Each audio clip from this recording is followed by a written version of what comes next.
So we are once again live upon the internet. And yeah, we appear to be indeed alive. Let's make sure that we are in all ways with checking if bitrate's going everywhere. And I set up the titles correctly. And yeah, everything prepares prepares in order with everything. Or was I even going with that sentence? Everything appears in order. That's that. There we go. That's the word I was looking for. English is very difficult.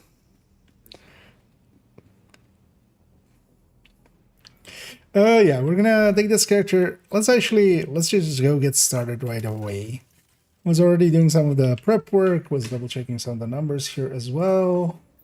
Although we checked everything while making it. Let's make sure this goes to the right spots. Let's make sure all of these go to the right spots. Yeah, and then this one is set up for build picture, which should be correct. Yeah, that all looks good. Let's take it. Well, actually, let's take it to the build collection first. Actually, this set up for the build collection. Yeah. Let's get started right away because this might be a long one. I might actually do much more. Normally I would do like a whole mission. I might actually, for a few of them, just kind of make it a little more yeah, kind of just shortened basically. Let's grab a capacitor actually as well. Grade 25. We'll have to pass that around the whole time as we go between characters. And yeah, I should again, I've kind of forgotten to think about where do I want to do the intro. I had a few places in mind, but then as always, now I'm kind of blanking on it. Because I was thinking either we do it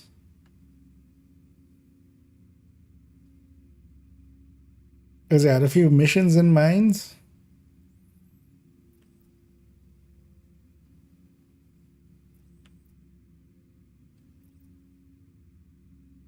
But also I was thinking maybe we do it with the dumb tiger here. But otherwise maybe some New York painting or like painting like mural somewhere. That is kind of cool. Because there's a few that I can think of there. You know what? Let's go. Actually, yeah, let's do that. Seeing as we're getting close to Brooklyn. Let's go at that bridge end. Oh, the game still. We're on that suite. Yeah, let's go. Let's go actually as a nod to Brooklyn being quick, or let's go on that little part of the bridge, like the secret part of the bridge. And then later on as well, I might be interested in maybe doing some of the. Actually, we can just go here. We'll likely do some missions, and I might actually grab some from some regulars or something. Just to have it a little easier, just to be quicker as well than just random matchmaking. Clear my third hardcore. I have 3 now, nice. Well, soon you'll be even 4 hardcores, and then you're all hardcore. Don't forget to do some parkour. Situation detected. Let's also kill these guys.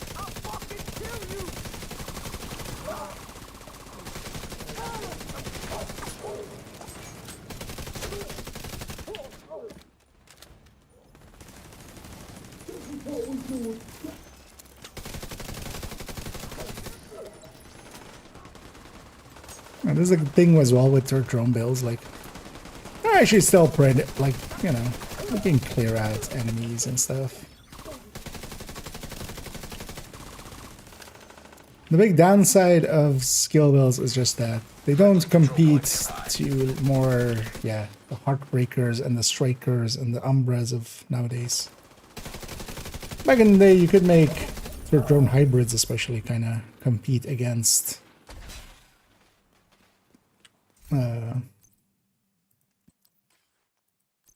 glass reds, man. Civilians in danger. That got moved up quite a bit. Yeah, that's gonna be under the bridge. Background, this is a striker with this mod or two chest guard. 3 Xena plus 1. Oh, the striker version is overall. I feel the synergy is kind of there as well for the striker version. I think a striker just does so much more damage. Like, but also actually for the backfire. So yeah, not per se for hardcore or something. In general, you go run a hard or a striker with backfire for like a few missions, and not even set up for bleed resist. You'll find actually that it kind of works out. The thing is that the bleed seems to just apply like once or twice and then just goes away. And especially now as well that it's no longer 100% of your armor basically at full stacks. It's 50% basically. Where was the thing over there? Haven't been here forever apparently. What? Isn't it like here somewhere?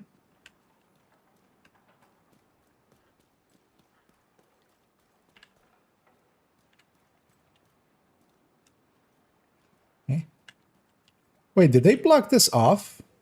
Because this also doesn't seem like a... This wasn't here before, was it? Oh. Game, you put me from outside of playable area into outside of playable... Yeah, this wasn't here, was it? This fence. Or was it maybe? Because this was where you... No, was it where you jumped in? No. Oh, here. There we go. Found it. Oh, it's here. Yeah, there we go. I see. I'm just blind. That fence was always there. Then. I guess I was just looking like at where the rubbish was, but it isn't where the rubbish is. Yeah, we'll go here because we'll look out over to Brooklyn. We'll be a sad cowboy looking over to Brooklyn. Doesn't have any it exists, and which one is best for headhunter build? There's 3. There's the, I mean, actually, so I can link to this. This one's still under construction, but you can use it already, basically. I'll put it in both chats there real quick. This goes to here, and as it says, they're under construction. But this is exactly a thing like that, where we go over. And then if you scroll way down to shotguns, there's 3 variants. And so handling-wise, the 870, but actually for Headhunter, I haven't actually added that in as the notes here. The military M870 has a different optic than the other 2. That allows you to get a little bit more headshot out of it, because it gets to have the pistol 15% headshot. This guy doesn't have one right now. But on my end, I generally go for the... If I'm like really min-maxing, it doesn't make enough of a difference to really matter. But if you're really min-maxing for Headhunter, you want to have the military, just because you can put a scope on it that has a... do I need one more? Let's actually just take one more MG5 there. That's your favorite test.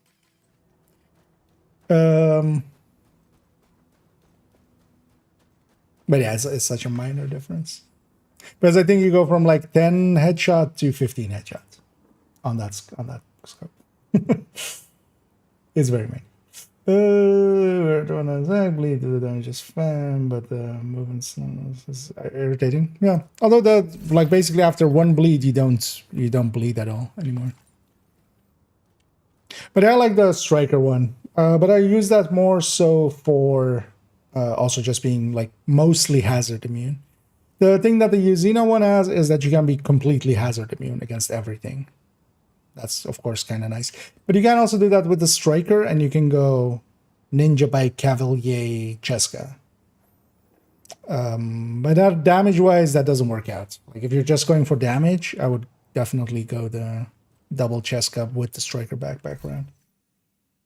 But then also with the Ninja Bike version, yeah, you drop, what was it, like 6% damage, and then you get like a blue and a yellow quarter. It's been a while ago since I looked at it. Also, yeah, let me get you on this end. Oh, and thank you so much, Mim there or Mimo, for subscribing there, as always, much appreciated. And yeah, thank you very much. And I'm doing well, and yeah, I hope you're doing well as well out there. And yeah, goedenavond. And yeah, I kind of like Refactor quite a bit as well. Look at this. The subject, more than capacitor. Thing is that the capacitor, yeah, for instance, for this one, I can kind of see it. With the, well, yeah, with the other one, actually, what do I have here even?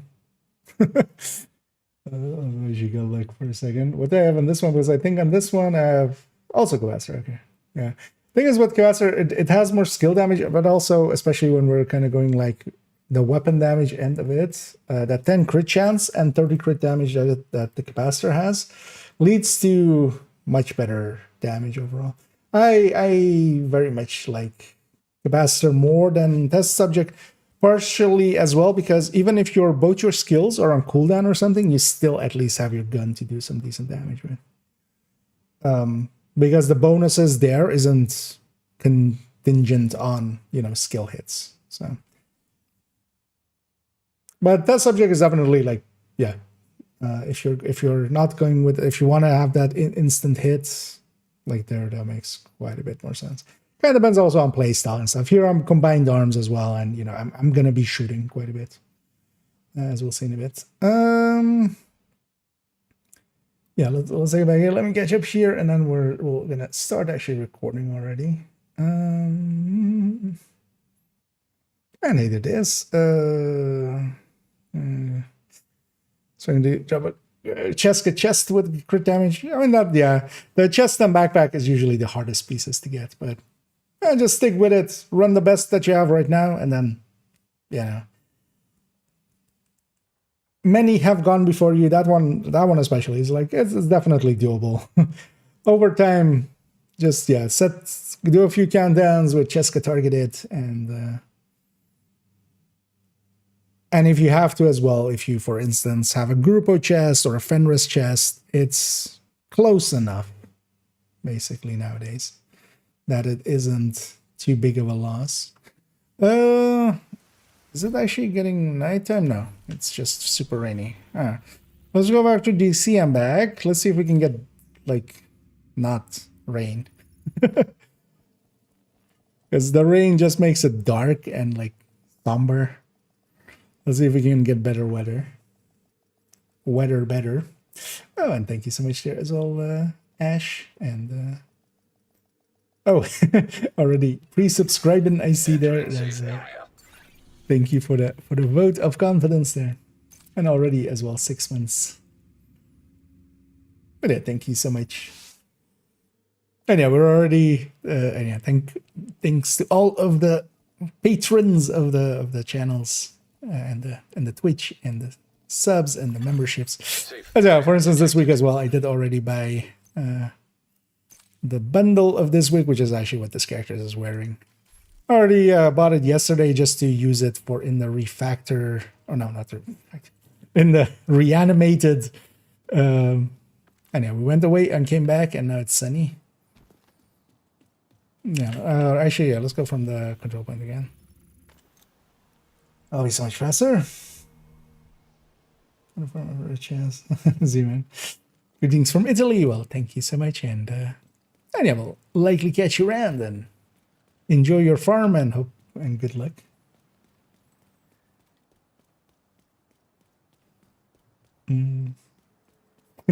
Good.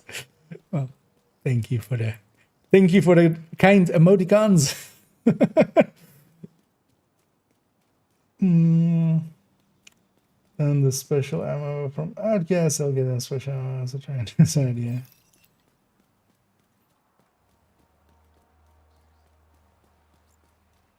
Yeah, having some hazard protection there can help. Although I feel the regen, the way I kind of deal with it on hardcore is especially the regen from Memento, especially something, you know, that has a few blue cores. Basically what I have in there, but I think you're familiar with that already, but basically running tech tank without the artificer. The thing is, once it's charged up, it can even take a hug from a rusher. And you just out-regen the burn. So as long as you're not getting hit by other things, you just regen enough to survive. Refactor even drop with skill attributes on knee pads, I only get armor drops. No, so the way that Refactor is, and that's because they're kind of leaning into, you know, it healing the owner itself, and then the backpack talent is kind of is based around bonus armor for the player itself. So the left side, so the mask, chest, holster drops with yellow cores, and the right side, the backpack, gloves, and knee pads, they drop with blue cores. So here as well, this is skill damage with recalibrated, and then same here, skill damage and recalibrated. And that's just how those sets are. Generally, if a piece drops, we have no pieces where it's kind of like a random, like, you know. Because even, for instance, system corruption, which has this pattern of like mask, glove, holster, and then backpack, chest, knee pads. Some of them are blue, some of them are red, basically, of that, but they're in that kind of pattern. They're always fixed. So if it's, I don't remember which one is blue core, but like if it drops with a blue core, that piece will always be with a blue. So you need to, for instance, to make this, you need two pieces where you know, have to fix up that piece. Exactly, as Cleaner said as well. Stranger understand. Yeah, that's the logic behind it. There is a little bit of like self-healing and self-armor. Generally as well. So actually, this would be, the thing is, we just lean into damage, right? But honestly, I should blue core this and then run it that way because, you know, for regen. But I like having a little bit more damage. So, because yeah, you have some self-heal based on percentage, or basically based on these damage, and well, not on percentage actually, but it's based on this damage. But if you have a bigger pool for it to heal, it'll empty out, you know, the chances of it reaching the end of armor before you're healing back up is kind of less so. And then as well, the backpack talent is kind of based around bonus armor, but we just don't use that way. It's kind of like the negotiator chest, like 5 sounds good, but this backpack talent sounds better. Same with the negotiator chest, like 5 targets sounds interesting, but it's just too finicky, and we just don't do it.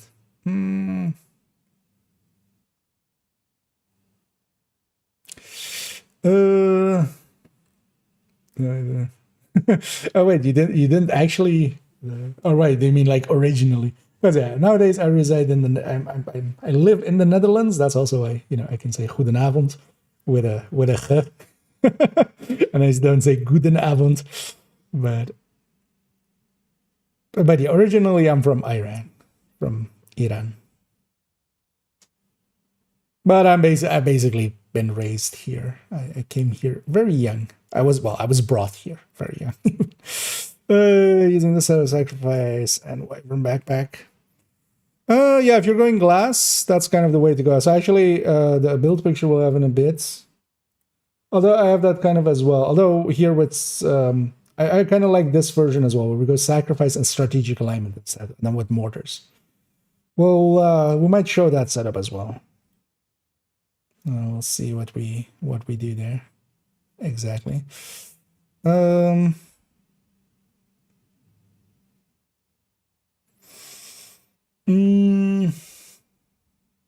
Is good for multiplayer. Do you mean this one? This you would only run in groups. Like, you want to refactor is not a build you would really run solo. It doesn't. I mean, you could if you really wanted to. It's kind of like the regen skill builds and stuff, but I just wouldn't. Like, you can go third drone hybrid, which can output so much more damage than this. You can go, red builds, blue-red hybrids, like Tech Tanks or Hunter's Fury. This is definitely a group thing, especially because that healing is group-wide. But it does that part. Yeah, let's do... maybe kind of go this way. Can I add any part here, kind of look over the bridge? At least there's some light here.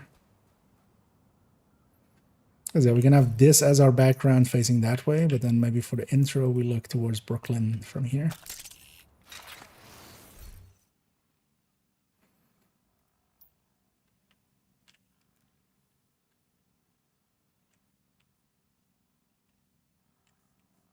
Kind of like this. I don't hate this. Any over there.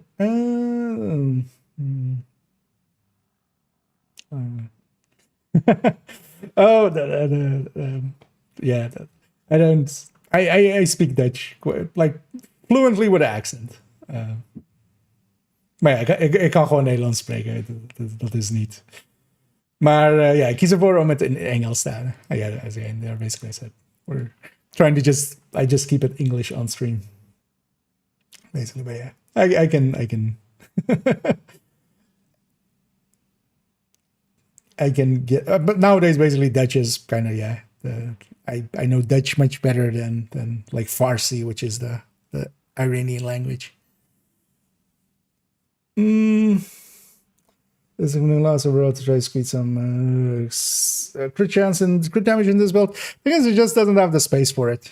It just we're gonna compare it up against an high end as well, for instance. So for actually I should pull that build up as well, just so we have it for comparison later. But for instance, on third drone builds, usually I like this is the way I recommend if you're going this route. Yeah, here you have enough space to kind of squeeze in a lot of crit chance, crit damage, and that's kind of the difference actually in their outputs. This one versus the refactor. It just doesn't have enough space, and you kind of need the haste as well, because for instance in the other one we have some Empress to help and the Hana-U to kind of help with some haste. But here you kind of need those two haste, because otherwise you're really pushing the turret and drone to be. Well, you could maybe make those crit chance, crit damage. The thing is though that it's just not going to reach to an amount where it matters too much. Also, in a group setting, you basically have the job to kind of heal. If your skills are on cooldown, you can't heal, so it becomes a thing of like you're better off just doing that job a little better. But also here you would only get basically a 1, 2, 3, 4, 5 stats out of it, and that's not enough in comparison to like 1, 2, 3, 4, 5, 6, 7, 8, 9, right? Where we can squeeze out a lot more.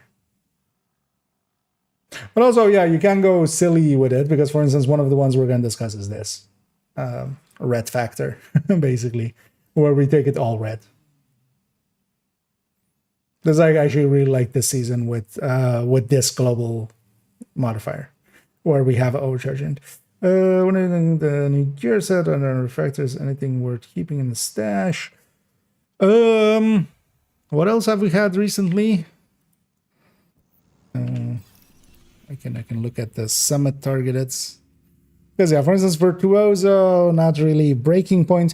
Breaking Point you can use for, you don't use the full gear set, but using 3 pieces for it for rifle, or 2 pieces for it for like rifle headhunters is a way to go. Virtuoso is just too finicky. You can make a decent Pestilence build out of it, but the Lengmo Pestilence is kind of just better. Aegis and Cavalier just don't have that much purpose. X0 competes with Eclipse, and Eclipse is just better. Like the build showcase of X0 was basically me just going, yeah, this is actually kind of fine, but Eclipse is better. And then yeah, Hotshot, Umbra, and Heartbreaker, those are staples, basically. So depends kind of how far we go. But yeah, we had a bunch of like mediocre stuff. The refactor though definitely is pretty good.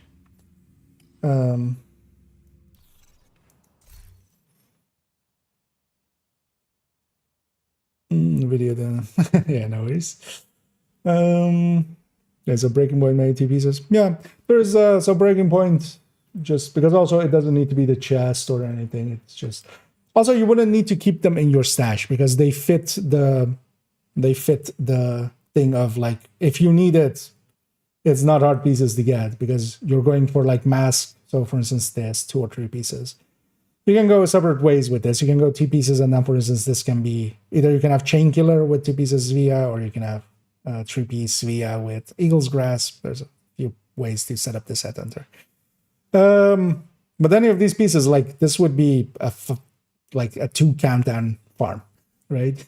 Oh, I'm not showing. I thought I did still up. But this would be like getting these kind of pieces. This is like 2 countdown, right? Like.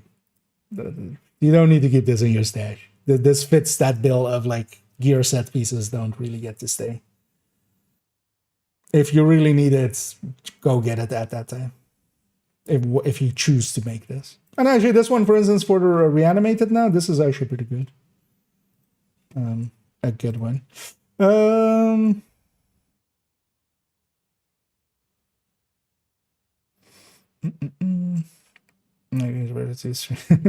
Yeah. Otherwise, and basically, I just yeah do most of my stuff in English. I would think it would even be like even the smaller community if I tried to do it in Dutch. And hey, there's Snape. I just came back to the game. I really like the blue jacket, that tier and 5. Do you think I can still reach that? I mean, yeah. There is just this week. It depends how far you are now in it. Because, wait, at 95? Oh, this one. Yeah. So if you have the battle pass, first of all, that helps, because you will need that for that. Because it's a battle pass item. I grinded out the season in like 4 days, but back then the journey was a little easier. The thing is though that with the because you have basically 22 levels at the very least already from the scouts. You have like if you do the journey pretty quickly, and you can kind of grind this out. There's a bunch of people who have videos on it. You can grind it out pretty. Depends on your playtime and such as well. It's definitely doable, but it would be a grind. But yeah, you would have to basically do all your scouts, do all the journey things. That will be likely together like 40 or 50 levels, depending on. Oh, you're at 0. Yeah. I mean, you could. It really depends on like, yeah. If you can no life the game for the next week, because also yeah, it's like 5 more days, 6 days till Brooklyn. By the 20 tier skip bundle, that would help, but that's kind of expensive. Like only if you want to have the apparel as well. Like if you're depending on how much if you have a ton of money as well, what you can do is buy season. Did they disable it fully by season levels, or is it just for the stretch goals? Right, you can just still buy normal season levels. There's been some shenanigans around that, so they disabled it at the very least for the stretch goals, but I'm not sure. But also, yeah, I wouldn't recommend that. Like, it's just one piece of apparel, so unless you like really like it, but there'll be more apparel, and maybe you can find something other nice that you like. Because it would really be a grind now if you want to do it in the last 6 days. 5 days basically. That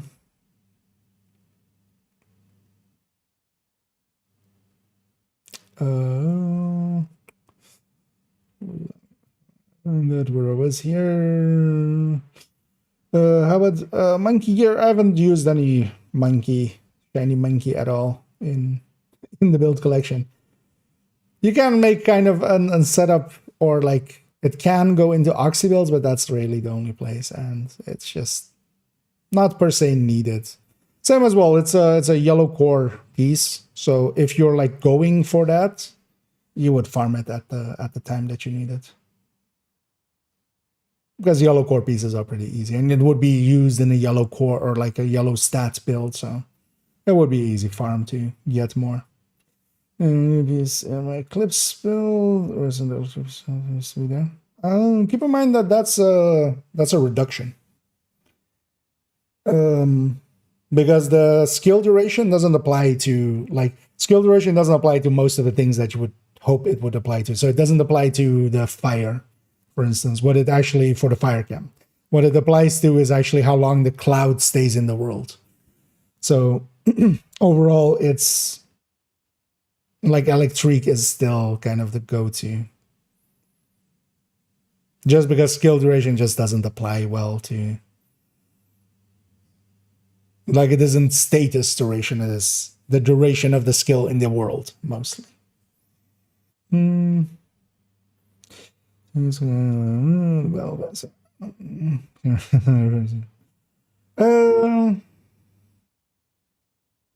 Still in Journey 7 here. Well, but this, you still have a little bit of time. Journey 7 is actually pretty easy. Keep in mind that some of the pieces you can just do very quickly just by, because stuff like this is just doing the thing, like just half AFK. You can get just look over, like have the game in the background, log in or like tab into it every few minutes and just swap your active and just activate it and then swap to the next one and then let the cooldown run out. But stuff like this is just having the shield and a Sweet Dreams and then just going around, have the shield out, Sweet Dreams, 50 enemies, set the world to normal. Same for this. You have a shield, equip the reactive. There's some turrets by, there's a bunch of places where you can just continuously let yourself get damaged. But for instance, there's a few turrets by the tidal basin. If you just go to the tidal basin point and just walk towards the gate, a few turrets pop up and start shooting at you. You can just turn around, get damaged by them, turn around again, and just let yourself be healed by this. And just like both of these are like 15 minutes each at most. And then these three will take a little bit, but also not too hard to do. That tactical supremacy is a grind though, if you actually want to get it. But you can skip those two.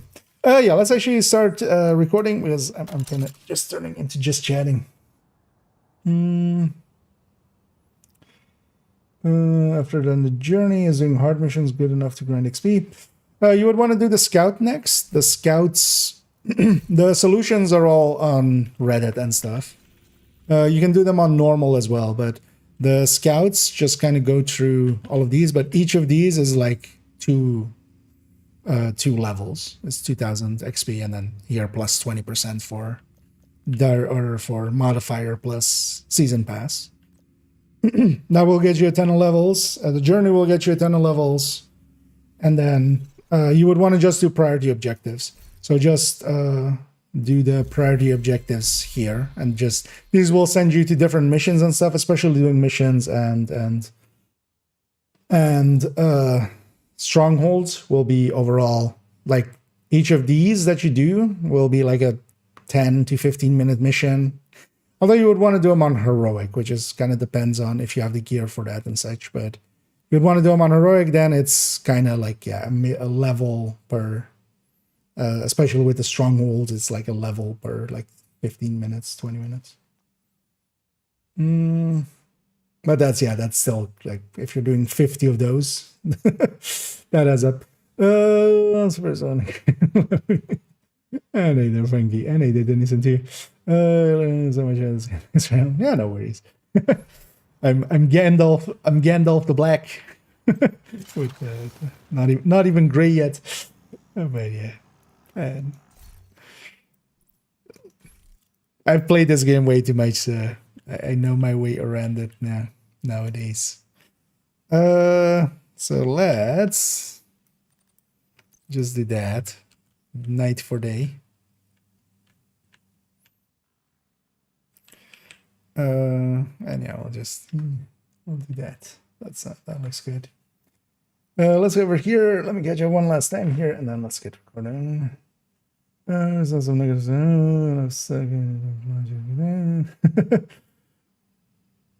thank you so much, dear Frankie. You're making me blush.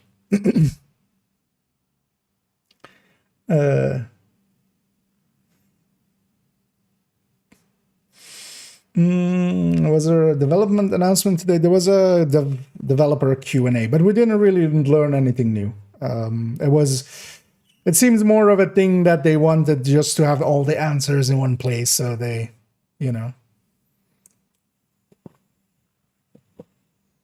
because they basically re-answered a bunch of stuff that we already kind of knew. Not much new came out of it, except, confirmation that there's no pre-order. That wasn't clear. But yeah, there's not going to be a pre-order. It's just going to be available on the day, and you can buy it on the day, which I should, I'm all for. No pre-orders. Plus no pre-order bonus. So, yeah. And then that also, they're not going to take any actions against anybody who got the 999 exotic components thing, even if they, for those that abused it.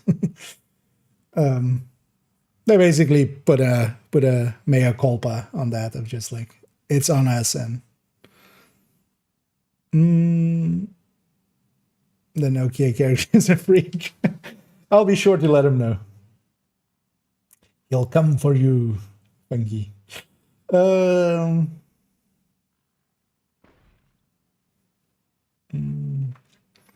that's annoying. Yeah, that one is honestly, that would be the one to skip on that end. Like both of the other tactical supremacy 300 kills is kind of doable, especially if you just set your will to normal and you're running around with Hotshot Headhunter or something, especially now with reanimated. Or no, you can't. Well, yeah, you can't have you can't have reanimated and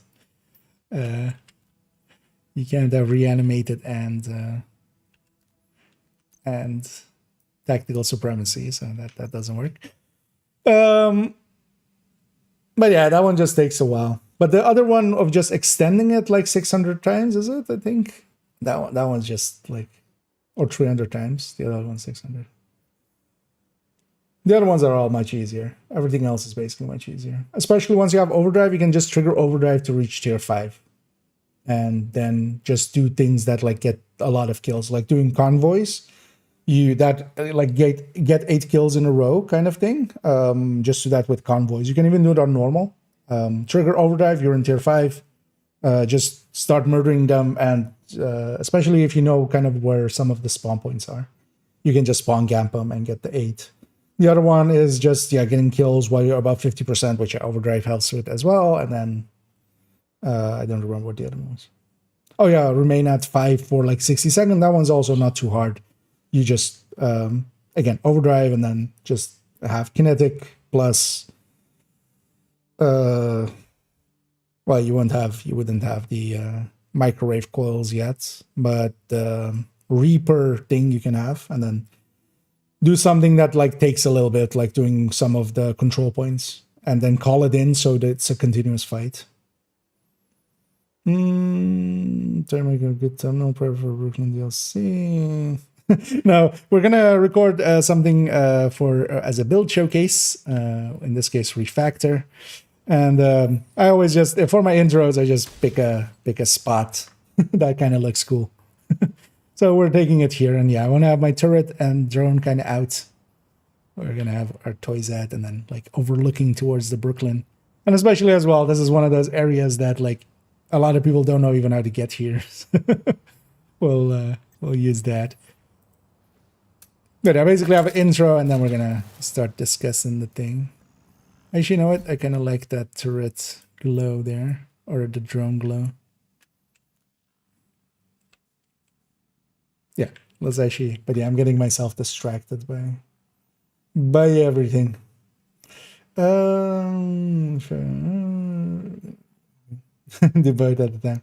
Yeah, although it would just be very OP if we had modifier plus plus global events. The global events are really powerful to use. So, yeah, that was for a little bit. But you had to, yeah, basically exploit it and such. Either honestly, that's also not a good. You don't feel good about it. Like the thing that most people go like, oh, okay, but then you can upgrade all the things. It feels better when you actually like took the time to get that done yourself instead of like cheating it out. Same for like watch levels. Yeah, let's hit the test record. Let's make sure the folder is accepting videos and such, because it actually doesn't. So that's good that we checked. Come on. You can do it. Hard disk. Who still uses hard disks? Well, me. Yeah, my face is upper, but let's not have that. Is it like this? Kind of like this. Hi, my Kia, and Build Showcase, and then Refactor. And build collection. Build collection is here. Let's go. Hi, Hi, I'm person with that voice suddenly. The water blocked my voice there. Come on. Open up. There we go. Yeah. As always, when you need it the most, the voice goes away, but that's fine. This is good. Hi, I'm IKEA, and for today's video, I want to have an in-depth look. No, wait, that's a different series. Take -2. Hi, I'm IKEA, and for today's video, we're going to have that build showcase on Refactor that I've been putting off, although mostly because it kind of got a little bit bigger than I had ever intended it to, as I went with a bunch of Refactor builds in the end with the build collection, as we added 3 at the start of this season, and I've been playing around with all 3 of them, and even one of them has basically a second variant.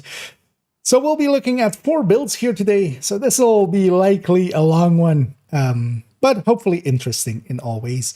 As always, we'll be using a bunch of the build pictures from the build collection. I will, of course, link to the build collection and to all of these pictures. We'll go through some numbers here as well, although not as in-depth. These aren't weapon builds per se, but we'll still kind of compare, for instance, Refactor to a high-end build. And also, one of the versions that I kind of have made is a red factor with red cores, basically, kind of like a red FI idea. And we'll be comparing it actually to a red FI in there as well, just to have a baseline comparison between those. Then as well, we'll take it into some gameplay and go through each of the styles of builds, and I will kind of, in that time as well, explain what I'm doing, how I'm playing them, and try to give you the tools if you want to make them, to at least have a starting point. All of this will, of course, be timestamped down below, so feel free to jump around if you want to go to a specific thing. But let's go get started for now with going over the build. Should have said over the gear set, but it's fine. Yeah, that one's good. Yeah, 134. I can, not only can I live with that, I will live with that.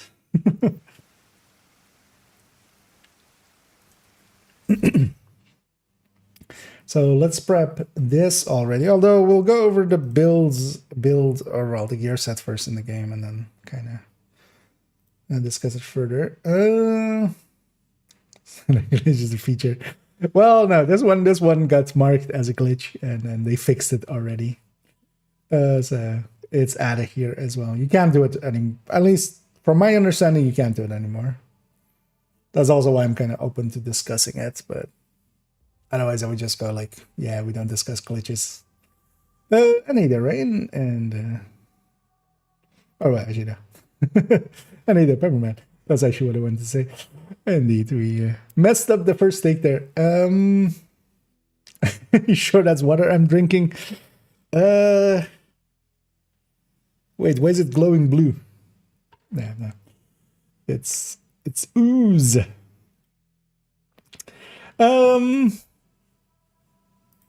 Yeah, so let's discuss the gear set first. Let's go the build layout first. And kind of...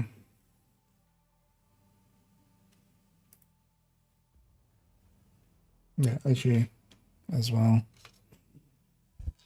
Let me grab my notes there as well. Although, yeah, so I'm going to go through gear sets, brand sets, we go with it, skills, weapons, and then specialization in that order.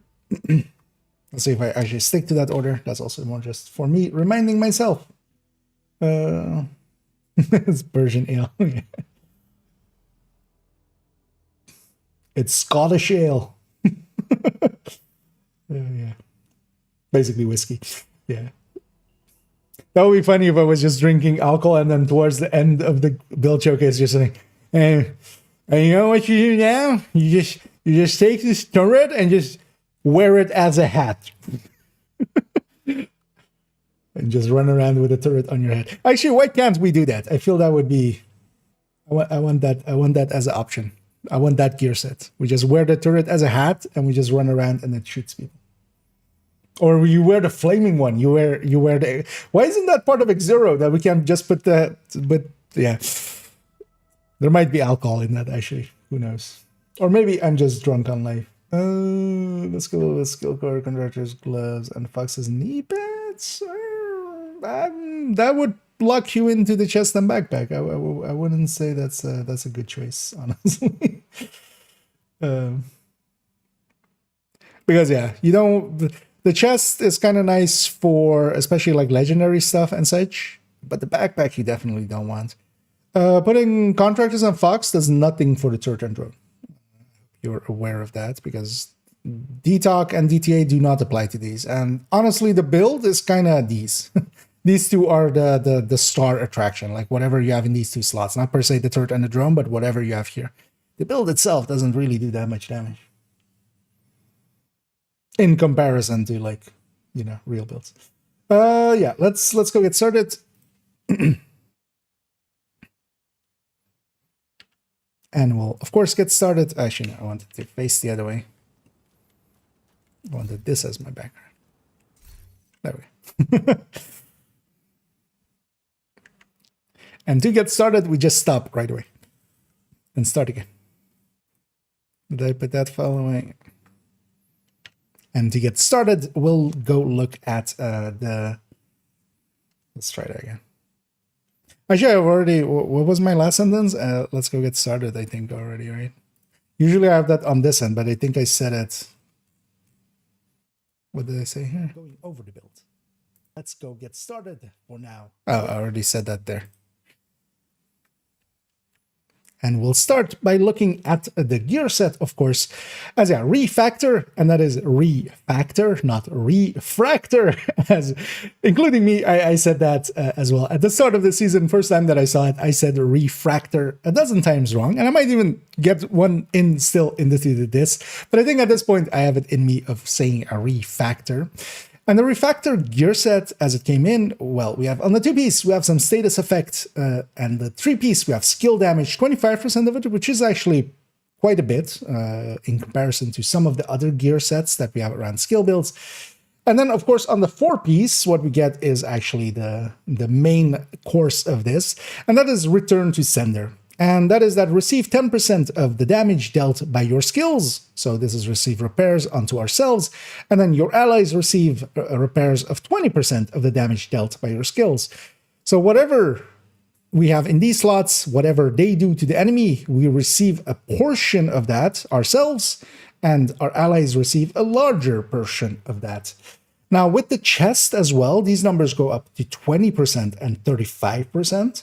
We will be using the chest here and there. Actually, we will definitely cover a chest version of this, but it's kind of like with the striker. There are positions where the chest is actually kind of worthwhile, and especially when you can give up a little bit of damage and then gain it in healing a little bit if the healing is more important. But for general use, actually, the overall build that we'll discuss kind of as the mainstay for this gear set, if you're just making one, make this one, I would say. And that is with 2 pieces of Hana-U here. We have the force multiplier here for perfect combined arms with it, and then we have a Hana-U second piece here with kinetic momentum. And we're going a Hana-U because actually we gain 10 skill haste and 10 skill damage. Opportunity cost wise, there is nothing else we can really put here that competes well with it, at least when we want to go kinetic momentum. If you're going something else than the force multiplier, because of course this force multiplier, you do need to hit enemies, because this is whenever you hit an enemy for just 3 seconds, you gain a bonus, so you have to consistently be shooting towards them. If you go, for instance, with tech support, you could go actually with, as we'll see, for instance, as well, with like explosive version, going with, for instance, China plus sacrifice. You can also go sacrifice plus, for instance, wyvern and then tech support. But that's more if you're choosing to go that route. I very much enjoy this setup for this. And that's because this does give a little bit more damage. And of course, our healing is based on the damage. Without the chest talent here, adding to our damage by quite a bit, while the chest in its values that it applies to our allies, this actually does already a part of it just by doing more damage. Here we're going with kinetic momentum. You could also, of course, go with either Overwatch or Glass. That's the two big replacements for this. And then on the backpack especially as well, we can go combined arms or tech support. It is going to be situational. It is going to be depending on what you kind of like. But as we'll go over the builds as well, as we'll go to the build pictures, because we'll also be discussing a status effect version and, of course, an red version, just because they are actually interesting. But yeah, Refactor, this healing as well, we have to know that this isn't affected by anything repair skill, anything incoming repair, anything outgoing repair. Any of those things are not applicable here. It is literally how much damage these two do, whatever you have in those slots, in this case a turret and drone, that and percentage of it comes back. So affecting the damage is the only way that you can affect how much your healing you do with it. And yeah, we're gonna cut it there actually, just because I kind of feel a cough come up, but then also actually it went away the second I kind of. But yeah, we'll fade then there to like skills. Yeah, that's 356 because yeah, it'll just be recording a bunch of segments like that, and then it gets all stitched together. Let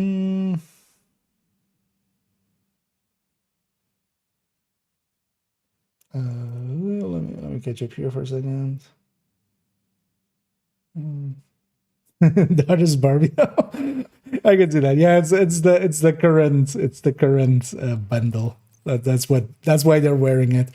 This is not usually this wouldn't be a style I go for. Like actually, this character usually looks like this, just a little bit more plain. But yeah, I could see that one. Oh, let me catch up here as well. I want to try to Refactor Build Alpha plays in Legendary nowadays in my experience. Oh yeah, the thing is though that also it's kind of overkill because also you're not like it'll take forever. One refactor is kind of enough for well as like a hey isn't this funny kind of thing. It's fun for once. We tried that as well actually at the start of the season and stuff, but it just goes so slow because you're basically turning it into just turret drone builds. And while this one as well just has around the same damage as a normal turret drone build, that's pretty slow in comparison to like an Eclipse plus 3 strikers. That's kind of the thing of it as well. Any idea how to craft yellow purple gear very fast? What do you mean this weekend?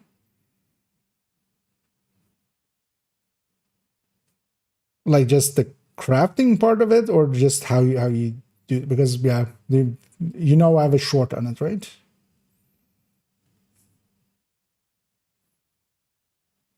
Because I could link that to that for you for a second. But yeah, basically level a character to 40 and you just don't upgrade the I'll put that in the chat there. But yeah, that's this thing. Oh, that's not right. But that's the YAL crafting parts thing. Because there is a way of getting YAL, but also, yeah, from now on as well, because we won't be doing watch alts and stuff anymore that much anyway. It's going to become we'll be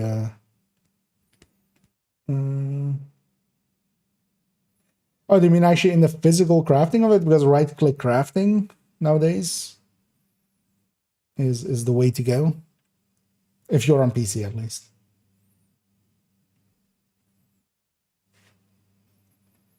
Because if you're on PC, you can right-click it and then X and then escape, basically. That will craft one and just exit out right away, and like put you back to being able to right-click it X. Yeah. Oh, you can't in purple? That would be odd. Why wouldn't it work with purple? I haven't specifically tried. But yeah, it could be that it's maybe maybe different. Wait, let me catch up here as well, because what happened?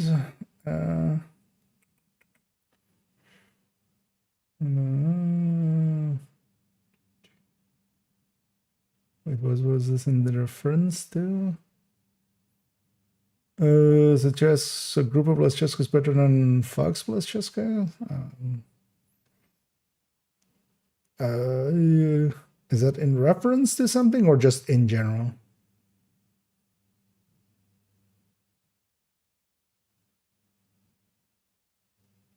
The first of all, Fox isn't multiplicative. I know a lot of people use that term, but that's incorrect, because very simply, if you have a Fox's prayer on the knee pad, right? If you have a Fox's prayer here and you have DTOC here, how do they interact with each other? They add together. So it's not inherently not multiplicative. And that also wouldn't be the thing that like raises it. It's much more that it's the pool that is not as diminished. But the overall group, well, Cheska plus Coyote especially is so much better. Cheska plus Grupo and Cheska plus Fox basically is around the same level.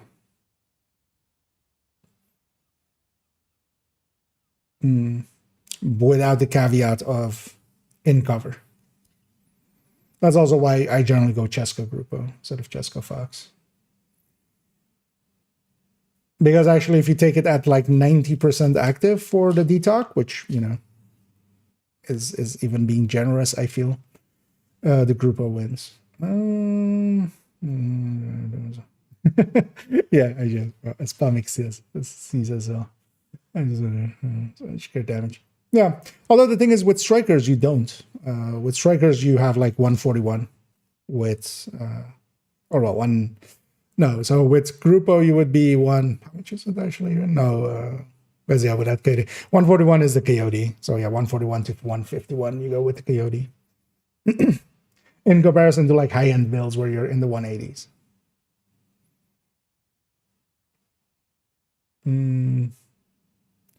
So the DTOC would be more beneficial. It's just in the end result, because at the end of the day as well, like it doesn't really matter if like what's additive, what's multiplicative. It's just how much does it actually add to the build.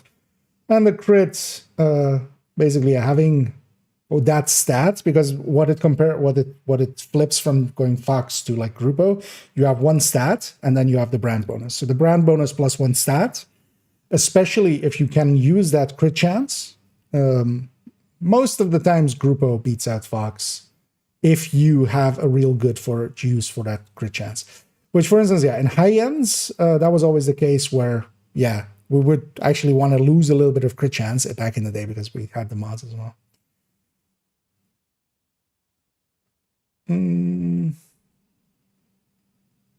Yeah, but also, yeah, the DTOC is more valuable per point just because it's less diminished. That's actually the way to kind of look at it, because it doesn't matter even if it was multiplicative, so multiplicative to itself, so two sources of it would multiply against each other. Even if it was that, that wouldn't be the reason that it's better. It would be that it's. But yeah, I know that I know that a lot of others do say it that way, and it's kind of ingrained at this point. It's kind of like DZ exclusive. Like I still kind of just grind my teeth at every time someone goes like it's a DZ exclusive, because yeah, not much is exclusive to the DZ anymore. At this point, you would be better off calling some of the DZ items just named item cache items. That's more realistic for them. That's it, Pamik. To know that I can stop taking the sort of period of the DLC.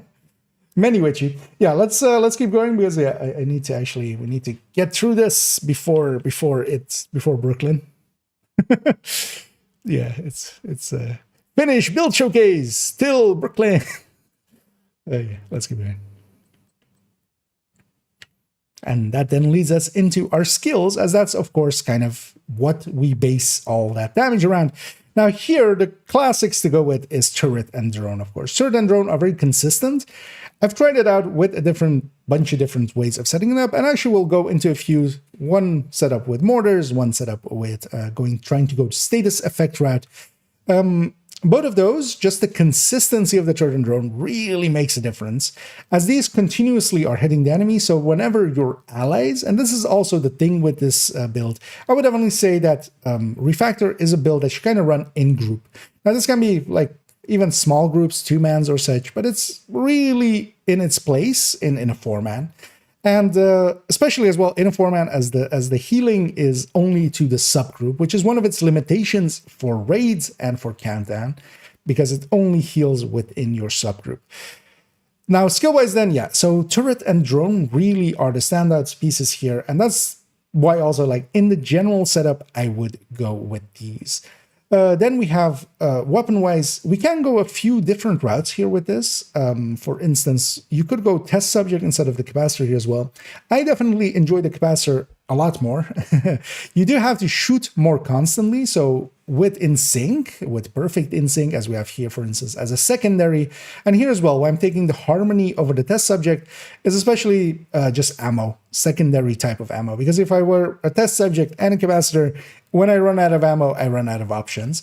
And we do still want to trigger alongside having, you know, for instance, in this case, we want to keep shooting just to have a combined arms trigger and our turret and drone to kind of benefit from that.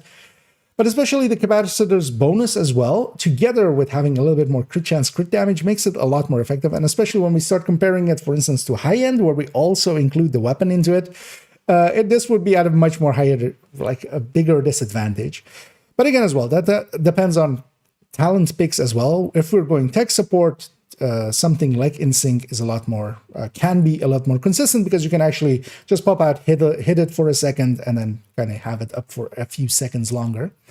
Then as well, specialization-wise, we're basically going to be sticking with Technician unless we have a really good reason to go something else. Now, in the case, for instance, of the Mortar one, we have a really good reason. We want the Mortar, so we go with Demolitionist. That also brings me actually to that Refactor is actually one of the gear sets that has a split cores.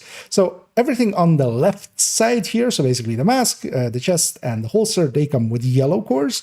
Everything on the right side of the build, basically the backpack, the gloves, and the knee pads actually come with blue cores. So here as well, even for the knee pads that are yellow cored here, I had to find one with skill damage, optimize that up, and then re-core the score,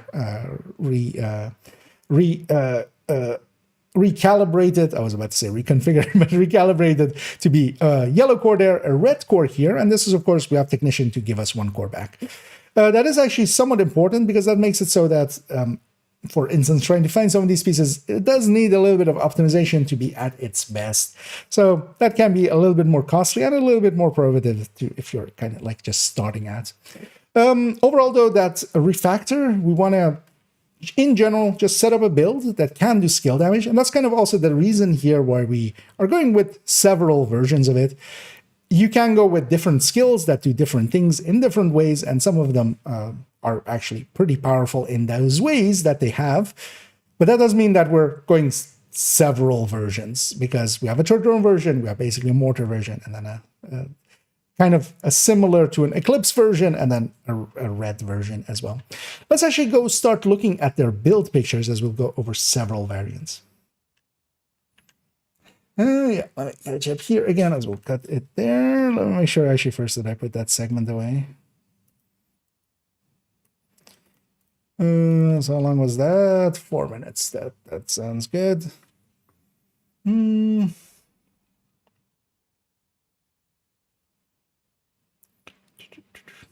The BSF for a long time. Very slow. Thank you for hard work. Oh, thank you so much, there, Belfort, for the kind words, and always appreciate it. And yeah, I myself use them as well, so those things will be kept up to date as long as I'm around. And yeah, actually, next season we'll have to. Well, the Pakan is in there. Actually, I changed it to be like PTS or something. I changed the wording on it to just indicate that it was from a PTS list. Yeah, we'll see actually what that one is. Did we get any other weapons that go in there? No, not really, right? Because yeah, we have things like the Huntsman and the Caretaker, but we won't have those still. Like, oh, also they'll only go to on the unbuild version, but definitely next season as well. We'll go over the unbuild versions and add in, yeah, streamline whatever the final version of it is. I might actually do that in this week even, but we'll see how much time I have, because also I want to spend a lot of time on that hardcore that we're kind of leveling up. The subject inspired by my no, actually I had the test subject as one of the options here. That's one of the things that I do agree with is like if you're turning tech support here, you can poke out and like hit like legendary is kind of the thing. Partially as well, no, although well, you did remind me of it to make sure it's in there. Actually, yeah, it's earlier today I was kind of looking at some of this stuff, and I saw also Nerve's comments on it. So that reminded me to put it in my notes. That's why I'm asking. It's weird. Okay. Yeah, I wonder. Thinking about it, I've never tried that method with purple. It's weird that it can't. But worst case, if you're on PC, you can use some of the older macros.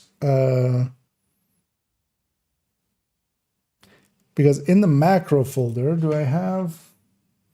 Did I keep the old crafting one?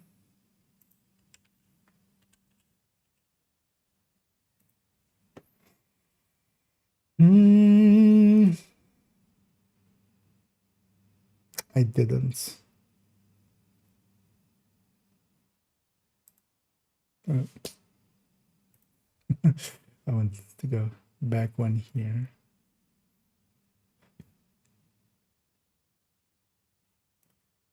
I didn't, right?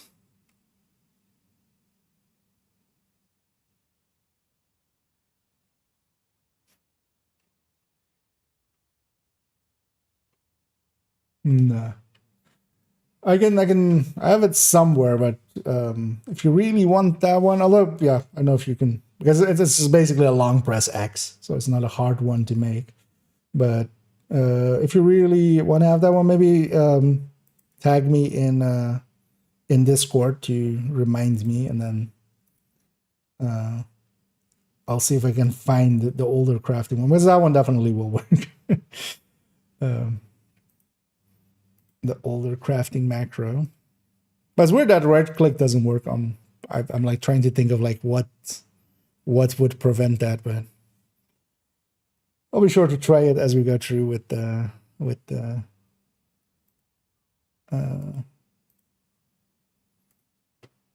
hardcore. Yeah, let's go here. And yeah, let's just start discussing these. Actually, let's start it here first.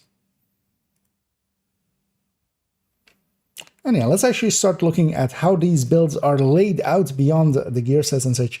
And we'll do that, of course, by looking at their build pictures. A link to all of these below. We'll start off here with 3.04 in the build collection, the RF third drone, Refactor third drone. Then we'll go to the 2.06 with Refactor. Really rolls off the tongue. Really good name. And this is then, the status effect kind of version, kind of going for an Eclipse kind of playstyle. Basically more of a foam Eclipse, but then we're, instead of foam, doing the fire, basically. And then as well, an red factor, which does roll off the tongue. And this one then is kind of a turret drone hybridish setup, a turdro kind of setup. But in this case, red, but we could actually also take it yellow. Same as well, actually. Let's start with this yellow one. Let's zoom in a little bit more as well with this 3.04. On here, we have basically the obvious setup of just going skill damage plus skill haste. As we talked about, repair skills and such does nothing. Incoming repair does nothing. Don't take those. If you see anybody making a build or running it with repair skills, just point that out to them. It does nothing. It is only dependent on how much damage your turret and your drone do. And we basically get, although it is kind of hard, one of the annoying things is we don't have in the same way of, for instance, dealing damage that we can exactly see how much healing we are doing, for instance, or such. But just guesstimation-wise, by looking at the bar, it does seem to be that it is 10% of, at least for the player themselves. If you just damage yourself and we kind of go like, okay, this is how much damage is going to get healed and how long that would take. That does actually align with what the turret, at least what I tried at, would do if it was healing us for 10%. It doesn't seem to be wildly off in some way. Then as well, so here we have then the yellow version as we saw it basically in that same way. What we could do, of course, as well is kind of go more of a glass setup. If you're going glass, sacrifice is definitely one to consider because you can go sacrifice wyvern. Although in my case, I have to try this out with glass as well. Nowadays, kinetic momentum has gotten a buff as well. So actually on the third drone end, it makes a lot more sense. But if you're going glass, you could either just put it on here, although a sacrifice actually does a little bit more, even though we are losing a little bit on the combined arms there as well. One other option that we have is kind of what I have in this corner is if we take a full yellow glove and we take a strategic alignment and a sacrifice, that leads us into the mortar. Now, I like running the mortar especially as well with the hive. That hive works really well for dealing damage kind of consistently, and also when you're, for instance, running missions and such, I find that can be put into places, especially if you know where they're going to spawn. Where the enemy spawns, usually they come out, they might do some damage to your allies, but then you heal that back up, and then also you can are CCing them with that. And then the mortar, of course, is one of the bigger damage dealers that we have in like one hit. And yeah, that can heal up everybody way beyond what anybody really realistically will have running around in heroic, at least. Even a full tank is healed up by one hit pretty consistently by 20% of that number. That is the two main kind of setups that we'll kind of look at here for the yellow. And generally, yeah, I am going to go with kinetic momentum. Kinetic momentum, since it has a buff, since it has had a buff, taking it from 30% total skill damage to 45% total skill damage, that has actually made quite the difference for kinetic momentum versus glass. The thing is, though, that you have to remember is that our weapon as well, especially in kind of this setup, is going to do damage as well. The player themselves is another turret, basically, and we do damage, and this isn't affected by kinetic momentum. If we're taking glass, that does apply there. That's also why on a high end, when we compare it in a little bit, I'll be comparing it to a kinetic momentum setup and also a glass setup, because especially there, where we can put a little more crit chance, crit damage on it, the weapon kind of comes alive and actually does a lot more than it does here. But overall, on the yellow end, yeah, we're taking just skill haste, skill damages. All the mods are going to be skill haste. One of the things you can go for here as well is maybe putting in a little bit of skill duration mods instead. It kind of depends on how you're fighting and such, especially because the turrets you can generally pick back up as well, and skill duration will just make them last a little bit longer. But I find that you will lose them more often than not. A turret, especially the drone, is pretty squishy, and the haste is kind of handy.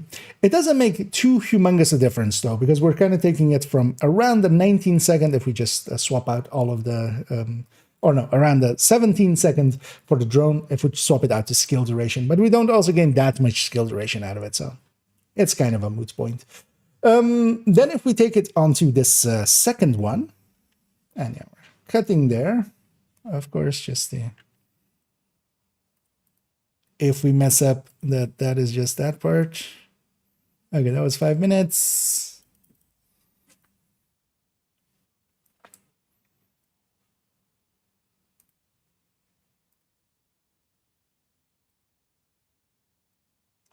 Something here. No. Yeah, let's go with this. We come to this status effect version.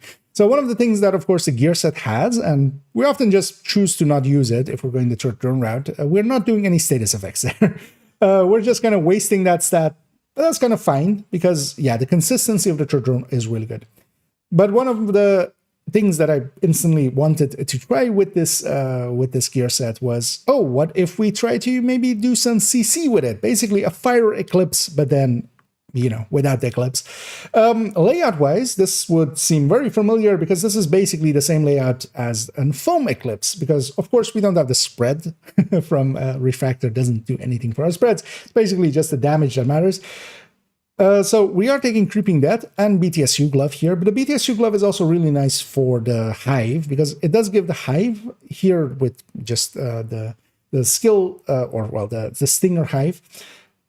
It does actually, yeah, make that a much more viable tool, and then also we can overcharge with it and even supercharge with it for the whole group, giving everybody their hives back, or even giving, you know, if someone's running pulse, they have an overcharged pulse now, which adds 15% damage to everybody if they pulse.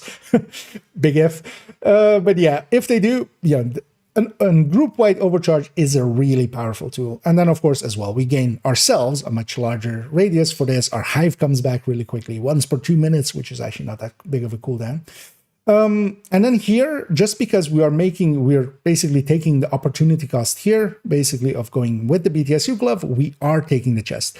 Now, with the turret drone kind of version that we saw a second ago, you could definitely go to chest there as well. I should actually add that to the build picture. The thing is, though, that I find myself, even in Legendary, finding the chest a little bit overkill. Unless you're really with a weak team that is really getting hit way too much, it is kind of overkill. Because even running it with a full red team around me, running it with 3 strikers, I found that most of the time, even without the chest, we're healing them up so fast that the chest is kind of wasted. Because all it does is increase our healing amounts. Here, though, we are kind of taking it just because we want to have these 2 slots filled in with these. Especially Perfect Creeping Death, of course, will spread the fire on initial. It is important to know 2 things about this build, because there is some synergies here that aren't actually working out in our favor. Anything that the Creeping Death spreads the fire to does not count as that initial fire. So when we set the enemies on fire with the initial hit and then their fire, all of that will heal our allies. Anything that Creeping Death creates, that does not count as initial skill damage for this. This is just a distinction that kind of the game uses, and especially in this build is very important. The second one that isn't directly clear is that actually the status effect, the Hive benefits a lot from skill damage. In this case, though, the Hive is such a good tool, and yeah, it's gonna behind me, but also, yeah, it's up there. Let's go with it up there. The Hive is such a good tool, and I like it so much that I'm willing to kind of take that hit, because actually the status effects will only apply to the bleed side of the Hive, which is a very minor part of it. But there as well, it's only the initial hit of it, and not per se anything that the Creeping Death spreads it to. Sometimes as well, you want to actually start your fire first, kind of in the same way as with a foam eclipse. You want to foam first, and then if you have, like, you know, a secondary tool, you do that then. But in this case as well, you want to do your fire first, so that eats the Creeping Death and then spreads it around. Even if it's not doing extra damage, you know, the CC of it is there, and then you send out your Stinger Hive. Here as well, we're pairing it with a Capacitor, again for more damage, because yeah, the healing is dependent on the damage. We want to do a little bit more damage.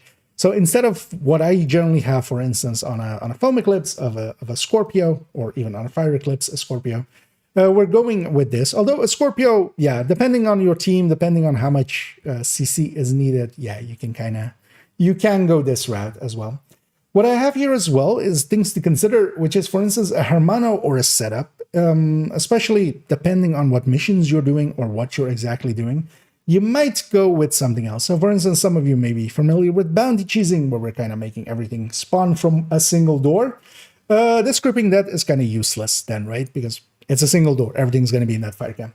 What if we give ourselves a little bit more haste and we give our team some reload? Or if we just, especially if we're, instead of the Capacitor, running the Scorpio, and we give our team a perfect opportunistic upon the enemies. Both of those 2, of course, are really powerful.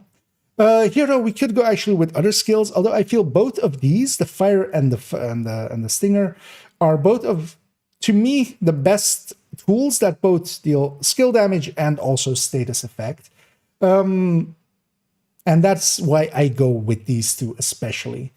There are some other choices you can make here, but especially you shouldn't consider the things that are just purely CC, because of course they're not dealing damage and they're not healing. You might as well be Eclipse if you want to run those. Yeah, let's go to the final one here. And I've got it there.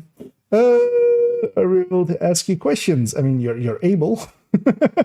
Yeah, feel free to ask any questions and stuff. I'm recording some stuff for those coming in and maybe unfamiliar with it. Usually I record on stream for build showcases and stuff, you know, in front of a live, in front of a live Twitch audience.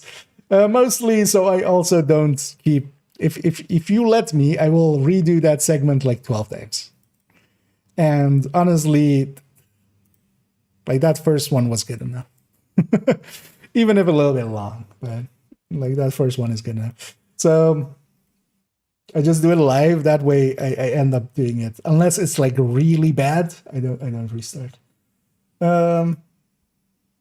But yeah, feel free to ask. But yeah, might be a few minutes between segments before I answer it, because of course I'm not looking at chat while I'm in the segment. Want a shotgun for the perfect pommel for infinite chem launcher charges, or was that fixed? That was fixed. But yeah, that's out of it. Pommel got specifically fixed for Oxy and then Firecam and all this. But yeah, that was before that would have been good too. That's awesome. It was a little OP, right? It was a little bit more than a little OP. So. But yeah, otherwise that would definitely be an option. Yeah. Let's go with this one. As we go into a Refactor. Now, this is actually layout-wise very similar to any turret drone hybrid. If you're familiar with my style of turret drone hybrids, we generally have a memento, we generally have a sacrifice, and then the other four pieces. So, for instance, in the build collection, there's a negotiator, there's a striker that kind of are set up like this. And what we have done here is trying to extract a little bit more damage from the weapon end. And in this one, I would say that there's two main ways of going with it. We'll kind of see both ways when we take it into gameplay. But actually, hear me showing it just with yellow or with red cores. You could actually go the yellow cores that you would normally have with a turret drone hybrid, where you have the 5 yellow cores with technician as a 6th, one from the memento, and then yeah, the 4 pieces basically yellow cord. That's also why you notice that even on all the pieces, I'm of course going with that core. And of course, if we're recording it to red, you know, we're recording it already, so we can really easily go reds there. But here, actually, I've been running this for this season, and especially with the modifier of the season, I've been enjoying this quite a bit. Once we have the memento charged up, the memento, of course, feeding kind of into our weapon and also into our skills with the yellow end, and even giving us a little bit regen. Although, of course, the regen of this build is a little bit stronger, but especially if we kind of go with the modifier. And I think with next season's modifier, having played it in the PTS a little bit, this works out pretty good with the turret and drone as well here, because we are actually gaining some skill damage and such from the modifier together with some weapon damage. So we're kind of eating into 2 pies, basically. You know, we're taking a bite from here and a bite from there, instead of, you know, a red build that is just taking, although a much bigger bite just from the red. And while they are pretty weak, they still heal decently. And once the memento is charged up, which is these numbers as well, then we actually don't have that weak of a turret and a drone. But I feel as well, the yellowest version of this can work out. But what I've had here, a lot of success with here as well, is actually just running the mechanical animal. And together with modifiers, as again, this kind of a build that, yeah, kind of does need the boost of a modifier in some way, either this season's or next season's.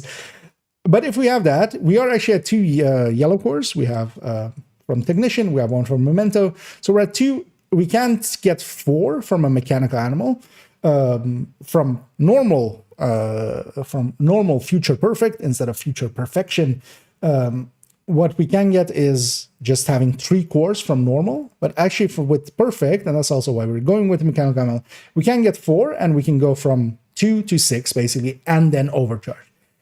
But we do have to do so with a much weaker weapon, because especially the capacitor here is actually the much better choice damage output wise.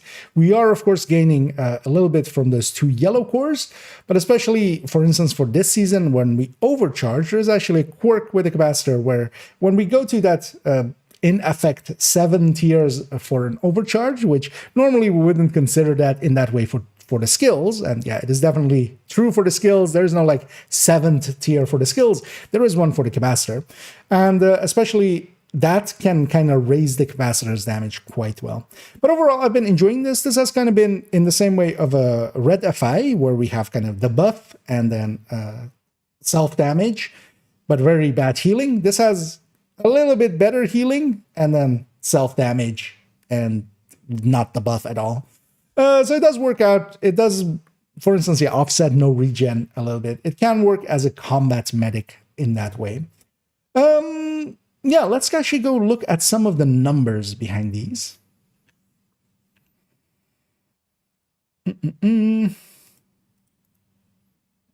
Let's, yeah, we're cutting in there, of course. Let's actually see how long we've been going already. Hopefully not too long.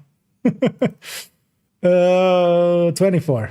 Yeah, that sounds about right. Yeah, that's a little longer. Although, yeah, this one's gonna likely hit 2 hours in total, which kind of sucks. But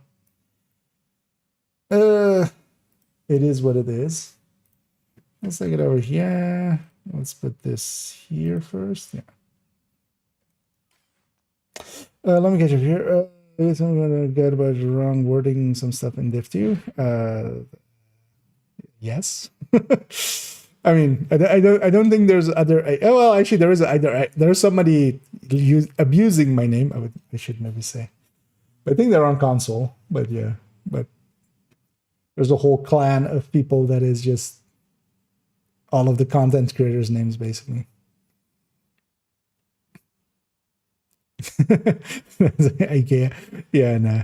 Well, also we have no Kia, of course, but yeah, no, I did wrong text guide. I'm guessing you have either something to add or something to correct about it. That's usually where that question leads to. Yeah, but yeah, I make a lot of guides and such. So yeah, let's start looking at this. I have already kind of analyzed this for myself, so I kind of know what I'm going to say. And for that, we'll go to the spreadsheet. This will, of course, also be linked in the description down below, so you can go and look at it at your leisure or read along if you want to. This is 2-parters. We have basically comparing first the refactor, just the yellow that we had, kind of to a turret and drone build, especially because I feel a lot of people overestimate how much the turret and drone parts of the turret drone on the refactor actually are behind versus a high end, because they're barely behind. And the other part is, yeah, the high end, what it gains is that it has the opportunity to get a little bit more damage out. But yeah, we're going to compare those, and of course as well, we're going to take the red factor that we saw a second ago and put it up against red FI, basically, so that we can compare those two with each other as well, and kind of know what their damage outputs is, just also to have kind of a ley line of how these deal.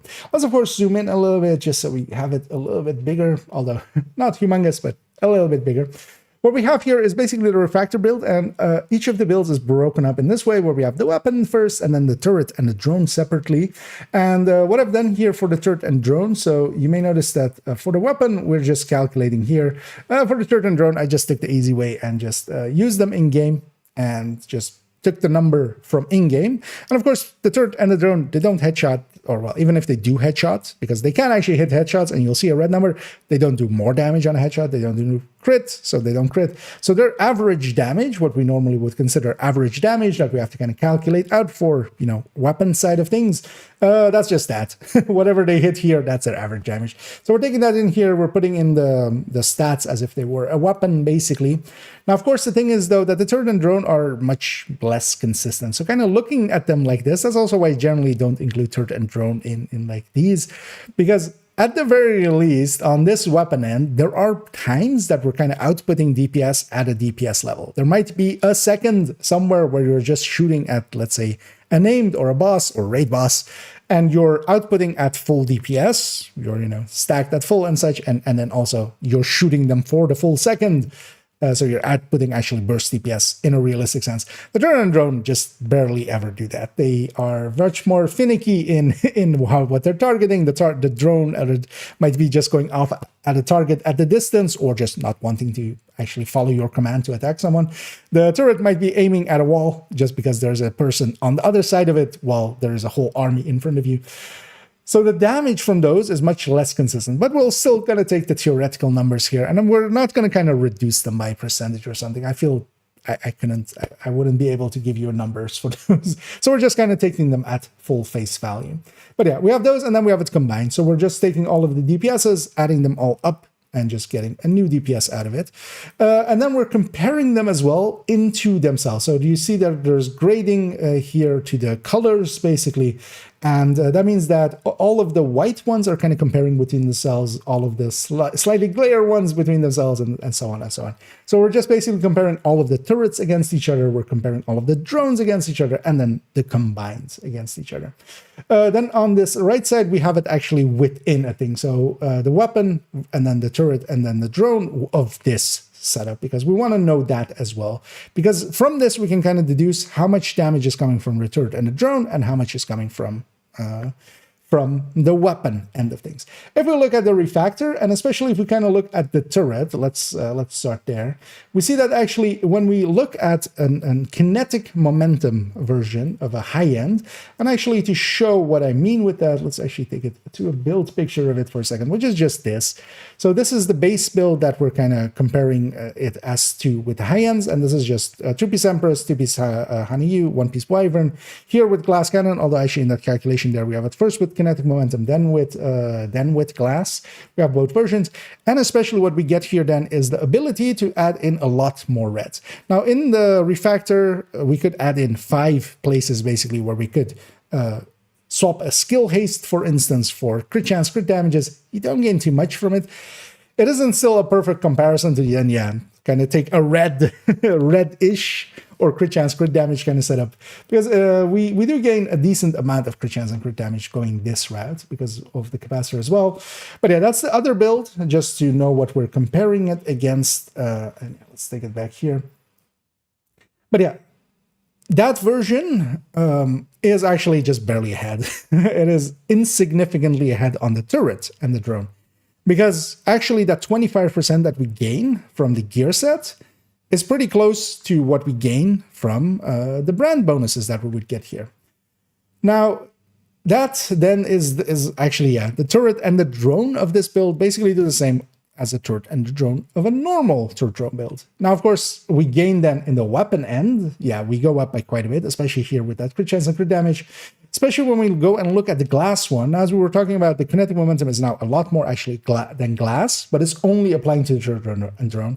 We see that on the high-end glass here, the turret and drone are actually dropping by quite a bit if we're comparing, when they're comparing still to that refactor here. But that weapon basically doubled. And this is kind of the thing. I kind of like glass there. Glass does this, I can control much better than I can the turret and the drone. So it ends up becoming a thing of like your tool being a lot stronger can actually be very effective. And that difference is really felt, especially in the high-end version. But here in the refactor, yeah, a lot of our damage, because if you compare how much the turret is higher than our weapon, It's 42% ahead of it, where, for instance, in the high-end version with kinetic momentum, it is 14% ahead of it. So the weapon is much higher. Because of that, the turret is kind of lower, because the turret of the two is kind of at the same plateau. So, you know, the weapon damage, the damage that the weapon does specifically goes higher. Now, of course, on the glass end, it's actually inverse. Now, the turret and the drone are actually doing less damage than the capacitor on the build, of course. And yeah, that's kind of important to somewhat know. So especially on this, we kind of can know that the turret and drone will function pretty powerfully, and they are actually, you know, on the same ballpark, in the same ballpark as a high end with kinetic momentum, especially. But what we especially lose is because we have less stats, we can't really go that crit chance, crit damage route, not to a degree that will be impactful, because yeah, I've actually calculated that also. With having some more crit chance and crit damage, we don't gain that much, because we have only 5 places to put some crit chance and crit damage. All that together kind of means that, yeah, it is kind of on par with that, but then on top of that, what we're giving up basically on the weapon damage end, we're gaining back in healing. And this then becomes that if you're going solo, I would still definitely go the high-end route, especially, for instance, something like this with the glass, where also just the combined of it is much higher. It is basically 10% higher when you can combine them, but just that weapon damage especially, that you can much more closely direct and make sure that actually lands on the enemy. That is so much higher and makes it much more effective. But in a group setting, of course, the refactor is also healing while it's doing all of this, and that is actually really strong. Let's go look at our red factor next. And we're gonna cut it there. Let's put that in the bag. 7, almost 8 minutes. Okay. This together needs to be 12 minutes. So yeah, we're gonna on target for that. Yeah, let me get you over there. I need the Randy. Checking in for class. Well, welcome in. We're having the board up, and yeah, we're going through some stuff indeed. Feels like class. No, just curious. And there's someone linked it. Okay. The videos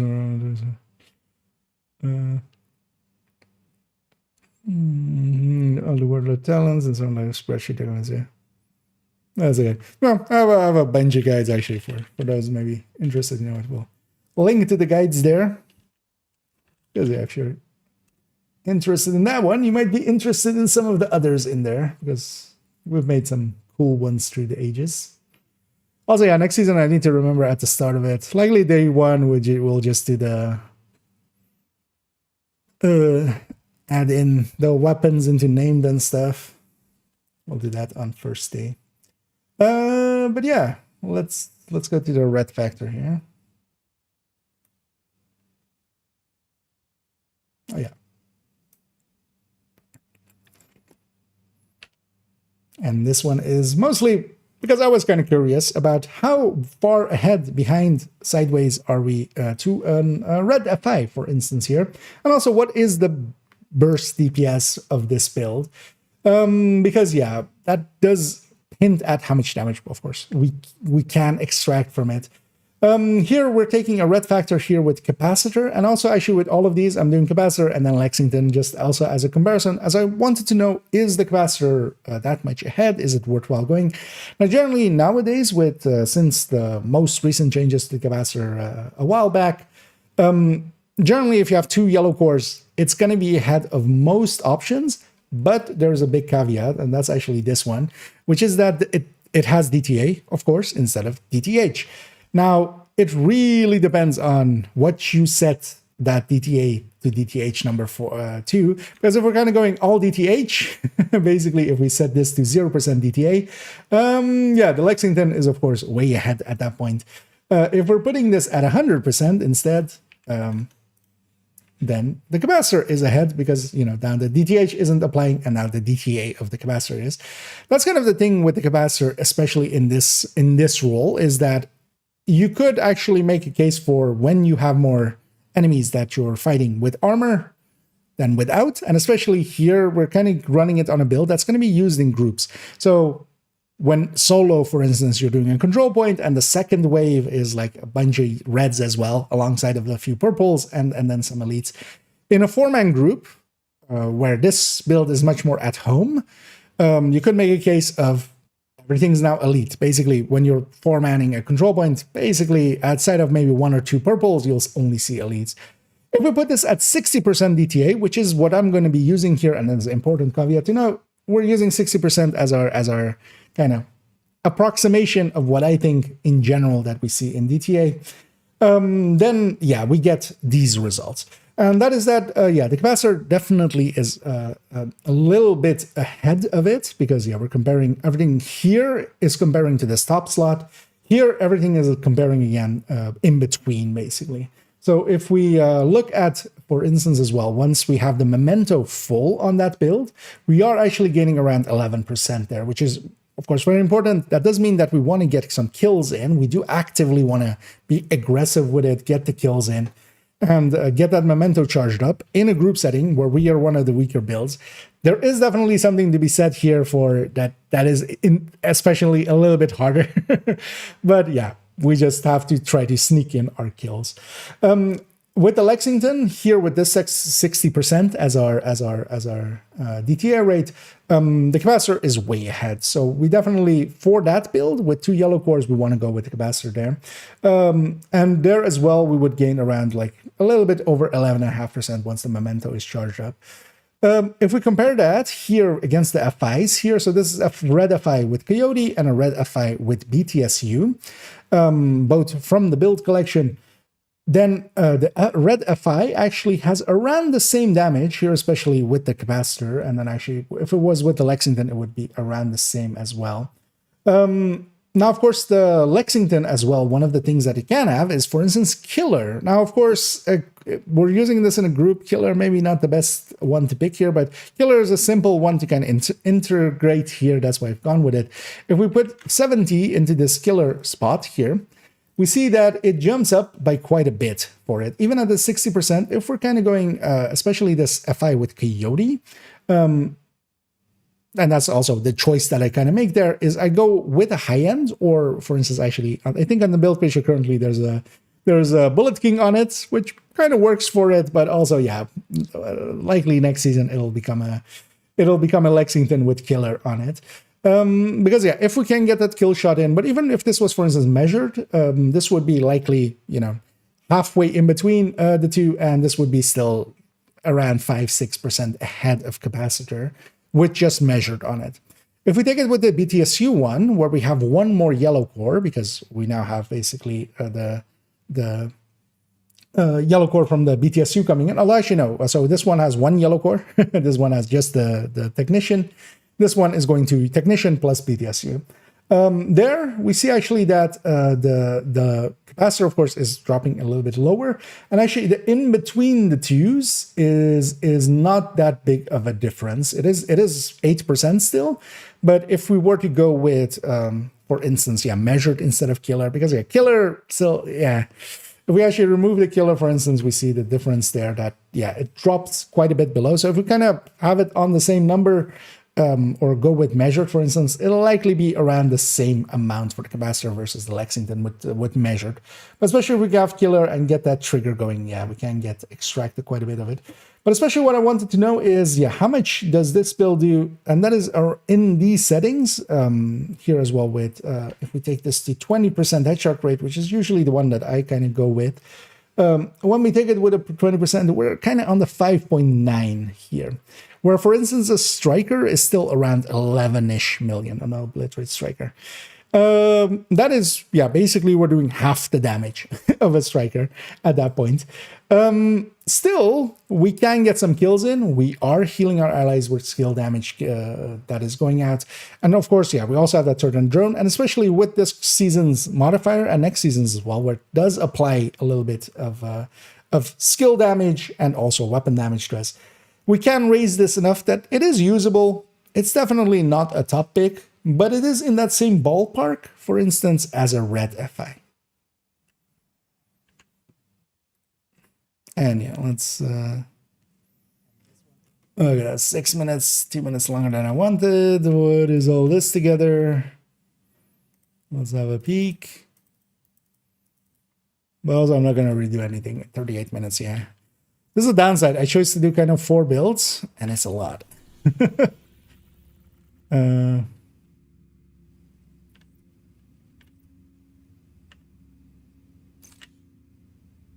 Oh, I turned on the thing there. I was like, hey, suddenly the world of this character is...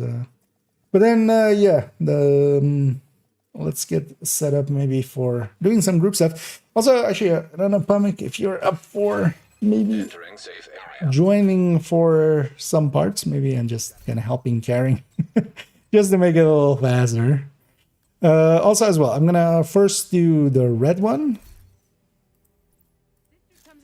First, gonna go do the red one. So we're gonna go red one, the third row one, and then the eclipse, or the eclipse one, the status effect one. Actually, let me jump into general there. But as for this, I feel we do some summit or something. Defibrillators detected on hostiles. Safe area detected.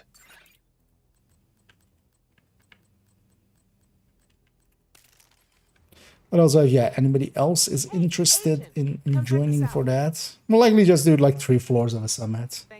Nothing too excessive. But especially there, I can have no regen on.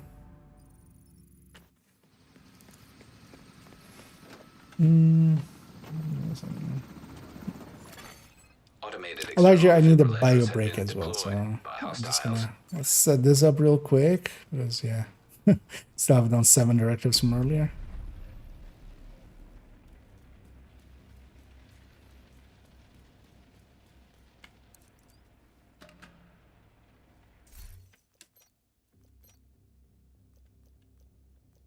So we go.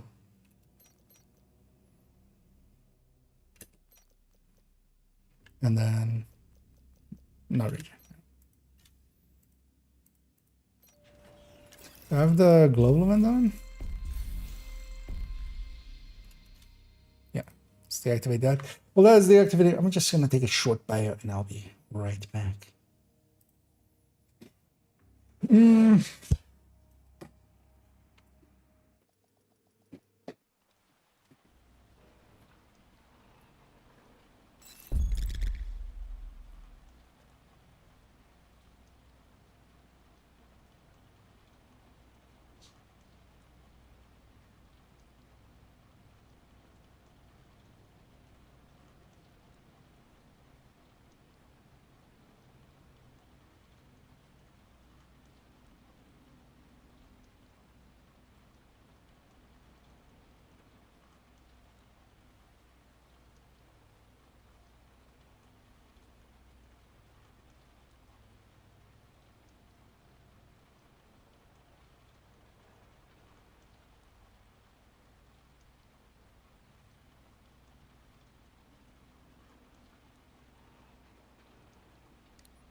Another agent is now in your group.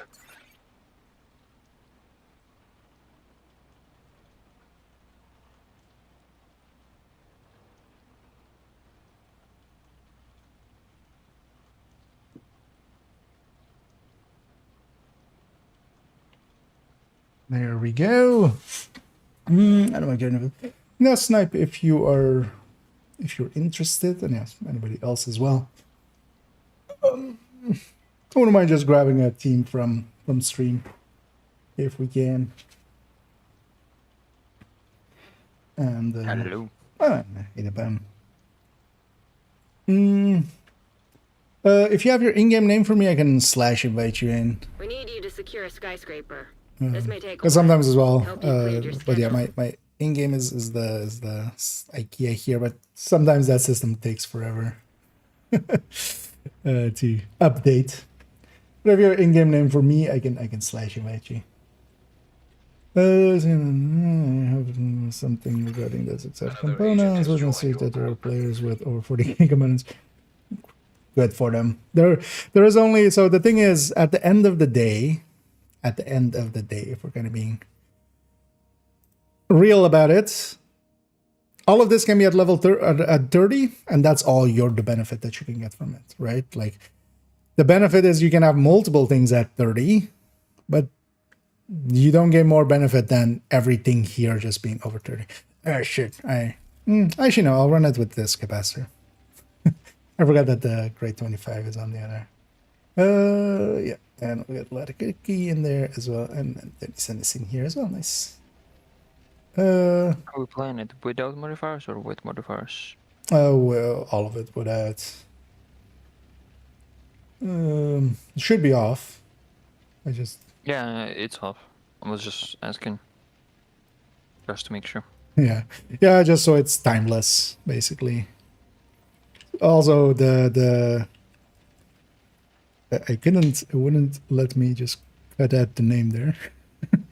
That should work. That didn't work. My group leader. I'm group leader. Let me just type it. Sometimes as well, there's extra things that come with. There we go. Another agent is now in your group. Anyway, we're gonna run it with no regen and such, and also as well, Lata, if you want to and not have my explosions and everything in the background, we are in Discord. Even that's just for you, it's not per se required. But, you can join the voice channel, and then in there, even if you don't want to talk and stuff, you can just have my voice without also my stream, basically. But only if you want to. Actually, I kind of need to intro the build first. So let's open up this. But then actually, yeah, let's go up, and then if we wait on the inside there. Just have this loading screen already out of the way. I was gonna do it down there, but I realize now we can get this loading screen out of the way. I know, chat, that there is hard to earn and no regen, so there is no med packs to start here with. But that's kind of also gives me something to do. I'm to die first. Yeah. Let's hold here if we can. And then I'm going to do a quick intro to the build, and then we'll go in.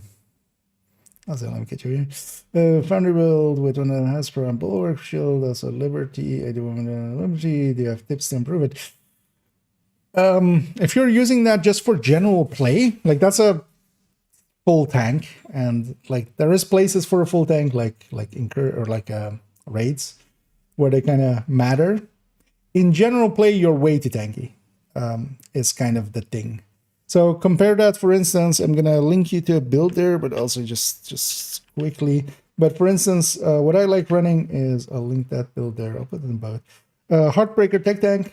This is kind of the build that I like running as something tanky. I'll pull it up on stream as well for a second. As something tanky, but still has a lot of damage. So this has a very strong shield that is getting healed by the Artificer.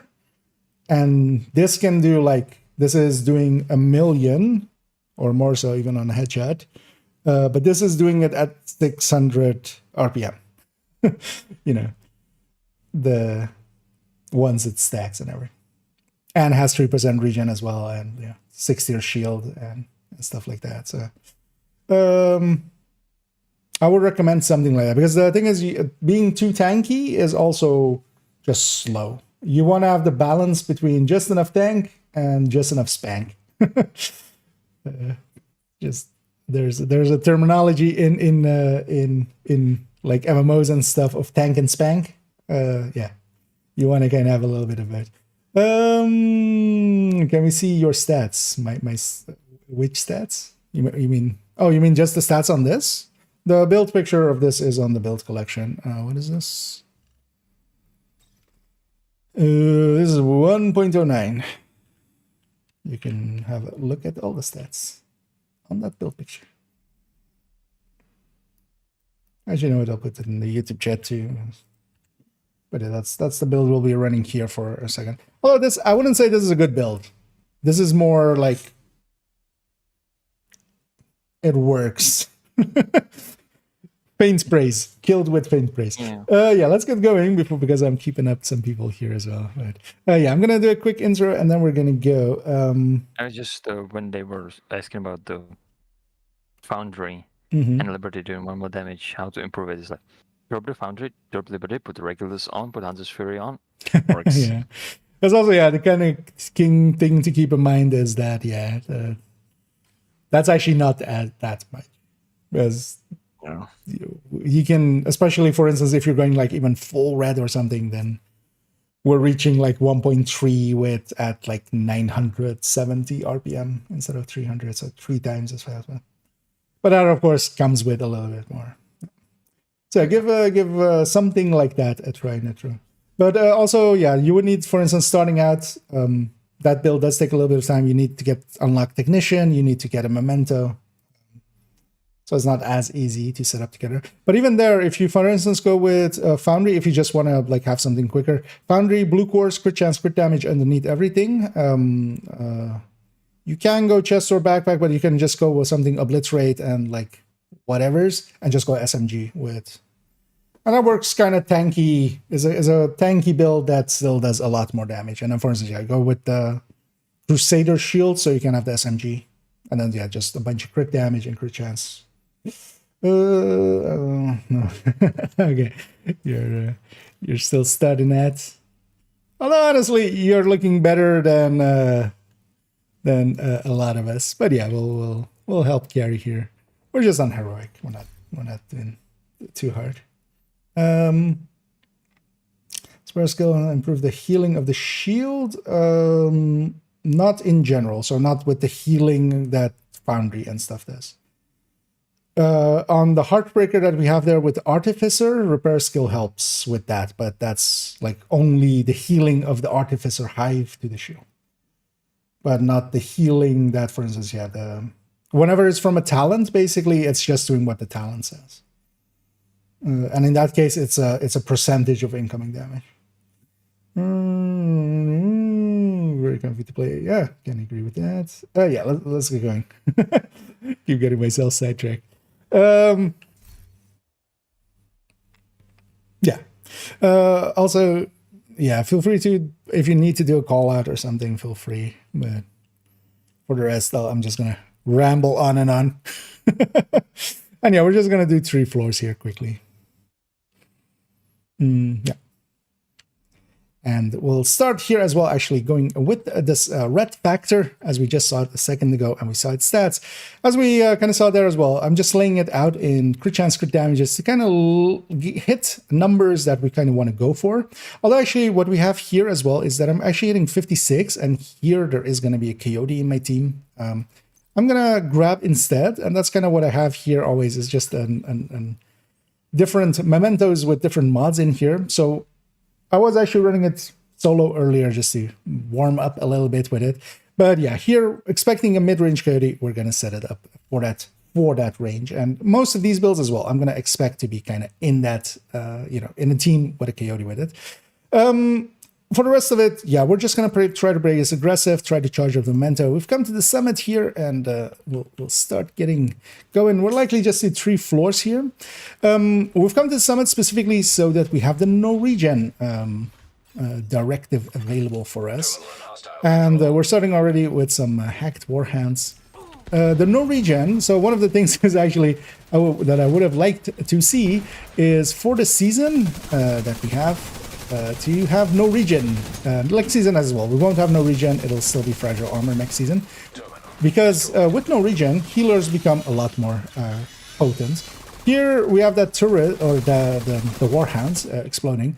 I've actually deployed my turret and kind of stood by it. Faraday, of course, from Technician, is helping me there to kind of... It also helped my drone survive incidentally. I wasn't actually practicing to hit that. But with no regen, as we kind of see there nowadays as well, you can't just weapon swap to make it go away. That makes healers actually useful. And I feel any season where we have no regen, which again, next season we still won't, but maybe the one after, the potency of things like this, and especially, one that I like as well, the combat medics, goes up by quite a bit. But what we see there as well is already, we've healed up Pomik already back up. And yeah, I've actually taken a few people from stream here with me just to quickly get together. Just to also, yeah, not have to per se deal with random matchmaking, which, of course, yeah, if I want to take my time and, for instance, do an intro at places. It's kind of hard to coordinate that. Here's what I'm just gonna go back to my turret, just like not get zapped. My drone survived incidentally, and yeah, what we do want to do is just to have our turret and drone singing as much as possible, as much of the time. That is the core to any turret drone build, but it is actually harder than one might think. A lot of people go with the term of like, it is, you know, a turret drone build is an AFK build. In general, no. If you're playing in, you know, past season 2, all the way back when like Capacitor got introduced, or season 3, when Capacitor got introduced, when things like InSync got introduced, where combined arms got introduced, all of those things, they make it so that, yeah, if you're playing it passively, you're kind of doing it wrong, because there's so much damage in Capacitor. There's so much damage in getting the turret and drone to, for instance, yeah, always kind of actively hit enemies. And we kind of see the healing there, for instance, on those. So we have also hard to earn here on, so they don't have med packs. I'm making it extra hard for them. But yeah, we do want to have our turret and drone be targeting stuff. So in general, what I find myself doing on turret drone builds, and that's also kind of the downside of them, because the damage isn't commensurate to the effort needed, I end up actually shooting just as much as I would on a red build, but then also trying to concentrate on my turret and my drone and where they're shooting. And is my drone coming back? Because instead of coming all the way back, if I target somebody else, it'll go there right away. So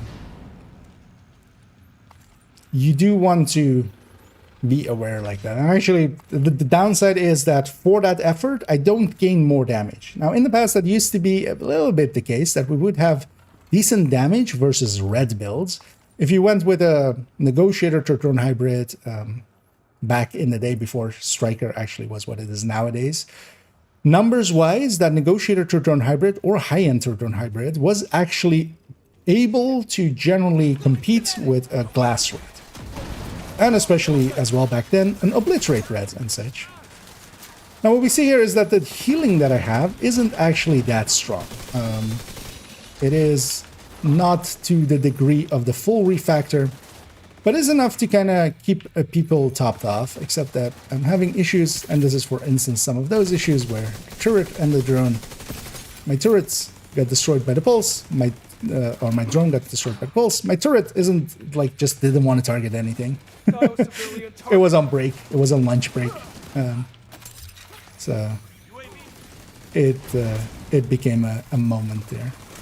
And those moments are frustrating, and that's also the reason why overall I do still have combat medics, and I still will run combat medics, because situationally those are less frustrating in kind of those moments where I want to heal my allies but my turret just doesn't want to do it.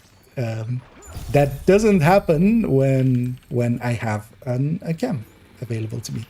And that's kind of the deal here. And that does kind of, it doesn't break Refactor for me, but it definitely doesn't make it a replacement for combat medic, as I was kind of fearing it would be.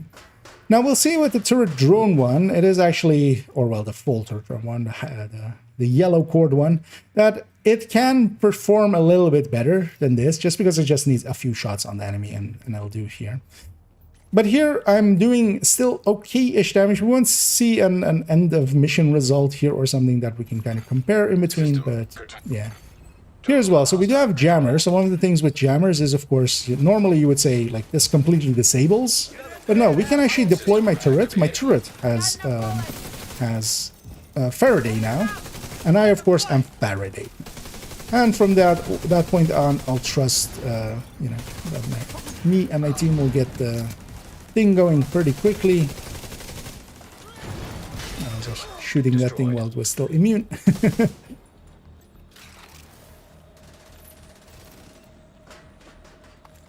But this thing, I feel, this red one, for 4-man here, or for instance doing it in the open world, kind of can do that role of a combat medic and kind of, yeah, run with the team, make sure that no regen basically takes the sting off of it. And of course, as we saw on the numbers end of it, even when I'm fully charged up on the memento, and here especially, we're just doing like 3 floors here, and we're not going that in-depth with it or long with it. That's also the thing you would want with this. You would want this, you would want to run this for, you know, with a team where you're running it for, you know, several things in a row. So doing just a few floors here is kind of doing it a disservice, but I feel this was the best place to kind of showcase it. Because if we were going for a longer time, eventually I'll fill up the memento, of course, and then we're, you know, gaining those amounts as well.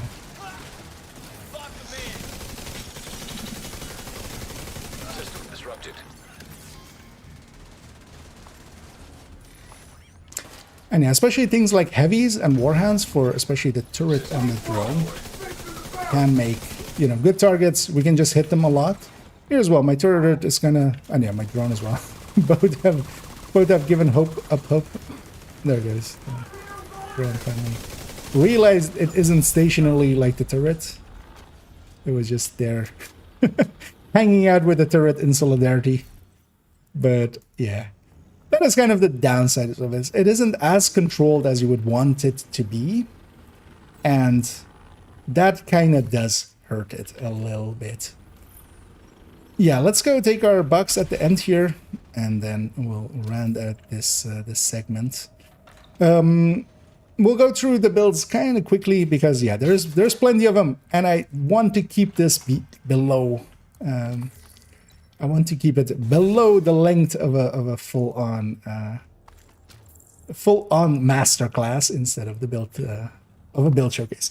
But yeah, let's go on and look actually at the turret drone version. Okay, let's get it there.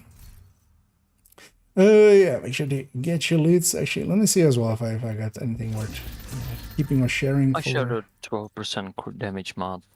Okay, that will. I think Cookie already picked it up. Yeah, that will help out. One thing we could do, just seeing as we have the 4-man, we could actually do the segment of the status effect one first. Because I would like to actually take the third drone one into legendary. Although actually we could even do that. If you're up for it as well, Latte. I just don't want to take you, for instance, into there if you're like feel not ready or something.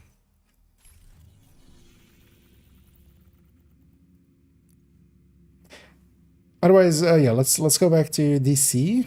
In any case, I need to swap characters anyway. Also, yeah, let me catch up here on chat for a second. Let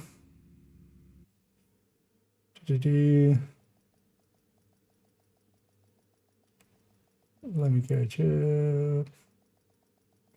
Blue screen or island response, please. Oh yeah. You mind, Reezy? We're kind of recording some segments here and there, so I'll be basically, yeah, not responding to chat until in those segments. If you're still around, there are different things for different builds. So, for instance, blue screen works really well with Negotiator. Iron Lung works really well with OD. It really depends on like those kind of things. I'm gonna, if you guys maybe stay together, I'm just gonna swap character. And if you guys are up for it, maybe we do. Although, what would be some, because we're likely not going to do a full legendary. But what would be a good, like what would be a good place? I feel the Roosevelt start. Skill, but I think I'm not gonna go foam. Yeah, no, it would just be 3 reds preferably, and this. Just as striker. You guys still together, right? Yep. Friends list too big. I might at some point actually, although I would feel bad for any person I remove from it, but at some point I feel I need to maybe make that list shorter. Like people that I haven't played with in a while. I was kind of thinking maybe we go Roosevelt start. Like, that's a place where a lot of damage and such happens. Let me also take the chest with me just in case. Do I have this backpack set somewhere? I don't. Okay, perfect. I'm sorry. So I can put this free core damage on. And as well, we're likely not going to do the whole thing. We'll likely just do a few rooms if you guys are okay with that. That's fine. Yeah, I'll do the intro for it here and then we'll take it there. I feel weird to go into legendary and not be foam.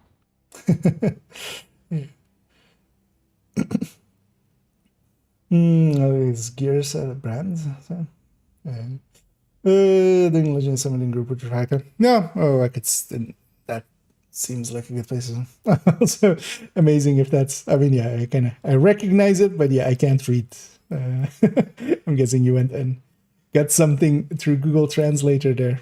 But yeah, I can't read Parsi. I can only speak it, and actually at like a level of a child, so I can't even really speak it.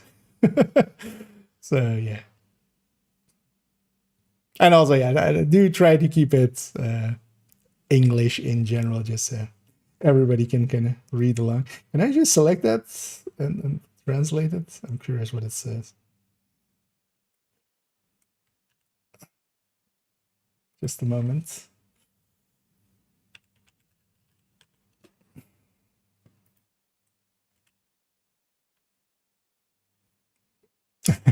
Oh, they're just saying good night. Shab Bakhair, likely, and mercy. I know the words, but yeah, I can't read them.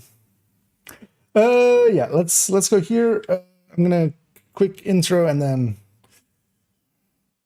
or actually, start of capital. There? I don't know. Because there's also one that is kind of usually messy. I'm kind of looking for like a messy fight. Nah, let's go Roosevelt. Just it'll be faster. Yeah. Let's forget to change it from the manhunt. Manhunt? Oh yeah, Modifier? Who's the leader?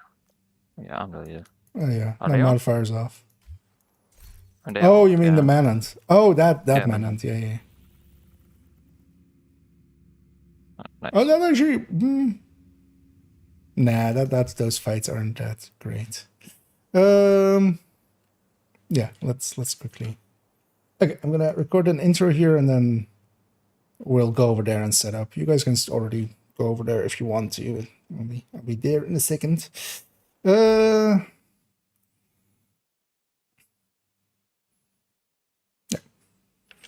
And next up, we'll take indeed the third drone one, the full skill build one, basically the third drone setup.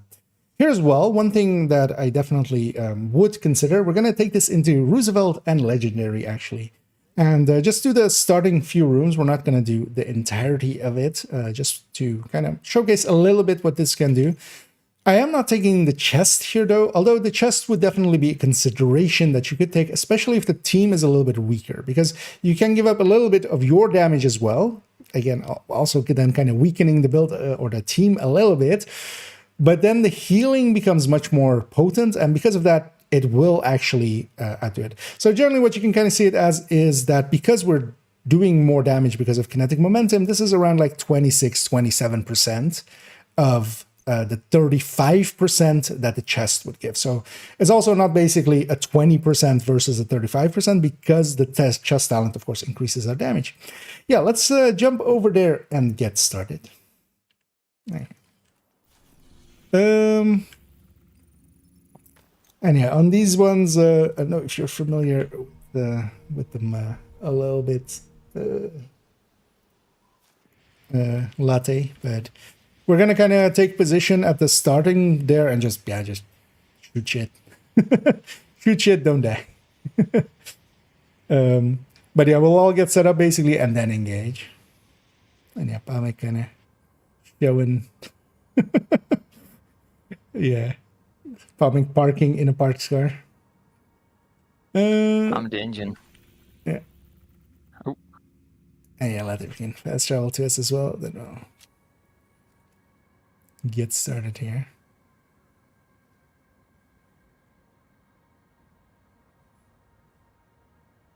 Actually, let's go up to the thing there because this is just running. Let's go up to the You've got your objective. Don't let the first anything room. stand in your way. And then I'll start recording.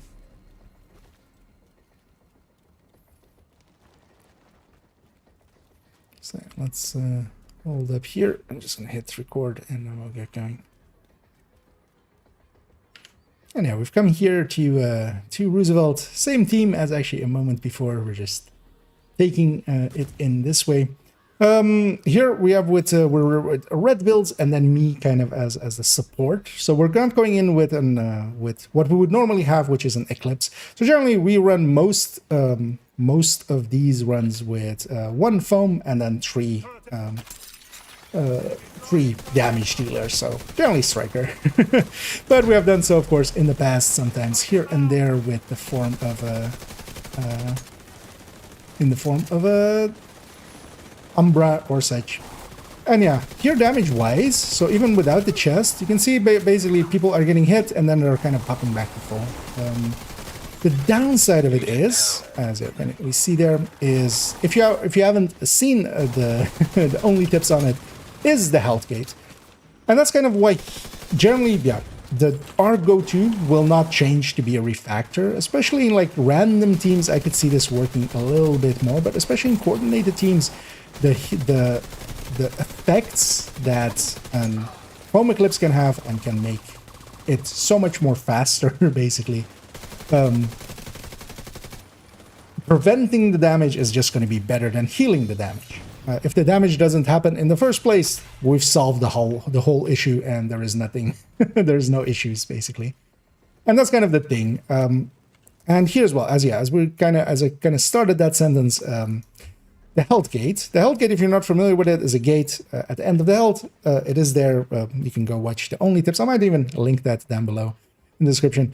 I explained it in there, but every time that someone reaches the end of their health, they have a 30-second timer that if they reach the end of their health again, they will get downed. But the first time, you basically have a protection there. That's also what usually gets called the one-shot protection. That effect is, means that even if I heal somebody back to full, if they get hit hard enough, that doesn't matter. Because if they're getting hit by a sniper, and I heal them back to full, and they stand back up and get hit by a sniper again, they're getting downed. There's nothing I can do to prevent that. That also means that any build like this, or like FI, or like any healer, is very dependent as well on your teammates. So here, for instance, I'm very confident that, for instance, my teammates are at least a little bit aware of it, especially, for instance, Pomic and Tennyson will know that system well. Lade will be learning it likely in here. What we do want to do is be aggressive and move up with our teammates as well here. We'll likely go all the way up to basically through this next room as well. And what we do see is every time my allies do get hit, they pop back up quite quickly on health. I'm gonna send my turret or my drone generally as a harassing tool. It'll go after what is perceived to be the biggest issue. So for instance here, the 2 snipers. This is, for instance, keeping those 2 snipers perfectly busy with just 1 drone. And then my turret is generally going into a high area. This is what I would in general do with drone builds in general, is just try to get the turret up on high where it can shoot everybody, where it can be effective in that way. And one thing that turret and drone generally do anyway is draw a lot of, for instance there, the drones of that drone operator did go up, but they went after my drone because it was the easiest, nearest target, and my drone just took it. Yeah, we're going to push through, and for instance in this part it's kind of important that we stick together, and then in the end part of this there is basically a wave in the back. So we're going to go through, kill the waves across, and then come back. The thing with Legendary is it is very consistent. Once you know the spawns, they're that every single time. Now, I'm gonna go and get set up here. I'm gonna put my turret down. That engagement actually with for instance, that's an important one to know, that when we're shooting a Warhound, for instance, with an EMP sticky, as long as we don't detonate the EMP sticky, that one came from Comic there, it doesn't actually aggro yet. And yeah, we see that while the healing of this isn't as good as with the chest, because the healing is definitely better with that. And here, for instance, that would definitely just work out because my team is strong enough. So I could give up a little bit of my damage. And here we want to kill these two waves, and then we're going to fall back real quick. We do especially want to kill that heavy on the side. But as well, my drone as well, acting as kind of a skirmisher against that heavy. I'm going to recycle my drone here, but yeah, we're going to fall back and try to catch this wave as it lands. And if we can do that, that will be in our favor.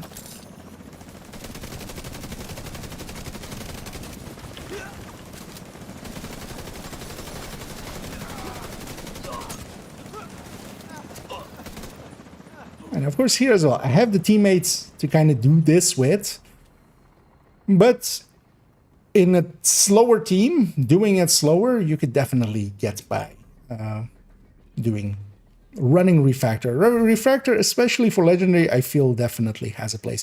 You're doing damage and you're healing. We're gonna go grab the boxes here. Of course, the box is also scaling to Legendary. I do also want to show this way of getting up, as a lot of people don't know about that one and just go around. Also, I'll grab that just to share for its stat later on, maybe. We don't want to forget any of our skills and such, of course. Let's do one more room. Let's do the burn pits as well. Just to have shown that.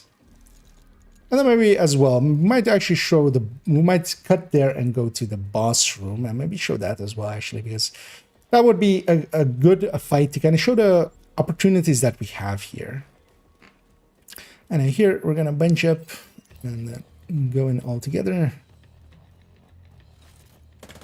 Because we have the waves here. One thing to remember is, yeah, you're a technician. So, for instance, we are going to try to grenade and such. We can do that for the Warhounds and such, for instance. But here, just as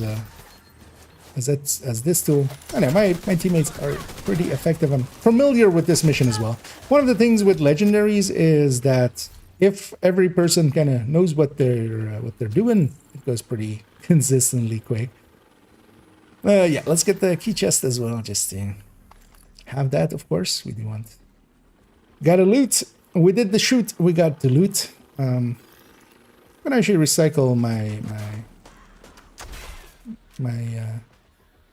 drone there. Wait for everybody to be here. And yeah, let's go do this room. And positioning, of course, for third drone. This is a third drone build at heart. So yeah, positioning matters. I'm going to put it forward and kind of covering as much area as it can. I want it to be able to shoot. I want to give it the best chances to do the most that it can. Also, by being in front of us, it will actually draw some of the aggro. You will see a bunch of the things like drones and such. They will go for them. And yeah, as any person gets hit, they'll get popped up to full health pretty quickly. But yeah, it's kind of dependent on them as well to know the health gate mechanics. To not, once they basically get health gated, once you reach that end of the health, they need to watch out that, you know, the next one is going to take them down, even if I've healed them back up. It's especially stuff like chip damage, that for instance there, Tonyson got hit a few times, but it didn't go all the way to the end of his health. That gets prevented here. And Legendary is a lot of chip damage. So yeah, actually, let's just for brevity's sake, we'll cut it up here. And we'll come back at the boss room and actually kind of show that area. Yeah, let's maybe do that. If you guys are up for it as well. Let's just make it to the boss. And then... well, I'll take that for the max stat. Yeah, let's make it all the way to the boss, and then at the boss fight we'll do another segment. No, don't worry too much about it. Comic will carry. And now that I'm not Eclipse just forming, I can actually do something maybe, so. Yep. Pumic will carry us, and Tonyson will carry Pumic. Perfect. I can agree to that. Actually, I haven't run this as well in this way. I don't mind paying attention to what I'm effectively doing here. Because also, yeah, if we do an end of mission, I can also get an end of mission result. Let's see actually how much... It's not going to be close, but it's not going to be nothing, is the thing.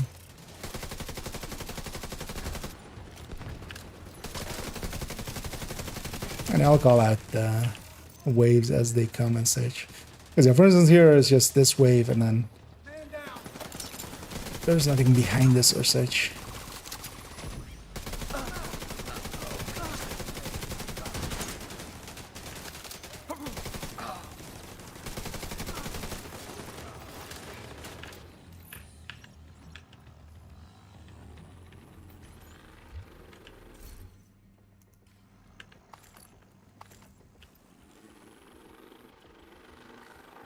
Because yeah, we'll have this build. Then actually I want to do a little section with the explosive one. And then lastly the Eclipse one, just the heroic mission. And yeah, let's hold here. Let's still go here. And here we'll have a bunch of choppers. So let's maybe actually, maybe if you take the start, and then Denison, if you take the end, then Lata is kind of in the middle, and then, you know, both of you can kind of help with the middle. Sure. Yeah. So, Lata, if you come with me, if you kind of set up actually on this right side here, and I'll set up with you as well. So there's going to be a chopper that kind of lands around here-ish. Which I don't remember exactly where it lands, but we'll see in a second. I'm just going to go up here actually. There. They land there. And yeah, we're going to deal with this one.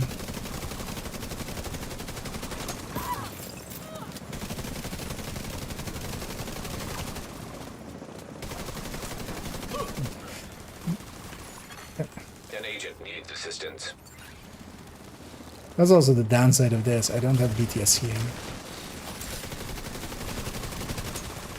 Oh, watch out, the middle chopper's coming down.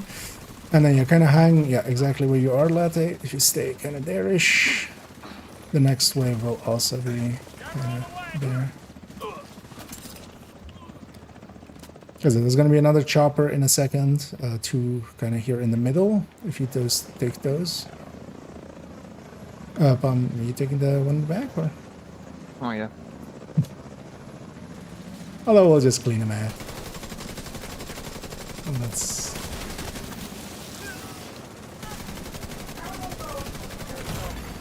Serious trauma detected.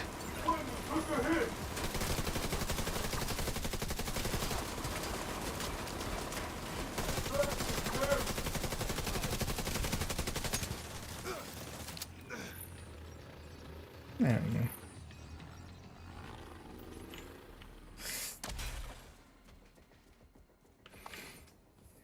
What do we have still? Oh yeah, that, and that.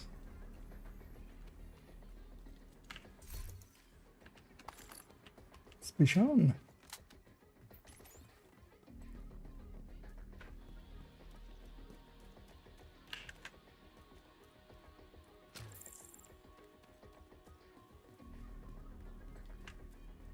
A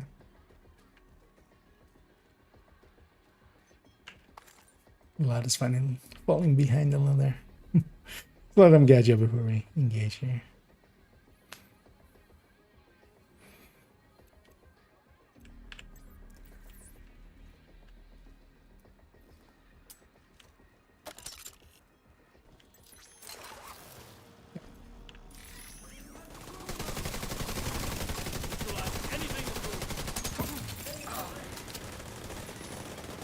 I'm gonna put my turret more forward, actually.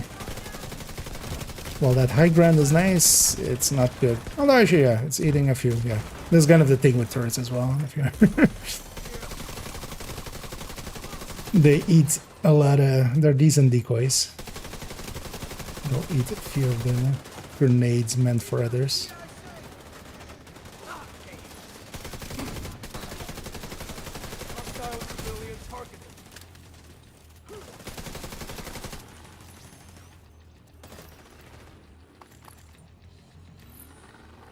Also, this place is ARs.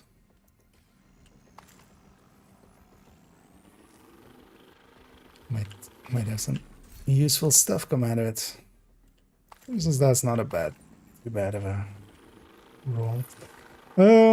Actually, for the water rounds, I'm just gonna grenade them, and I think that with the EMP sticky.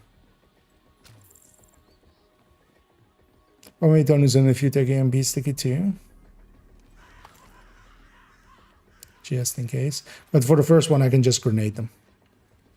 That disables them for quite a while anyway. Anyway, let's head on in. Wait for them to get together and then I'll grenade them. There we go. Nice. Ow. Immediate medical assistance needed. Something's still alive. One went behind. Agent Oh. down. He was. If we can Understand. kill the... Yeah. I'll get... Alright. System malfunctioning.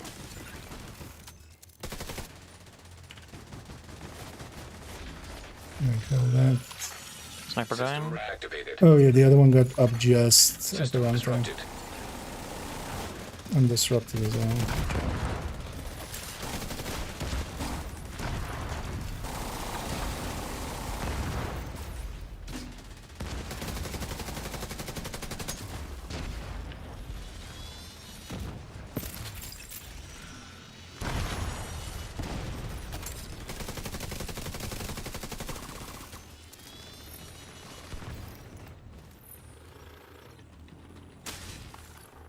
Yeah, we lost sight, or at least I did lose sight of the third one.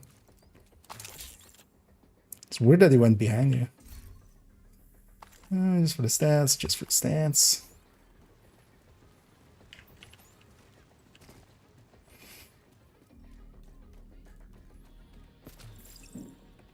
The nice thing as well is if we wipe on the boss, there's a checkpoint, so I can act as if as if we didn't wipe. In the worst case.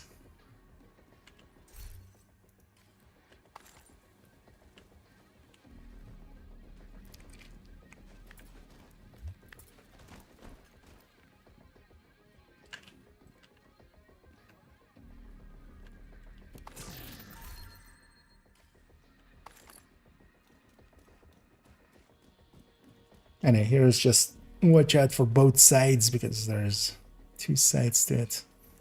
We'll just kind of hold the back here and just let them come to us.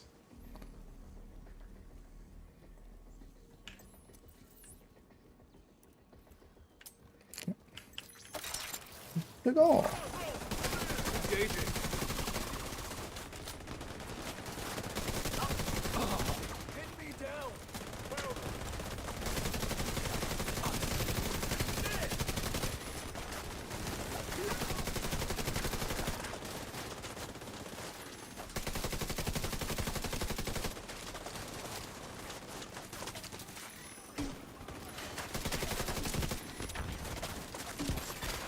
An agent needs assistance.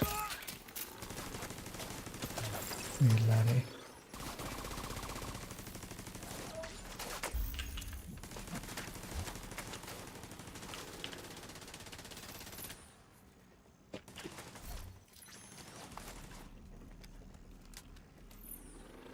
And they're both strats, right? Gate strats? Yep. Secret strats? Yeah, no. Let me get you in chat here for a second and then kind of lock it in and then we'll jump over. Let me catch up here for a second. I missed the thing. In the momentum chest better than the refactor chest. I'll do more damage with that, basically is the thing. So the healing here is enough. Like if the team maybe is like worse, because I did bring it with me specifically. I'm going to actually at the end of it also discuss, like, I brought it with me in case we need it. And also I have a Hana-U somewhere piece. But it depends on if we need it, because as you notice, there are like it isn't the fastest healing, but it's more than enough. It's still like more than enough. And then yeah, I do a decent amount more damage. Let's yeah, I'm gonna just do a quick intro and then we jump over. It's just gonna be literally going like I'm at the boss room and then we jump over. Yeah, let's, although wait, let me make sure that, because it's been a little bit.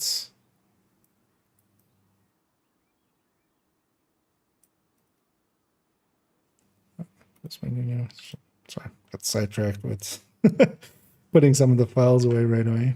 Let's make sure that the recording actually works right away. Yeah, it's been a while since the last one, so the hard disk might have just gone like I'm going to bed. Yeah. Oh wait, just for continuity's sake, was I in the menu there? No, but I was just walking. Okay, so yeah, we'll just fade over to this. My camera was up there. And yeah, we've come to the boss fight here. We're gonna do it with this and then the red builds. And yeah, we're gonna go over, and of course, we'll have to deal with the marauders and these waves.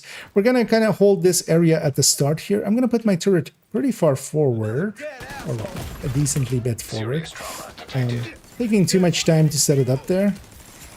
And the healing to myself is actually pretty, you know, it's basically half of what goes out to my allies. I'm gonna especially put my turret in a second to go after the destroyer here, of course, destroyer world. I'm gonna put my drone on some other things. Now, of course, here the turret is kind of at full strength, kind of always healing at full strength, effectively. That does mean that, yeah, the healing is pretty good against the bosses, but and that's good against the minigun of the bosses, but if they get hit, if anybody here gets hit by the rockets, including me, well, basically, that first one is going to take us to health gate, the second one is going to take us down. I'm going to actually MP grenade over there. We've killed the marauders pretty quickly. I believe I was hearing Ravenous going off there as well, which is, of course, a really good tool here. And honestly, I was just going to do the first few rooms. Also, I see an exotic there, and it being from a specific source, we likely have the biggest of the horns. We do want to keep our turret and drone singing, and then here especially, it's one of those things where, yeah, it is at longer distances, so it becomes kind of, we have to make choices. Like, how do I get up here and get my turret? I want to, of course, pick it back up. My drone is off cooldown. I'm gonna, yeah, we need some healing quickly. Let's see if I can get that done.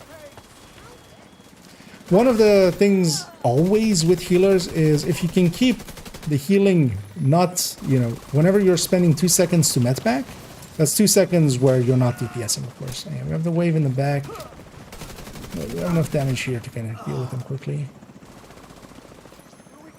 If you can have a healer, they can kind of, you know, mitigate that, but that comes, of course, at its own cost. That healer is not doing as much damage.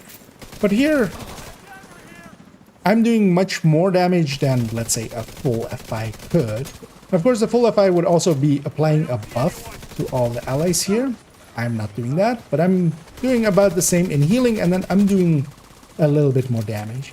Now, it would be interesting to kind of try to talk about how much damage would that add to teammates, and then how much healing and such. But also, for instance, here, I don't have to focus on my allies at all when I'm healing, which is also a really important tool. I don't have to know where my allies are. I just do my damage with my turret and drone, and we get the results that way. And yeah, it's actually not from specific source. It is from targeted source, and it's just the Elmo. But we'll maybe make that find a good home with one of our teammates. I am actually curious on how we did damage-wise here. And while I am not, you know, in the same league as, for instance, full strikers on these two, and Lade was especially as well, is a newer player, and yeah, they're not actually even that geared up, but they were more than willing to join us in this fight, so good on them. I am doing, we're doing half on kills, 2/3 on damage, and that is the deal with this. It is doing damage on its own. Now, of course, in the FI sense, if I was buffing like my teammates for around 25%, if they were running Chest Striker, which I don't think they are actually, but if it's even like 20%-ish helping, or if we average that to 15%, they would be doing 15% more, and then the healing might be more consistent. But this is definitely a good way to deal with legendaries. And I found, and many with me found that, yeah, it is definitely a worthwhile tool, especially for instance for matchmaking, because as well here, we don't need coordination. I don't need to know where my teammates are. They're getting healed if they want to or not. I don't need to we don't need to huddle up on a hive. One thing, though, is that, for instance, the chest definitely isn't a worthwhile option to consider here. That's also why I brought it with me, just in case if we needed it. I could have swapped to this, and I have a swap in Hana-U piece, I believe a glove, or no, actually it's a knee pad, just so also the core doesn't change. But for legendaries, this is more than good enough, and that's also been the thing. Some people have been poo-pooing it as, maybe not needed, but it doesn't need to be needed if it's just useful by itself. Let's go actually look at an explosive version of this for just a little bit before we take it to that status effect one. Okay. I'm gonna guess that Cookie may not have a Elmo yet. I don't know if you do, but also this one's with Detox. So I'll share that. It would have been nicer if it was a bighorn, but there you go. Feel free to take that one. Also, I have a few items here, so I'm hoping you're already familiar a little bit with the library. These are just for adding into the library if you don't have the maxed out stats.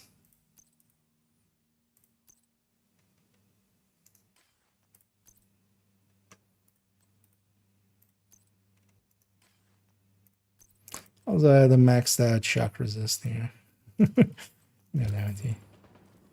Yeah, be sure to pick up those. I'm just gonna go pick up what's on this boat. Oh, yeah, that's our first Elma, so that works out. And yeah, especially with weapons, you want that third stat that they have to be damage to targets out of cover. So that one has that already, saving you on some recalibrations.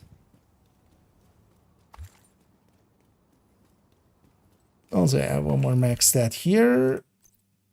If I can find it quickly enough, there we go. But those are mostly for, just adding to the library, because most of the guns that we gave you there, outside of that Elmo, most of those weren't like that useful. You can just use them for the stats. And once you're ready, come to the pier here, because there's 2 more crates there that we want to grab quickly. Yeah, no worries, and we're always willing to help out. We all started somewhere. I've gotten plenty of help as well in other games here and there. Recently as well, somebody was very kind to me in Warframe and gave me a bunch of interesting stuff. Oh yeah, actually we have the exotic. Oh no, we don't. This wasn't the weekly. Never mind. I was like, we have the exotic from the weekly. No. Title was the weekly, but I'm not in the mood to do title. What was our time there? Actually, I wasn't even paying attention. 24 minutes. 24 minutes. Oh, okay. That's with also me yapping. Not too bad. How did that feel for you guys, actually, or how did it feel for you? It was fine. Was I could have pushed more often, and I just used it when you were doing damage. I just peeked, got destroyed, went behind, got my arm back. Yeah, definitely enough healing happened there. Let me set up for a second as mortar, and then if you guys are up for it, is there a good targeted somewhere that we want to go for? Maybe.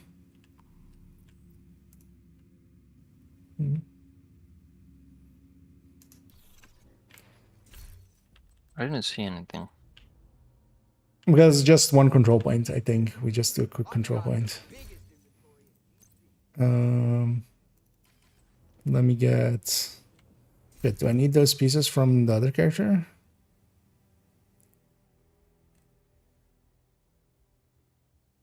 I do.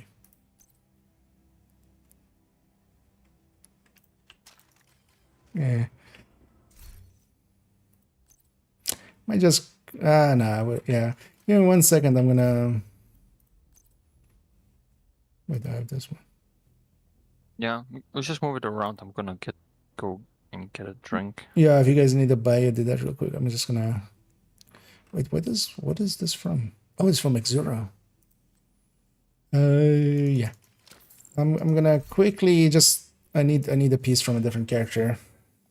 Should have realized that earlier.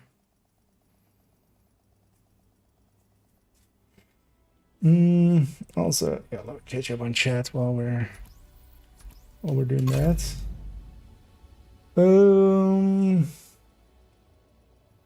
What are my skill damage numbers? I mean, you mean just the hit numbers from it? The build is in the build collection. I can just link you to it. I have it open here somewhere. So, what is it? 3 point something, 3.04. I'll just link you to the build picture and you can go have a look at it there.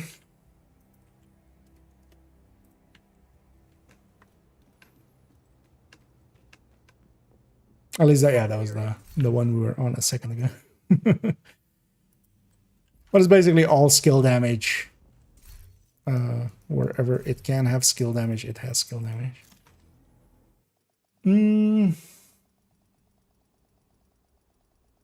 This is a Refactor, just skill tier Refactor. That one was just, yeah, just like the full yellow Refactor. The red factor we did a little bit earlier, actually. But this all, of course, will be... The build showcase is going to be on the channel tomorrow. But the earlier one, that was this, basically. Although, well, not with this. It was with kinetic momentum. It was this way. So this was the build I was running a second ago. I'm going to reconfigure it to... Oh, well, not reconfigure, but like just... Jimmy it up. Yeah, I need to grab the backpack to become a mortar version, and I just kind of want to show the mortar version just for a second, and then we go on to the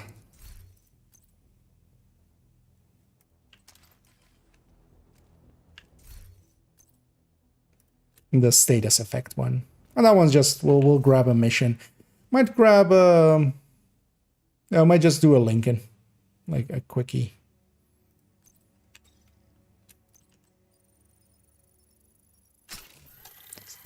That. Mortar. With mortar mods. And as one of the downsides sometimes is just... I don't have enough slots to kind of like save a separate build like this. Which...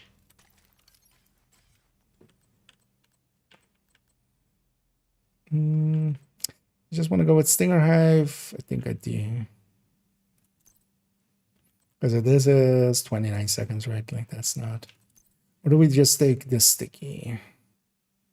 I have a mortar. Yeah, especially with a... Let's just take this. Especially with... If we're taking it to... Oh, yeah. Jump back up here.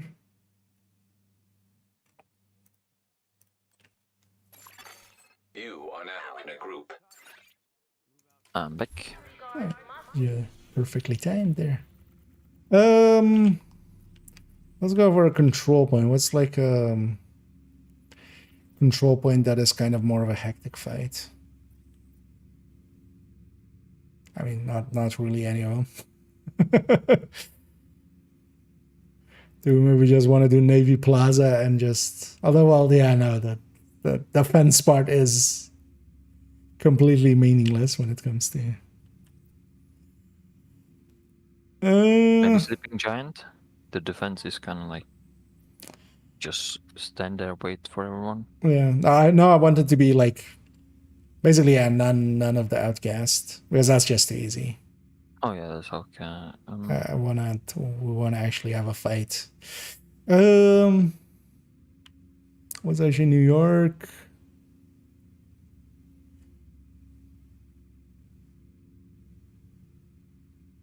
All of them kind of have the Yeah. spawns where it's just Yeah. they spawn from one side to another. Let's just go. Let's just go sinkhole. Just randomly.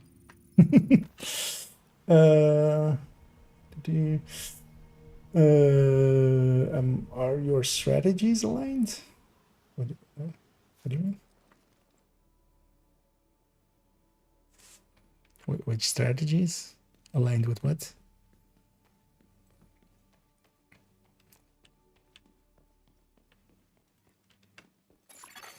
Hostile control point detected. What we aligning?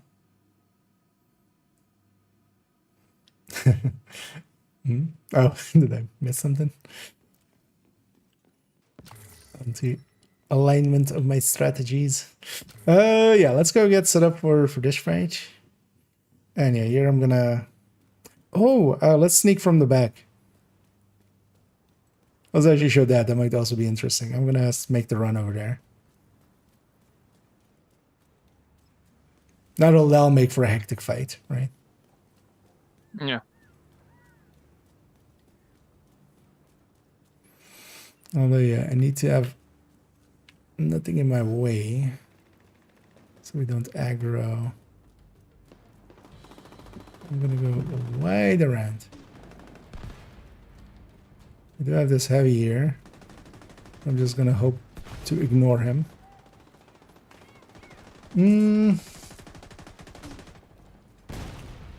Oh, strategic alignment.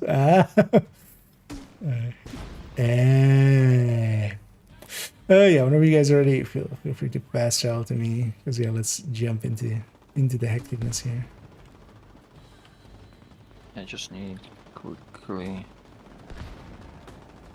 just put mod in.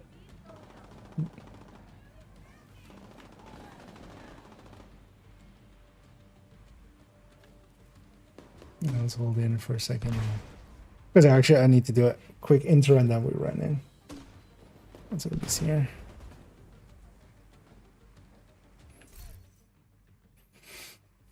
It should work. Nice. You know, it will have that in the background. Explosions. Probably went over. Yeah, I'm gonna do the intro and we just run in and just get to the inside real quick. Yeah, load it in, yeah. And here we're gonna quickly just to showcase it a little bit. We're gonna take the explosive one as well. So here with the sacrifice and the strategic alignment, that red core as well here became a yellow core now, just because yeah, we're on demo. The demo is needed for our oh, we're getting. Yeah, let's maybe clear this out and then outdistance this and come back. Because yeah, we're getting aggroed by stuff now.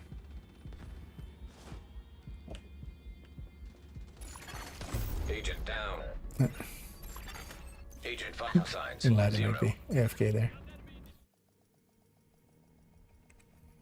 Let's respawn in. Yeah, there was too much shit around apparently.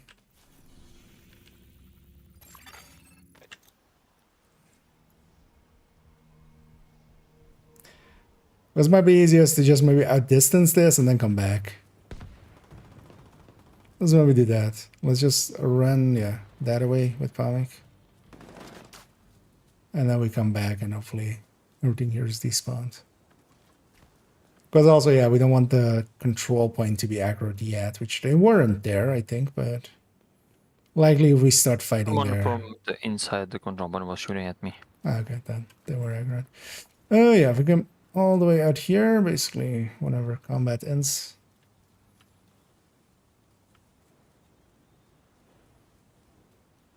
Once we're all out here, we'll go back. You can also fast travel if that's faster. And made the cringe. Well, somebody had to. I think we're all out of combat range. Yeah. Let's run back and then yeah. Maybe I do my intro a little bit further out here. Because yeah, that street is actually pretty. There's a lot of fighting happening there.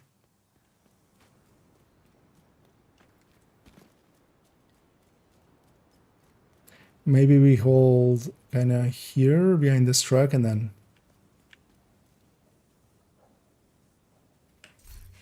Yeah. And then we go in right away. Hostile control point identified. Just waiting for the Isaac thing to go away. Yeah. Yeah, let's get going. Oh, there's enemies already? Yeah. It was one Russia just running, going to get in the water. Okay. Yeah, let's get in. And here we come to an explosive version of the same build that we had a second ago. As we saw in the build picture, we can kind of reconfigure this and kind of rejig this to become an explosive setup. So what has happened is we've gone to demo. Because of that, we've flipped the skill tier here. So we've gone from that red core that we had here when we had technician to this yellow core. And then as well as a setup for it, because especially explosive damage helps quite a bit for our mortar here. We're going that route. And then as well, if we're just going one piece, we might as well go the sacrifice. So that is the kind of the setup for it. Here, we're going to go and assault this control point. We're going to do so in a somewhat more aggressive and hectic way. And that's also why I've picked the hive and the mortar. So there's a gap here as we're coming up to the sinkhole, and they have a back hole on the sinkhole. And from there, we can just come back here. I'm going to put my hive here, covering basically 3 spawn points, and that will instantly engage us here. And as we see here, whenever my skills are hitting, especially, for instance, that hive there, which will continuously have some enemies to hit, we're just filling back up to full. Now, the downside of this is, of course, it's very much, it isn't every, with the turrets, it's constantly continuously damaging enemies, making for a very consistent stream of healing. Here, of course, every time a mortar hits, we're getting one big chunk of healing. Everybody's popping back to full. Whenever my hive kind of is hitting people, it's bumping people back to full. I'm already as well going to call it in. So now normally we would not do this. We would split it into 2 fights. Just here to add to the hecticness. We're going to already call them in and make it one big fight. Because yeah, if you don't call them in right away, one of the things that happens is that these guys are just trying to get out of dodge. Trying to get out the way we came in, actually. That's also the area that it is. It's in the upper northwest corner there. If you missed exactly where we came on over. Now the thing is though that we don't have that much skill haste, so not even as much skill haste as a normal mortar build. That makes it so that the hive isn't that quick to regen, because here as well, we're not using a BDSU that would normally make for a very quick regen of the hive. And yeah, now we're going to have the defense. They will spawn pretty much from over there. And that means that I'm just going to kind of set up here in the middle, at least with my mortar, and just try to hit enemies as often as I can. Of course, this does hit hard. I'm also kind of feeling the thing that I oftentimes feel when I'm running the full mortar build, which is that it's actually kind of hard to get the capacitor up and also do the mortar thing. And that's why I like in sync very much, much more so for this. And actually, we have in sync on here the harmony. But a shotgun would be better. A shotgun with 12 detox or 12 DTA as its stat, because the DTA does apply to the explosives. Now, there, somebody was damaged a little, but yeah, when that mortar lands, it will instantly heal everybody back up to full, including me. Although, yeah, I silly tried to push up there. But also that's kind of the thing. Sometimes you do get hurt. And as well, we've gone from kinetic to glass. Glass, of course, yeah, hurts quite a bit more than kinetic did. We're taking 60% here with perfect. More incoming damage in effect. And yeah, I'm just going to try to get my hive into a position where it can maybe get a hit in. It didn't really. But we'll just quick fire. There's actually an door there, even though the game isn't as you kind of see there. It's bouncing off an invisible door. We'll just move our hive over. And while this may be not per se the best kind of place to kind of showcase it, it still does help heal people back up a little bit, and yeah, we're still having an effect. If nothing else, we're giving a lot of screen shake to our allies. But yeah, just to have shown this, and as well to put it into people's minds, because this definitely is also a good way to set this up. Anyway, we're cutting there. Now let's get our loot real quick, and then I'm gonna swap character again. Supply room access unlocked. And just that final segment. And yeah, if you guys are still up for it and you aren't out of time, we'll just quickly do a mission. I was thinking we just do Lincoln. I feel that's a familiar mission, and also one where they're spawning a lot from just a door, and I can just set them on fire. I don't per se even need creeping death for that one. So I could run maybe something else even. Oh, sorry, Snipe, I wasn't looking at chat there, but I think you figured it out eventually, right? Yeah, but yeah, there's a, like, there's the part where we jumped over, which is actually here. It's the back hole to the sinkhole.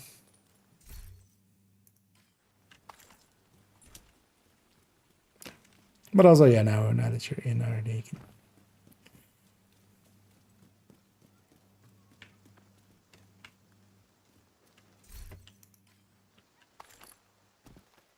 Not the best showing. Also, I'm fine going down. I feel that as well. A lot of people... I was looking at actually, so some people just linked me a few builds of, you know, of a few silly people basically.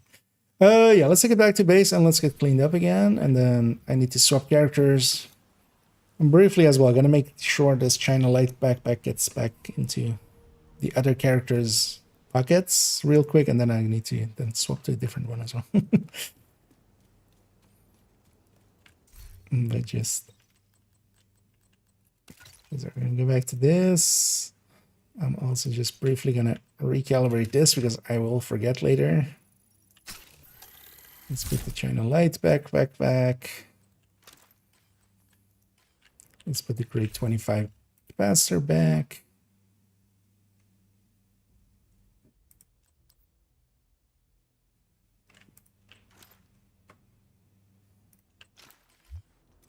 Okay.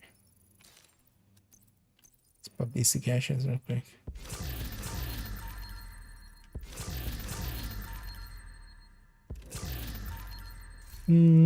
All of these are shareable, right? Yeah. Also, take this 0F, this named one. Hang on to it if you're gonna do the summit thing. You'll likely get more of them, but you might as well just keep one already for there.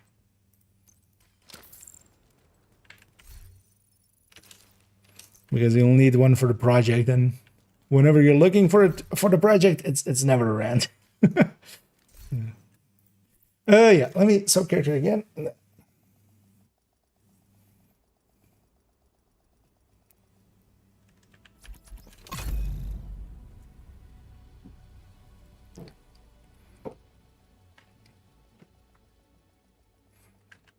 Let me also already put away all the recordings here. Yeah, so this was the fight we had earlier. How long is this already? This might be one of my longest build showcases. What's that smell?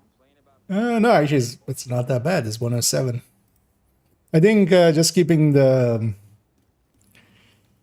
cutting out segments of some of the fighting and stuff and making it a little bit more condensed is helping there.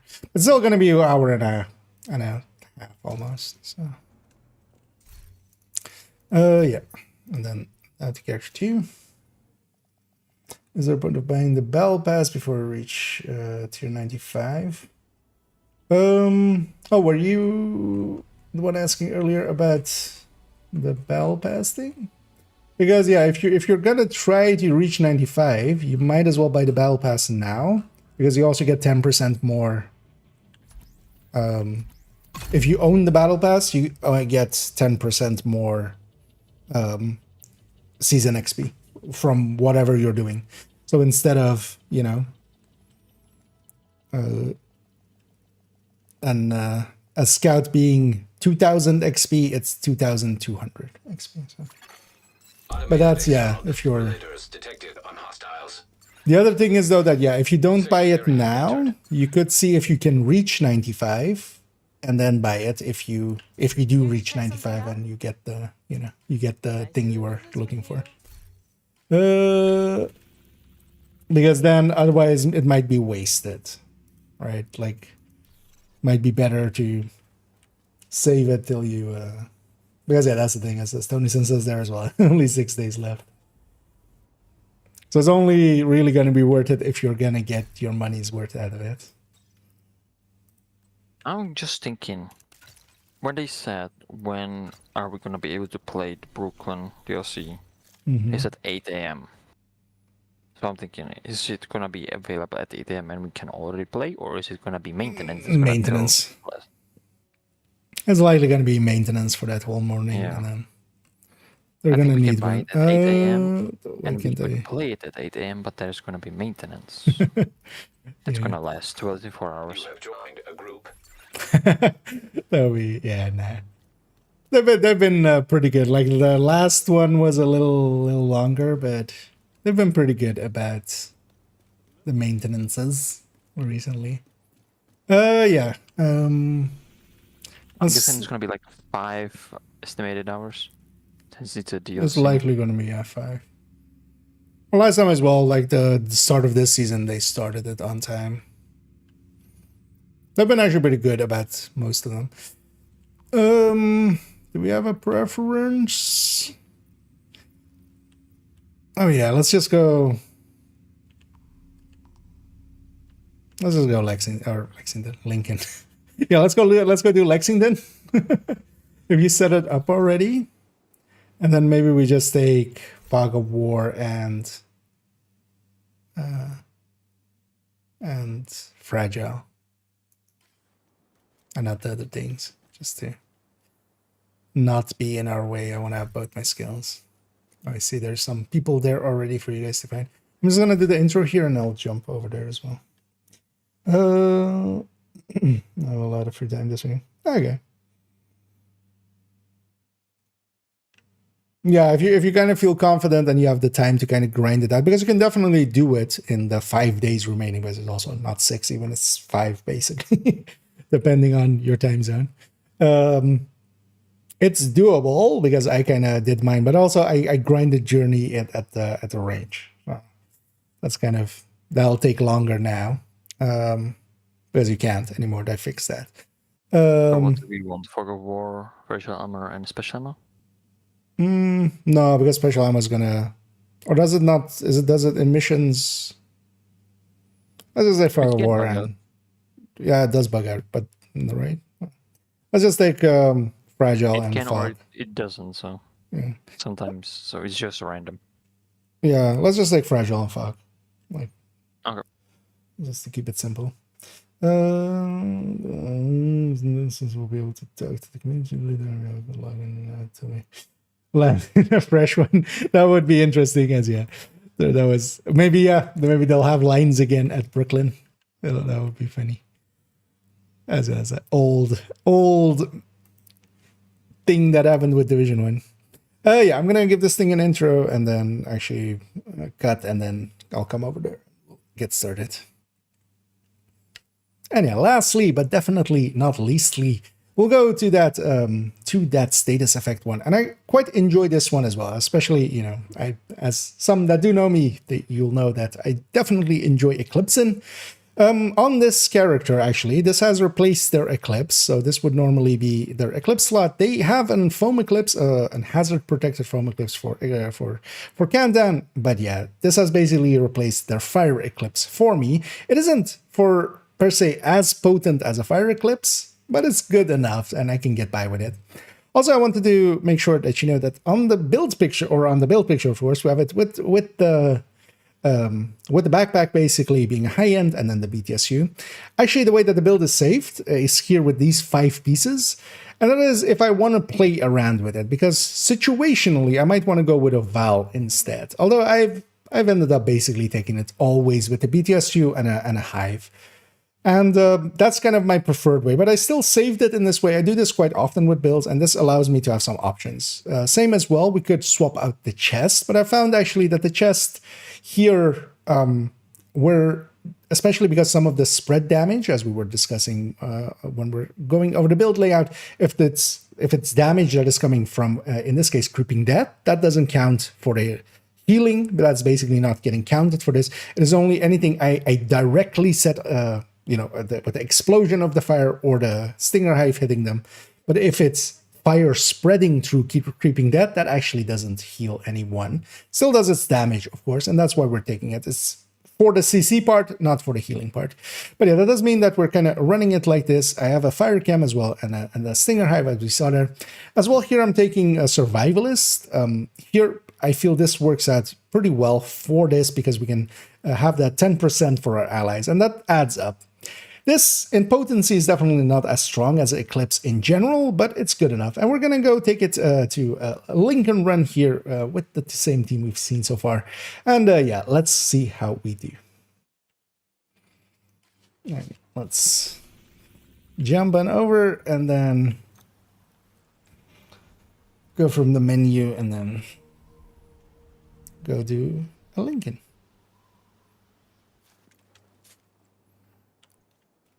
Actually, I'm gonna give it. Let me put that segment in here real quick. Let me give it a. Let's murder those just so we don't have anything in our back. Oh, Okay. reanimated. But yeah, if you can turn that off. We of course went to your world, I think, here. Sure. Okay, turning that off for now. I'll reset us, so let's already fast travel in here. But yeah, right. Good, we discovered that there. I need to activate it first and then deactivate it. Oh, is it showing deactivated? For me, it's just deactivated. Okay.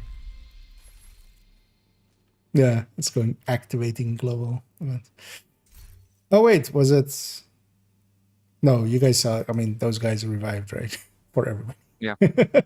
We're not having the situation of like with Golden Bullet where some people weren't getting it. And stuff.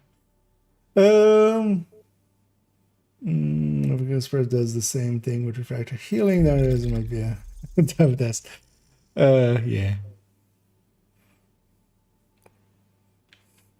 Although, well, the thing is, do you mean if it like double spreads off of was any fire there, anything you've applied that will actually account for that?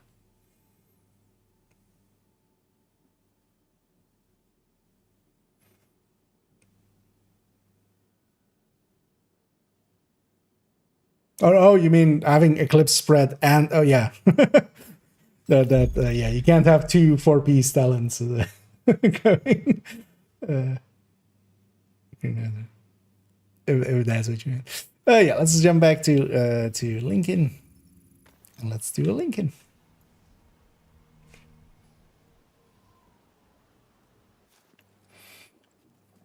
Nobody here. Everybody here. Agent down. know it's my award, so it's... Yeah, but then the mission, it's fine. Yeah, let me do a quick intro and then we run in. Let me stand here. Yeah. And yeah, let's go do indeed a Lincoln with this, with the same team. We're gonna just take Fog of War and Fragile Armor. Nothing to deal with our skills and stuff, even though, yeah, here in the open world we do have them, so that's where we see the drops here. Here, I'm gonna just play this kind of like an Eclipse. I'm gonna actually send one off the wall there. And creeping didn't carry it over. And of course, it's not gonna spread afterwards. Like, that's the thing that you kind of have to learn if you're coming from the Eclipse end. And I messed up that quite a bit. But yeah, here we're still doing kind of Eclipse things. And especially, of course, with a mission like this that I'm pretty familiar with. The same goes for kind of all of us. Oh, well, in general. Although I wouldn't per se prefer this over an Eclipse in general or something like this. But I found that I should, for instance, with Bounty Season to be a really good addition to it. Because it gives a little bit of healing at that start part where sometimes it can get hectic. But here with a very, you know, we know exactly where it's very predictable content, where we know kind of there's going to be a wave there, another wave is going to spawn there. I need to, yeah, I don't have the Eclipse, so I kind of need to set every wave on fire. And of course as well, here, this being a gear set 2, it doesn't actually have that much haste. That's one of the bigger downsides. And what I quite often find myself doing here and there is if I run out of fire chems, what I'll do is just lob a few grenades. That's also why I like running Survivalist with this. In a little bit, we'll likely see me lob a grenade or two. And yeah, if somebody else can open it, I'll take the high ground here. And especially, I want to kind of set up to get that one elite wave that spawns in a little bit. But here, for instance, on just a wave like that, when I set them on fire, I'm basically doing the same as an Eclipse. I'm going to put my Stinger Hive there. There's one later on, a very dangerous wave there. I'm going to kind of get those guys. I'm actually going to add a sledge to this. But keep in mind that, yeah, the fire from a grenade or such isn't doing any healing, of course. It is just fire. But they're just, yeah, for its sledge. I'm going to also send the second one that will actually from the top. It will, when that wave spawns, it will actually, while I'm holding the lefty, and that's also why I have a lefty equipped, of course, it will actually go through the ceiling and kind of deal with enemies downstairs. Yeah, I could try to maybe set somebody on fire here to heal. I repeat, the compound is all clear. My teammates will be fine. Can't be all of them. We got Fragile on. The interior while I get And that's also the one of the things. In a season like this, where in the open world and in missions, we do have Fragile. And Fragile, I can't, of course, do anything about it. One thing I would love for them to do is if you get healed for, let's say, maybe 1 million or 2, let's say 2 million, from a source, and that way as well. You can't really do it with just a 0-tier drone on yourself, or it takes forever. But that would incentivize to run healers more, because if they can heal away the fragile armor, now they kind of become a fair. Because as well, in this case, we won't go that long that my teammates will gather up way too many fragiles. But over time, of course, yeah, if my teammates kind of had like 4 fragile armors on them, they don't have that much health for me or armor for me to heal. Here as well, I know kind of what the spawns are. That is important for this if we're running it in this setup. Now with the third drone one, that's less so. That one you can definitely play reactively. So whenever you see something happen, you just, you know, start pointing your gun and your turrets that way and you deal with it. This one needs to be played proactively. So you want to play it in a way where you know where the spawns and such are going to be. And of course, that's not per se new player friendly. That does take some time. It isn't hard to do if you do a mission once or twice, and especially if you're running it, for instance, run it with a pulse, and pulse quite often. which with this season, of course, with microwave coils is already a really smart thing to do. And, you know, but then as well, whenever the wave spawns, you can kind of see, okay, this wave spawns there. And while it isn't always, you know, this wave spawns here, over time you will notice that, okay, some waves are very fixed, some waves are very much dependent on kind of where the facing is. And yeah, that is just a thing. I mean, that's just game knowledge. You have to build that up over time. You can use, there are people that, for instance, have speedrun guides for instance, some of the legendaries and such that can make it much more knowable what you need to do. But for instance, here, I know in the next room, there's going to be a standing wave at the start. When we kill that standing wave, they're always going to spawn from the door on the left of that. After that, it is facing dependent. And that's also one of those things. Facing dependence is just wherever most of the team is facing, that's where they're actually going to spawn. And here, I'm going to zoom through. I'm going to wait for this Banshee to land, actually, and add that to the mix. And I do want to catch as many enemies with my original fire cam. While that creeping death will spread it to the nearby enemies, it won't heal my allies, of course. Here as well, we aren't per se like coordinating right now, of course. While my allies are actually on comms with me, I'm gonna, just, they're muted, basically. Normally we would have callouts here where stuff is happening, but we've run this mission and we've ran together enough that we know how to kind of trust each other. We know that, you know, likely this person is going to go for those waves, that like there is some coordination just happening by familiarity. And that is, of course, a thing that, it might even be seen as maybe cherry picking. But that is actually also what refactor builds kind of need. You need to know your teammates. Your teammates need to know kind of you. Everybody needs to know what the health gate is. It is kind of conditional to those. And the results will be conditional to those as well. So I didn't need ammo there, actually. Also as well, actually, I want to point at... I'm not actually now running... I forgot to grab it. The grade 25 capacitor.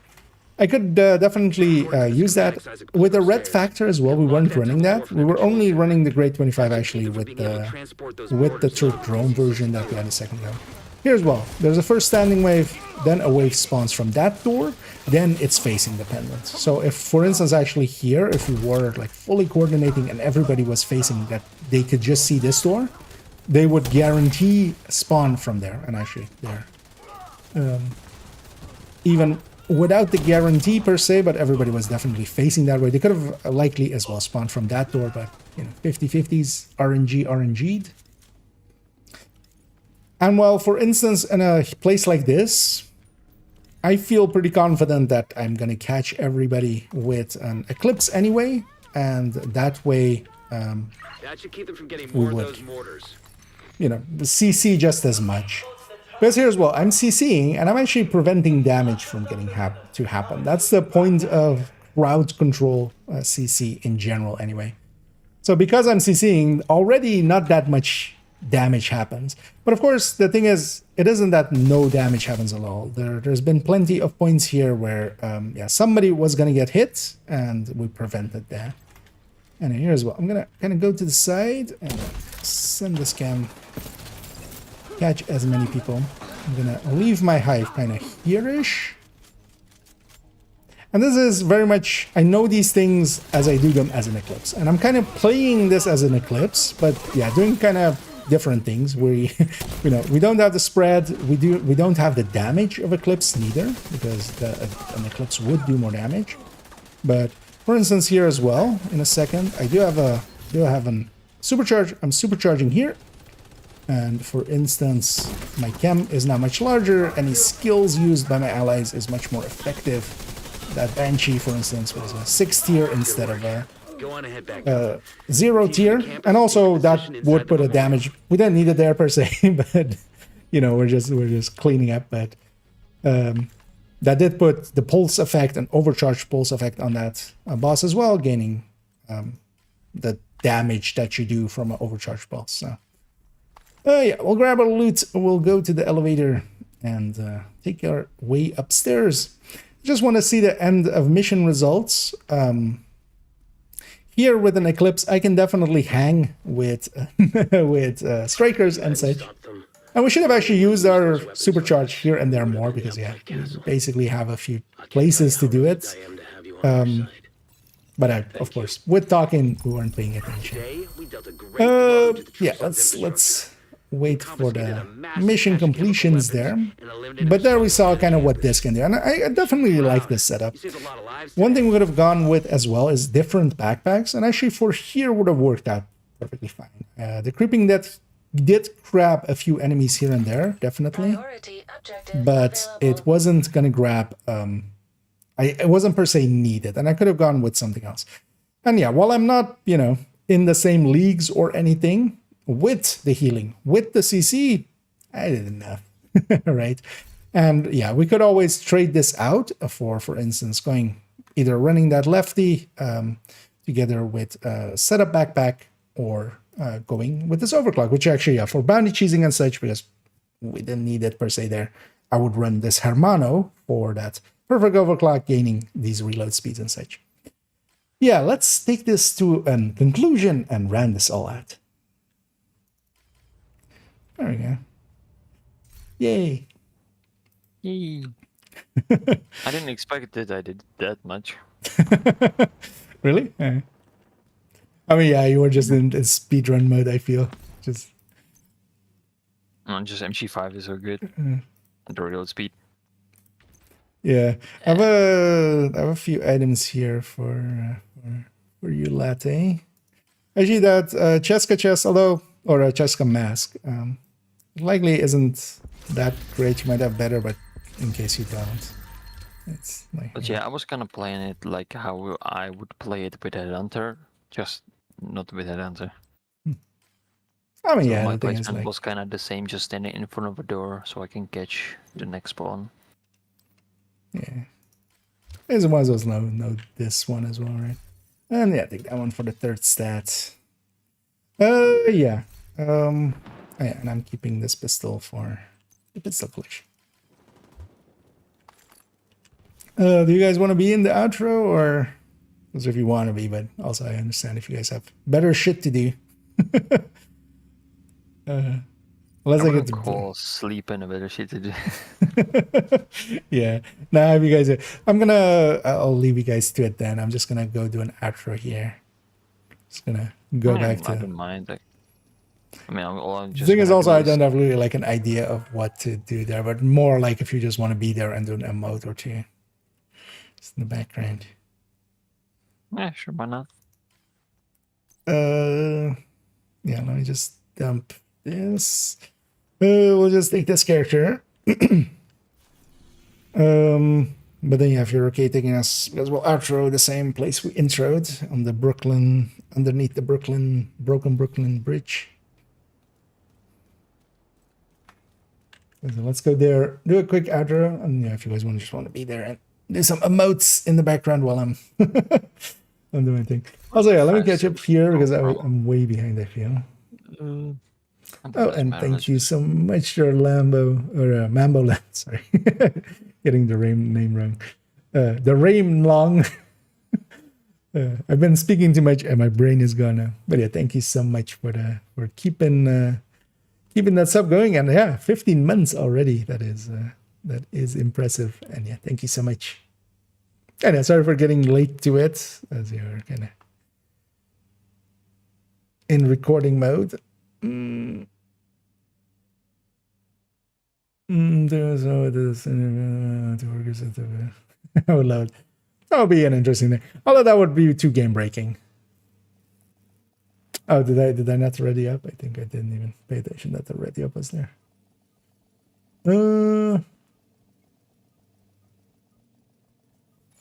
Yeah. Safe Let's area go. detected. Do you have it green? No.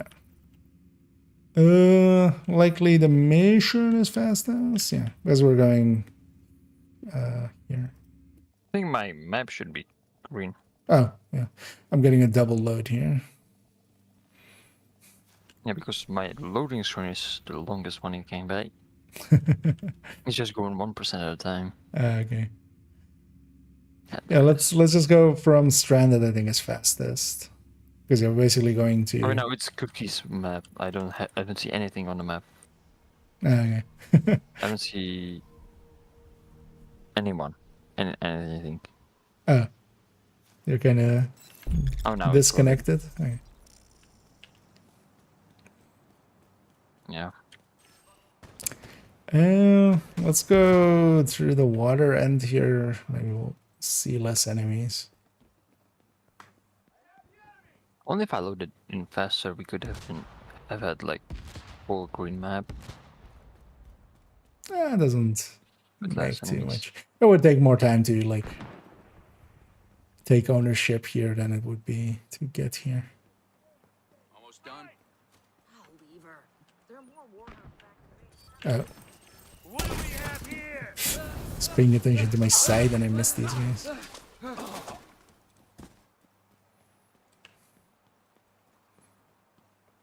Okay, I'm just gonna run there and we can also always fast travel to on each other.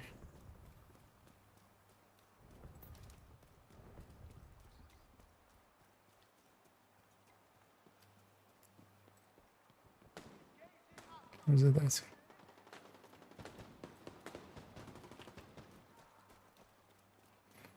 Yeah, sorry for the wet feet.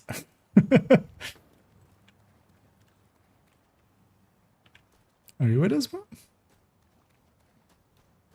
I was a little behind, so I was just waiting for Okay. you Oh, there you to go. make the run. No, I meant more like. But, finally, actually loaded in. Oh, nice. It's kind of like sundown. Yeah, I'm gonna grab this. What do we do all together?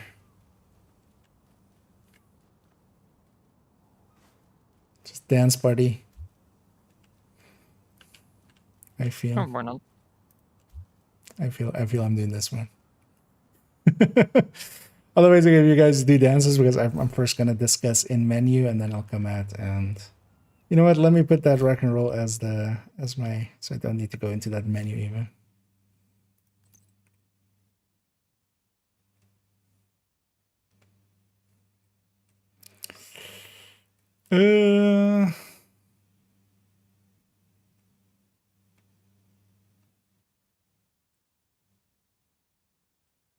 Where is it? Let's see. I'll put that there. Just so I also in the photo mode can kind of get it. And then maybe if you guys can be a little bit more like here, maybe around the crate here, basically. Maybe we just dance around the crate just so the lighting wise that works out better. Yeah, it's H. And then you can pull up. But yeah, if you guys just are in a dance mode like from now already, and then I'll kind of like just join. Trying to pick which one. Yeah, just whichever one you can. Like the vibe of. I'm gonna go with rock and roll, but also it doesn't need to be like. I think it actually will be more funny with just 4 different dances. I'm gonna go with this one.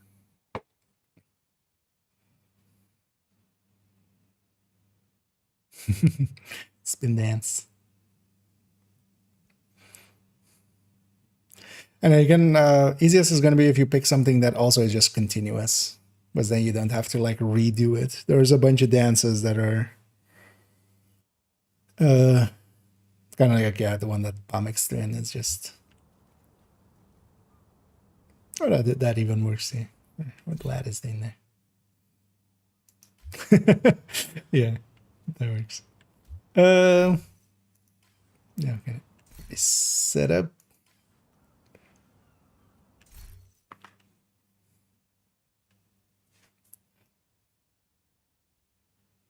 Ah, there we go. Yeah, just some distraction in the background, and then I'll join you guys in photo mode.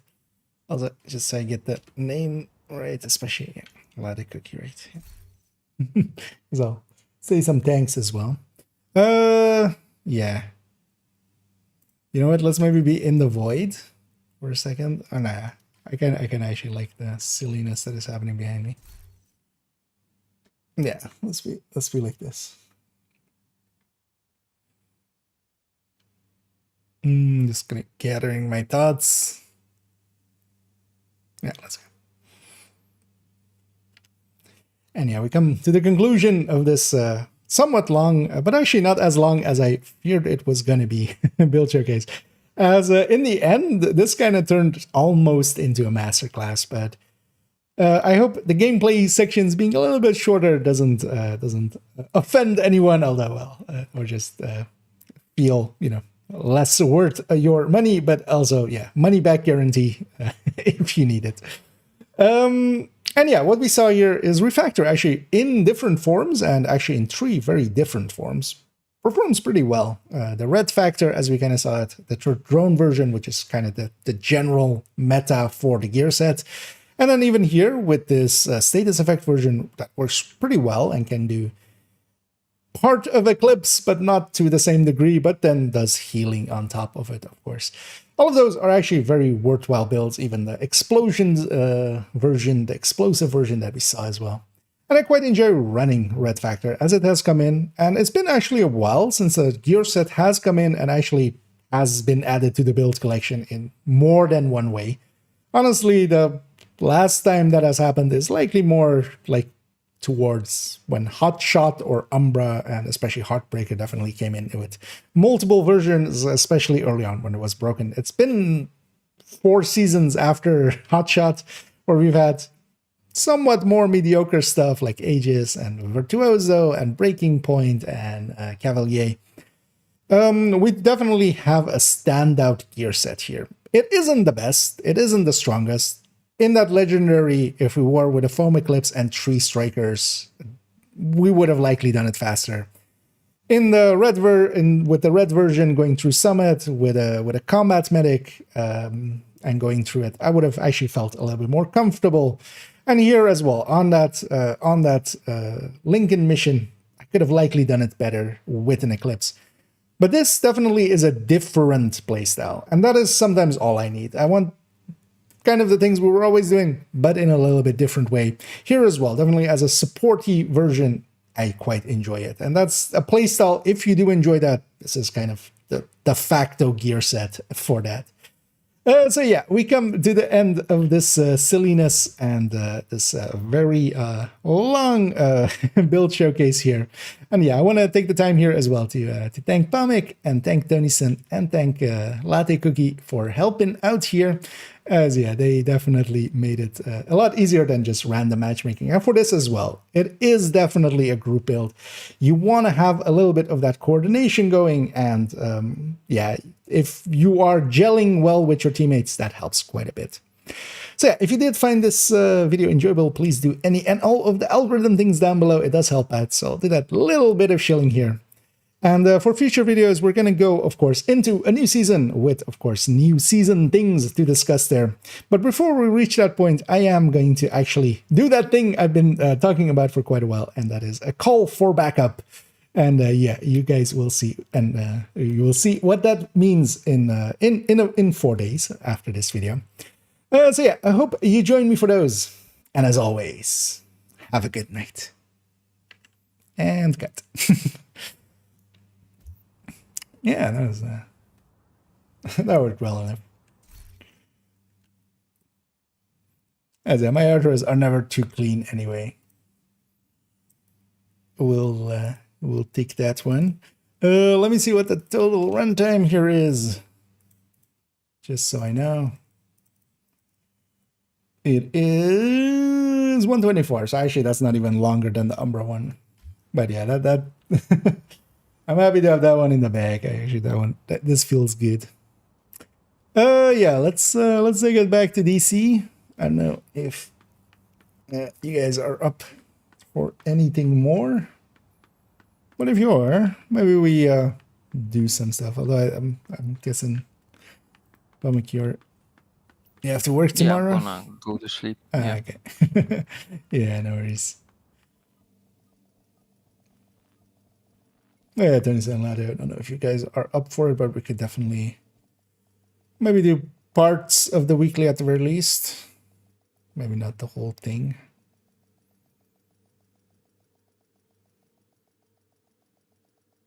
of just general Entering weekly. safe area. Because that's invaded plus some invaded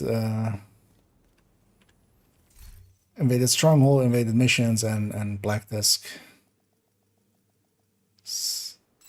thing, right?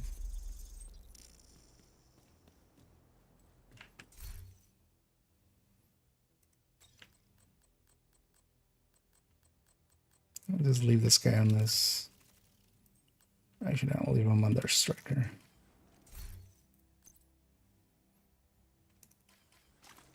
About 30 minutes. Okay.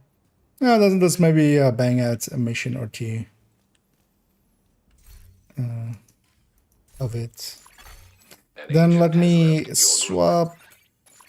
Yeah, let me do it on character 1 real quick. So I'm gonna swap character real quick. Let's take it But down yeah, here. I'm gonna call it and go to straight to bed. Straight to jail. Yeah. Understandable. But yeah, thanks again for safe helping area out there. detected. Thanks for the fun. Yeah, and I'll catch you around. Have a good night.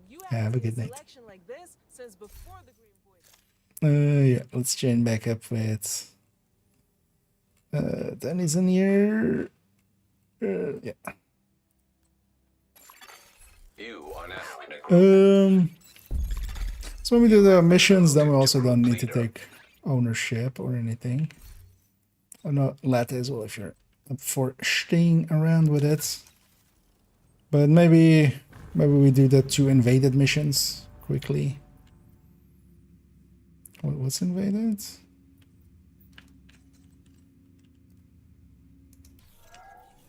Oh yeah, Camp White House was also invaded. Maybe we take these 2 just out and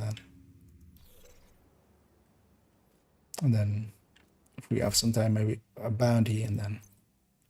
And actually, I'm gonna run a clips there. I definitely running that piece of shit. I just that build is definitely good, but it's not an Eclipse. And I do feel, that's also why I wanted to put in that caveat there. But also, a build doesn't need to be exactly better than something else. It needs to be competitive. So yeah, let's go do Plaza and American History. Those two will likely not take too much time, right? Unless there's a preference for some other thing. I don't know if you have parts done already, Tony. So. Any rifle with I've done most of it. okay. Which parts haven't you done? Or did you say? I think I've done on one char, so just do what you want. So. Okay. Well, then let's just do these missions just as a quick. As we can also matchmake for a fort. Although as well, if anybody does want to join us, feel free to say so.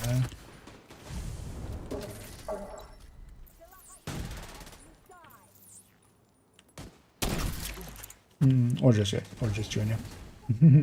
But yeah, on the crit build, on a crit rifle build, there is actually a few, but yeah, it's not that they're not the greatest, but they don't suck. The thing is, rifles in general are not the greatest, but if you go to the build collection 2.03, yeah. So for instance, setups like this. Oh, put it in here as well. 2.03. So, that's the wrong way around. There we go. So again goes via 3-piece or 3-piece via with Fox and then Cheska. This kind of works really well and has some decent handling and such. But yeah, they're not like it's not Striker or Umbra or stuff like that. But it's good enough. But yeah, you don't want Breaking Point. You don't want aces. Oh, am I his leader? You're leader, Tennyson. Let's maybe take it with You are leader. oh wait, am I leader? It's showing me you having leader on my screen. Let me just take it with Fog of War and Fragile again. Just nothing too special. Just not deal with disorientants now. Yeah, ready. Let's Okay. Black Tusk are going after the Shade node. Oh, did I get to just it, misread just the get in there and stop job them. runs? There's the SHD icon. Actually. Oh yeah, it's invaded, of course. And then we can land a chem there. It is a handy trick to know.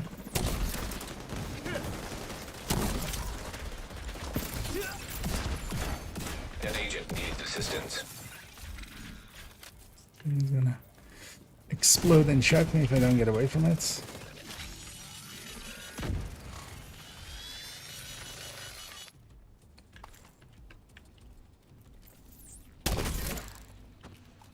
The only thing I still had in my notes that I did forget to talk about, but that's kind of fine as well. Like, I always forget at least one thing from my notes.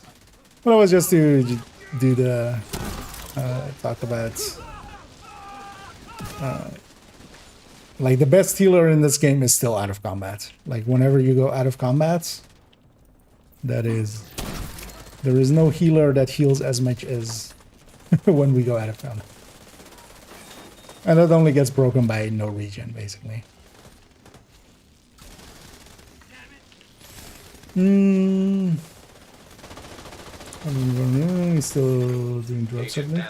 down. Wait. Who was that? Let's go get the harvest. Oh yeah, no, the harvest currently isn't available.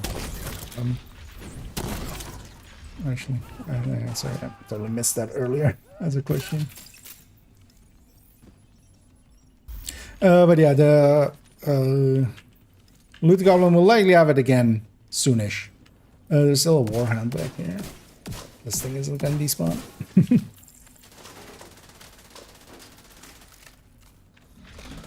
There it is.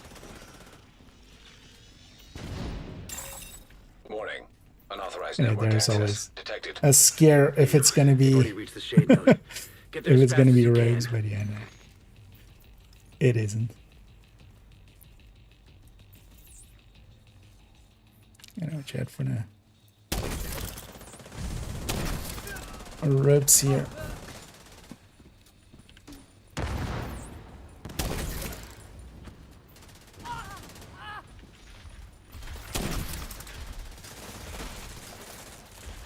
By the time I get on target with my crossbow, it's already over.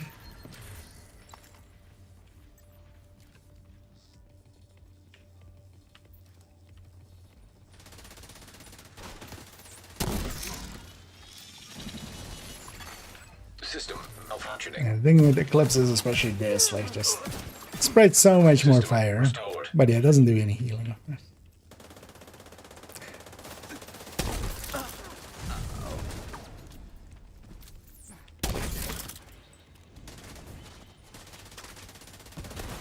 But yeah, maybe we'll entice a few more people to have some refactors going. This is definitely a good gear set. It's the first really good gear set in a while, which is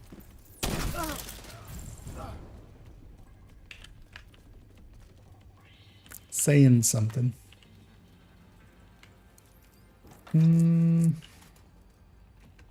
So using pistol build, do the spice pistols. Yep, a pistol killed my father. Wait, no, that can actually happen. Yeah, you don't see me running headhunter builds. Is more likely what you mean there. Because I'm much more of I'm not like I'm first of all not that good of an aim.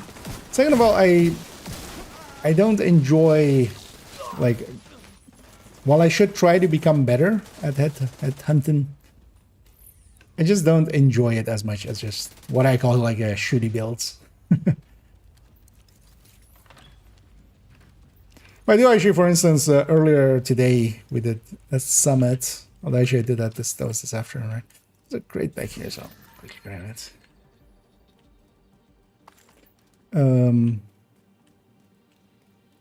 What's this in? Yeah, this summit I actually did with a pistol build. Like the pistol bulwark. But yeah, I'm just not one for headhunting too much. Because I either end up going determined and that just gets boring really quick, or I try to go Regulus and that gets frustrating really quick. Oh well, not really quick, but I get frustrated by. I'd rather just have the consistency of shoot person generally and not have to like try to hit the head.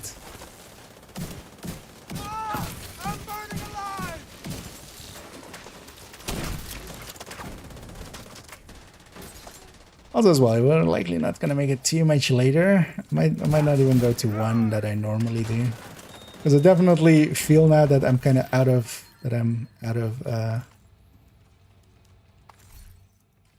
especially for build showcases and stuff, I'm kind of really focusing and trying to, you know, But there's another helicopter do the inbound. best I can. Looks like Did I just not backpack grab the reinforcements. crate there? No, I did. I didn't grab my hat though. And that's actually kind of tiring. It's a different headspace that I'm in when I'm doing just streaming and and then there's also a crate here around the corner. Yeah, normally that's on the normal version, it's over there. On the invaded version, it's over here.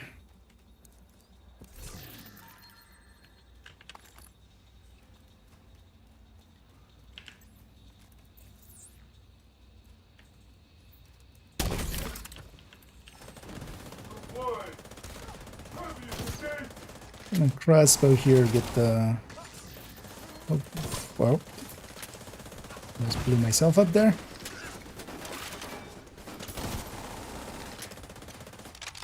I was trying to get the warhound.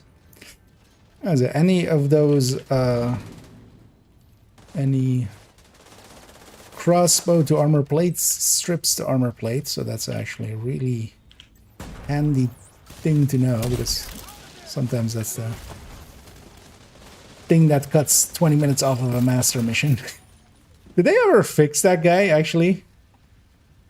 I have no idea. I haven't done the master in forever. The glasses master.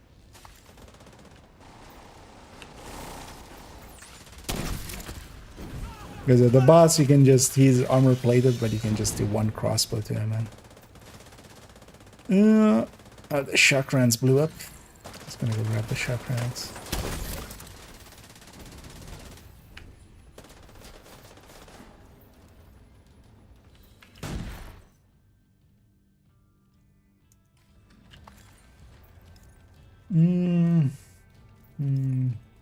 Sufficient with headhunter, your personal kryptonite. Yep. I used to be a headhunter like you, but then my head got hunted.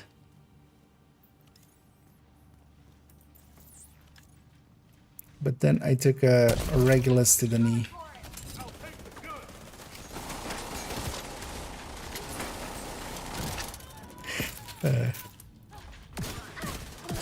Those warhounds always scare me when I sticky them like that, because I've had it a few times here and there. Although, well, more so with like the outcast heavies, is that when you sticky them and then they rush you, and if they actually hit, you know, get close enough to you, the explosion of the crossbow will just instantly kill you. And I'm aiming that way because I know these guys are gonna spawn. And yeah, there's a crate back here to get as well.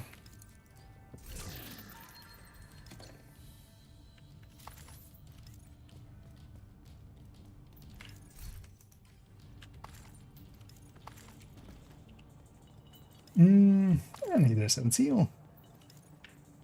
It's a death by 360. To see that.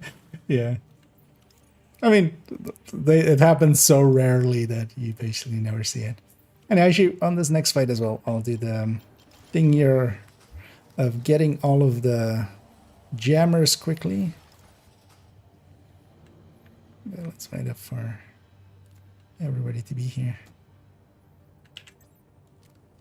Because this was in a recent things and stuff, and you can do it with a weapon as well. But actually, I'm just going to quickly do it with my fire cam. So that's one of the jammers, that's the second jammer, and that's the third jammer. And the one on the right, they all burn, and what I can do is just bounce it off the wall there. And that means that nobody needs to go and risk their noggin for for trying to get those quickly downed. Although if you just have a gun, you can shoot the right one from here. And yeah, the middle one you can just shoot, you know, from here, and then that one as well, you can just shoot it from here. You do need a gun that like has a little bit of accuracy for it. Oh, this one on that side.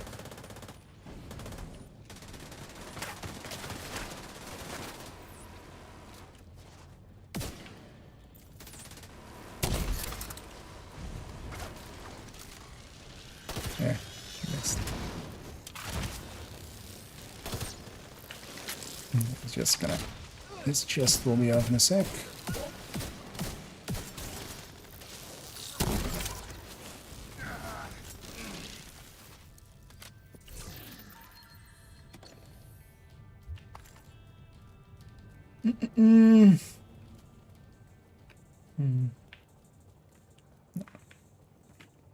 As this trick can. Nowadays, also like here, we have so much more damage than we used to. This used to actually be a dangerous room.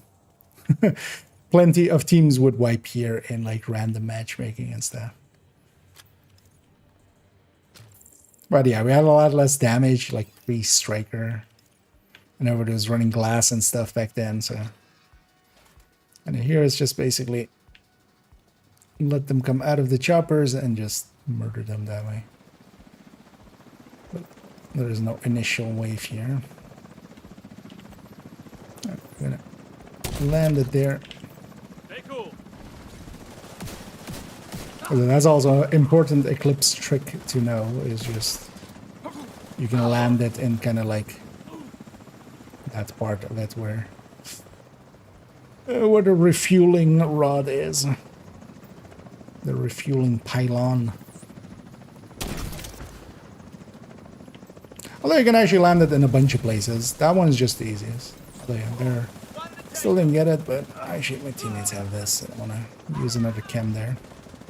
And here as well, it's a very fixed spawn, so it's 2 on that side, 1 on this side, then we get 1 here together with the boss. And the boss is the only one that can be random. Although it's in the bottom from here. Yeah, you can just shoot it from the... There's a gap there. You kind of... It's easiest if you grab a pulse, and then if you pulse, you know exactly where it is. Because actually, it's kind of hard to see through all of them. That's also why it's easier with an Eclipse. You can just lob it in there. And yeah, I'm gonna put this here. I'm gonna focus. And yeah, the boss is spawning over there. I'm gonna just send a fire grenade there. And I might hold on to a lefty in a second.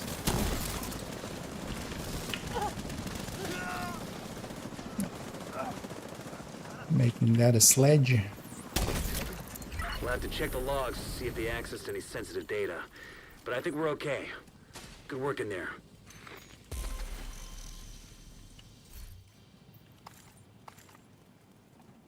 Days of hating army. I mean, plenty of people still do, because if you push into it and you're kind of reliant on trying to get up there. The thing is also you're climbing a bunch, and that means that you're exposed to just getting shot. Like, actually, yeah, I'm gonna share some of the names here that we get just for donating. You need that for expertise. So we're gonna do American history as well, if you still have time to listen to them. Yeah, should be. Yeah, that'll be the 2 Stockades. normal We'll need to missions, deal with that basically. ASAP. Hostile control point detected. Actually, we wouldn't even need this. We would go... Yeah, it's fine. Because yeah, you could go... Actually, the stronghold would count as a mission. Well, let's just do this.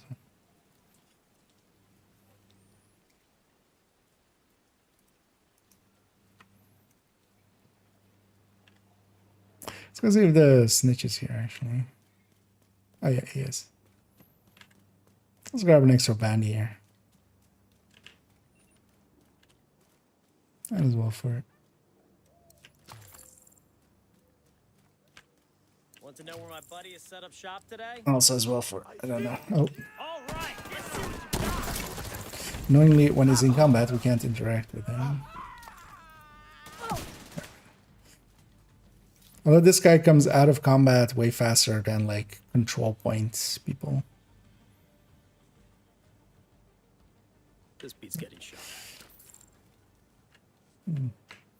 That's an outcast one. I might actually.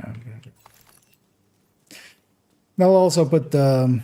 If you're not familiar with Atlante, there's also now the vendors are on the. That opens up 2 extra vendors as well that you can go check. So yeah, it's the markers like over there in Foggy Bottom and in Constitution Hall.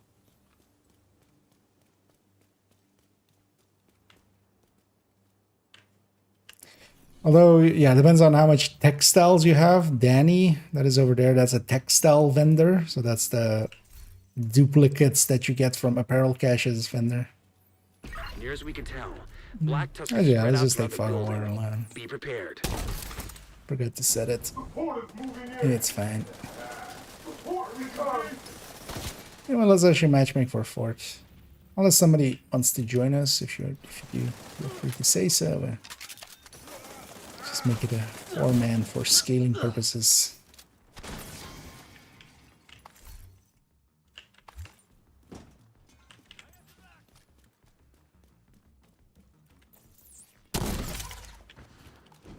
Aw. I gotta move so fast.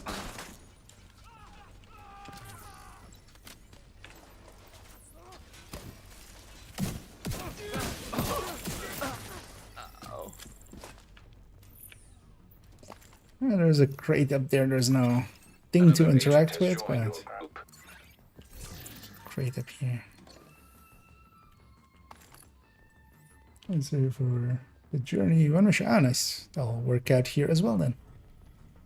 I'll get you some season XP.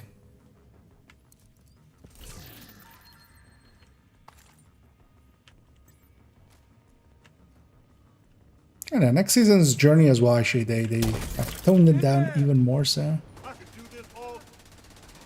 Well, no, actually, I'm not against it, honestly. It gives a short list to kind of deal with, but I was running like 2.5 days in the PTS, although, well, not like even running a lot of things, but that was the key back there. Big key pickup sound. So I'm gonna take this route as it just puts me closer to the box. Oh, I just invade that first on this side.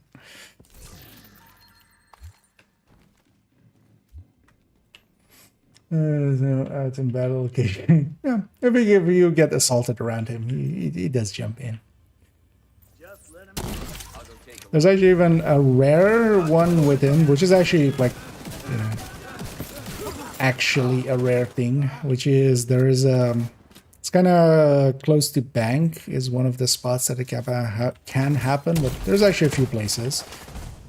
But he might be in a fight with an hyena, and then hyena rusher, and he just kind of like fights for a gun and then grabs it and then kills them. And one of the interesting things that you can happen that way is that you can have 2 snitches pretty close to each other. Because alongside of that, his normal spawn could happen.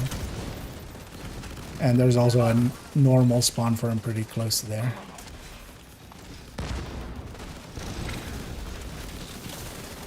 And just jet on this next wave. For the dogs and such. Okay, I'm gonna try to get forward, get this underneath the warhands. Gonna try to crack the heavy. That heavy should be just broken if I did my job right. Oh yeah, that's 2 heavies, of course. Although I feel by the time I actually get this on target, might as well just actually put it against that.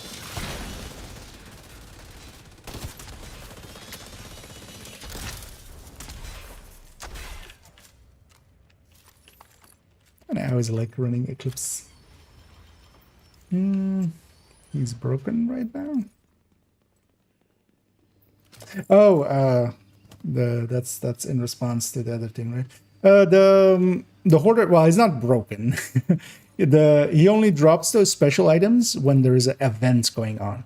Now, he's been doing it a lot outside of the events, designated event times recently. So he's been around for quite a bit, but yeah, he's supposed to just drop those items when there is some of the special events on. So the next one, if nothing else happens, is actually going to be like August. But they've been adding a bunch of events. I'm kind of going to try to grab this wave. They've been adding events here and there, and likely we'll see something like maybe start of June, mid-June. That would make a lot of sense.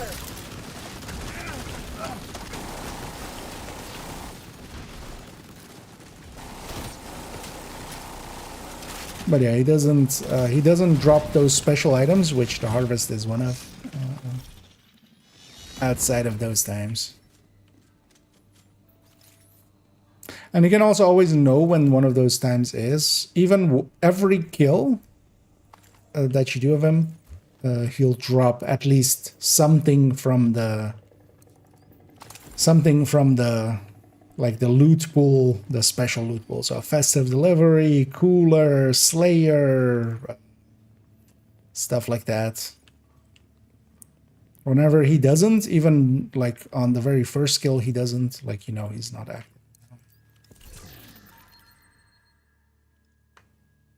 Okay, I'm actually, I was gonna like, oh, that's my stats, I'll share that, but I'll keep that actually. Because yeah, I might put this on a character because Golem, status effect skill haste. That's actually like an old unicorn. Nowadays you don't need that, you have electric. But that could actually be, I could put that on a character and then maybe have that be their swap-in piece, and then that'd be their swap-in piece, and I can have the snow machine in there. Throw a grenade there. You know what? I'll throw a grenade there. Sledging up.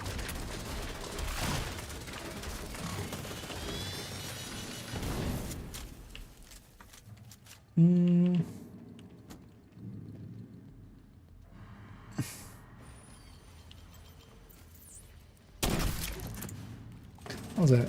In here, there's a key chest upstairs to get in a second, so don't forget that. I'll pay the key. I'll take that for the stats. You're making good progress. Take it steady.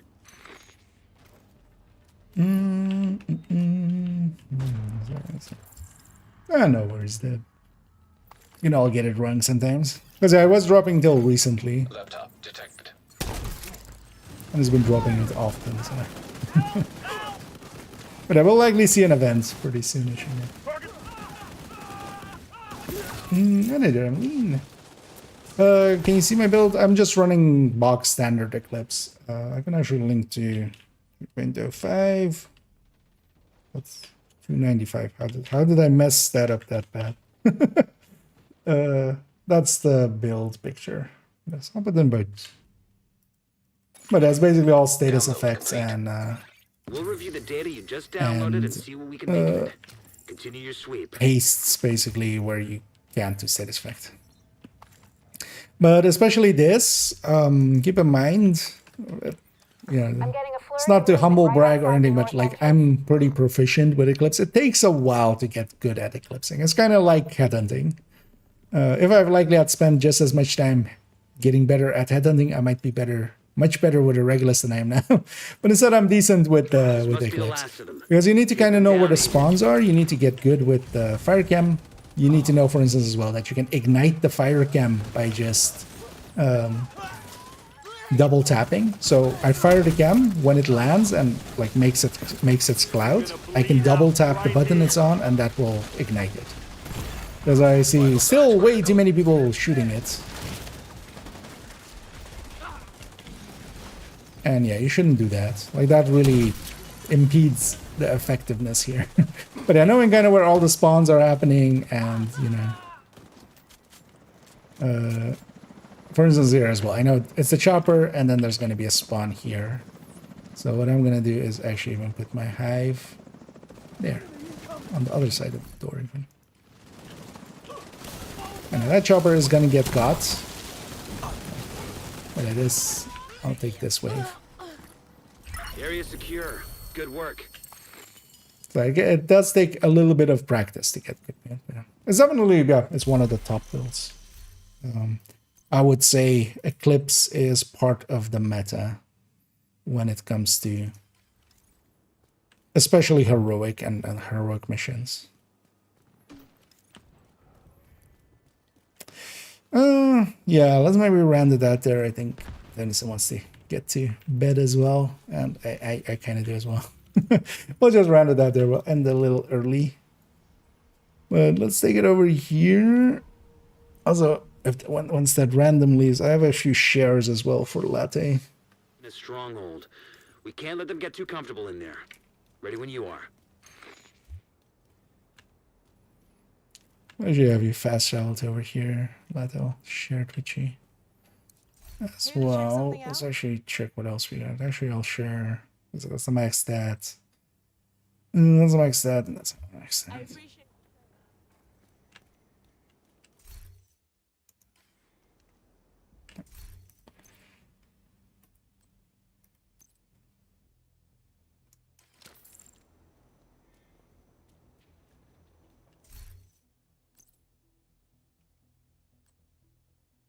I'm gonna share him here. If that guy leaves, we might get session. So let's go over here and then share. You would think I would have learned my lesson by now.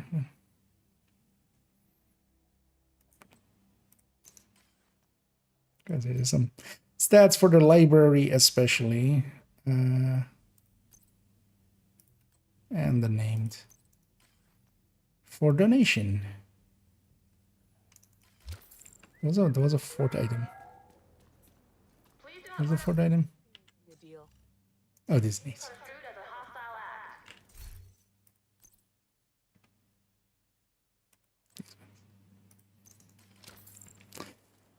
Yeah. Sure to grab that one too. And yeah, we'll round it out there.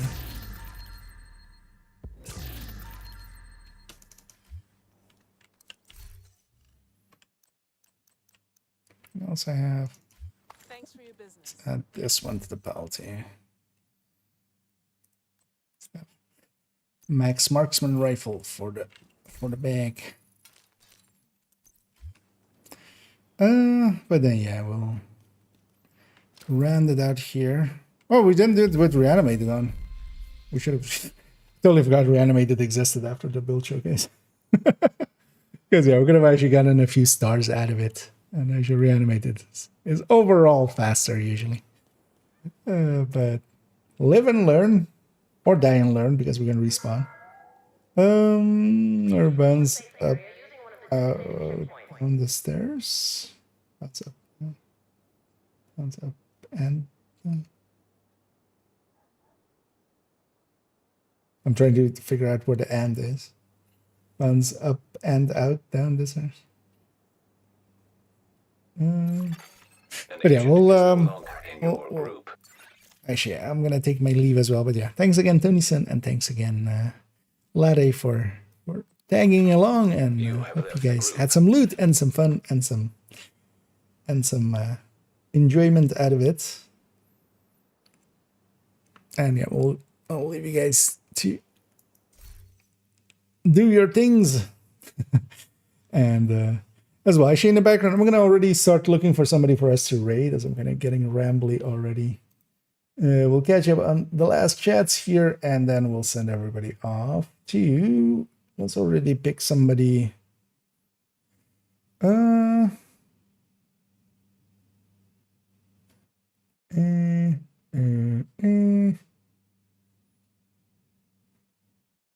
Okay, yeah, maybe we go with.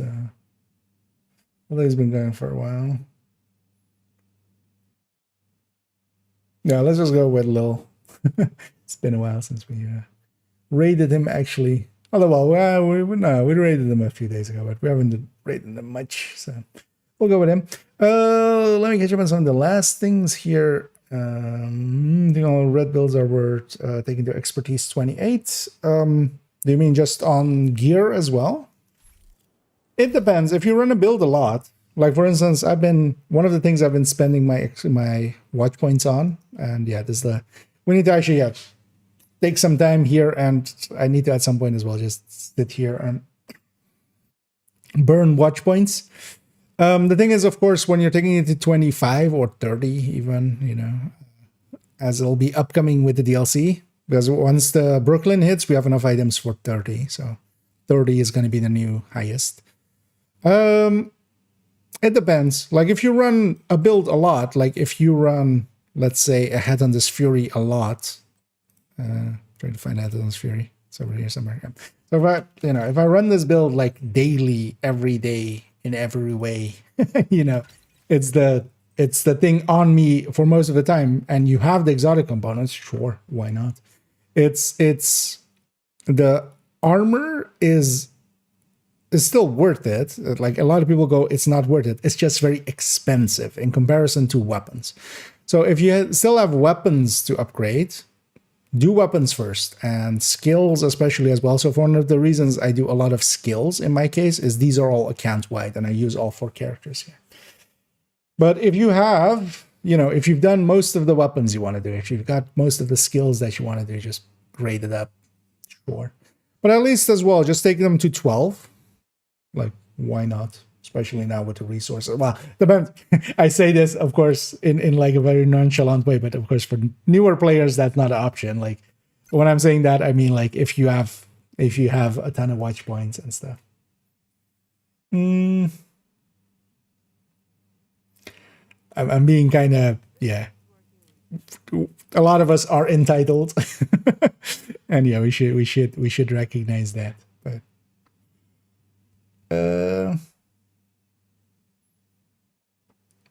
But there's no case to be made against how you spend your expertise points. Like, yeah, don't take gear first before weapons. Like, yeah, that's kind of silly. I'm gonna go like, eh. But if you have most of your weapons done, because in the case of, for instance, on my second account as well, I have most of the weapons I want at high grading done.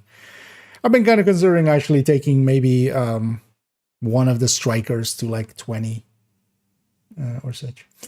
And yeah, GG's again, indeed. Yeah, and thank you as well, Snape. And favorite drink. Yeah, you guys swapping off who's paying.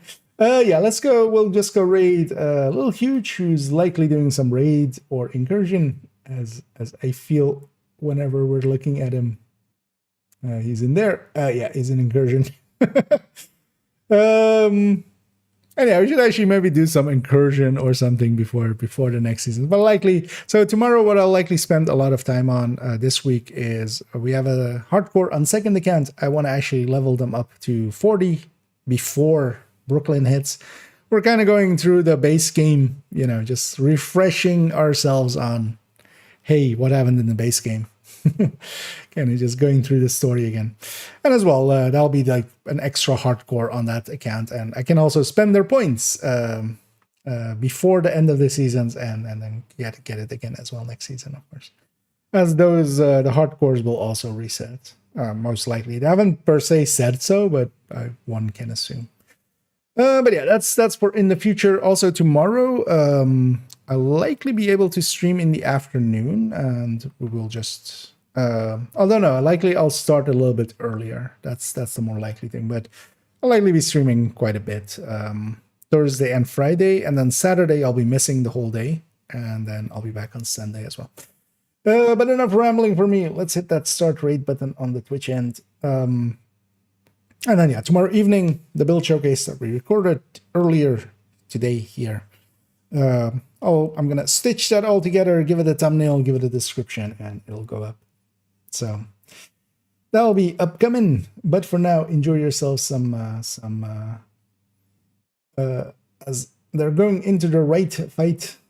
They're not wrong as they're going into the right fight. Yeah, enough rambling of me. I'm just going to rant that here. Thank you all for joining me. Hope you guys and gals had some fun, and hope to catch some, if not all of you, in the future.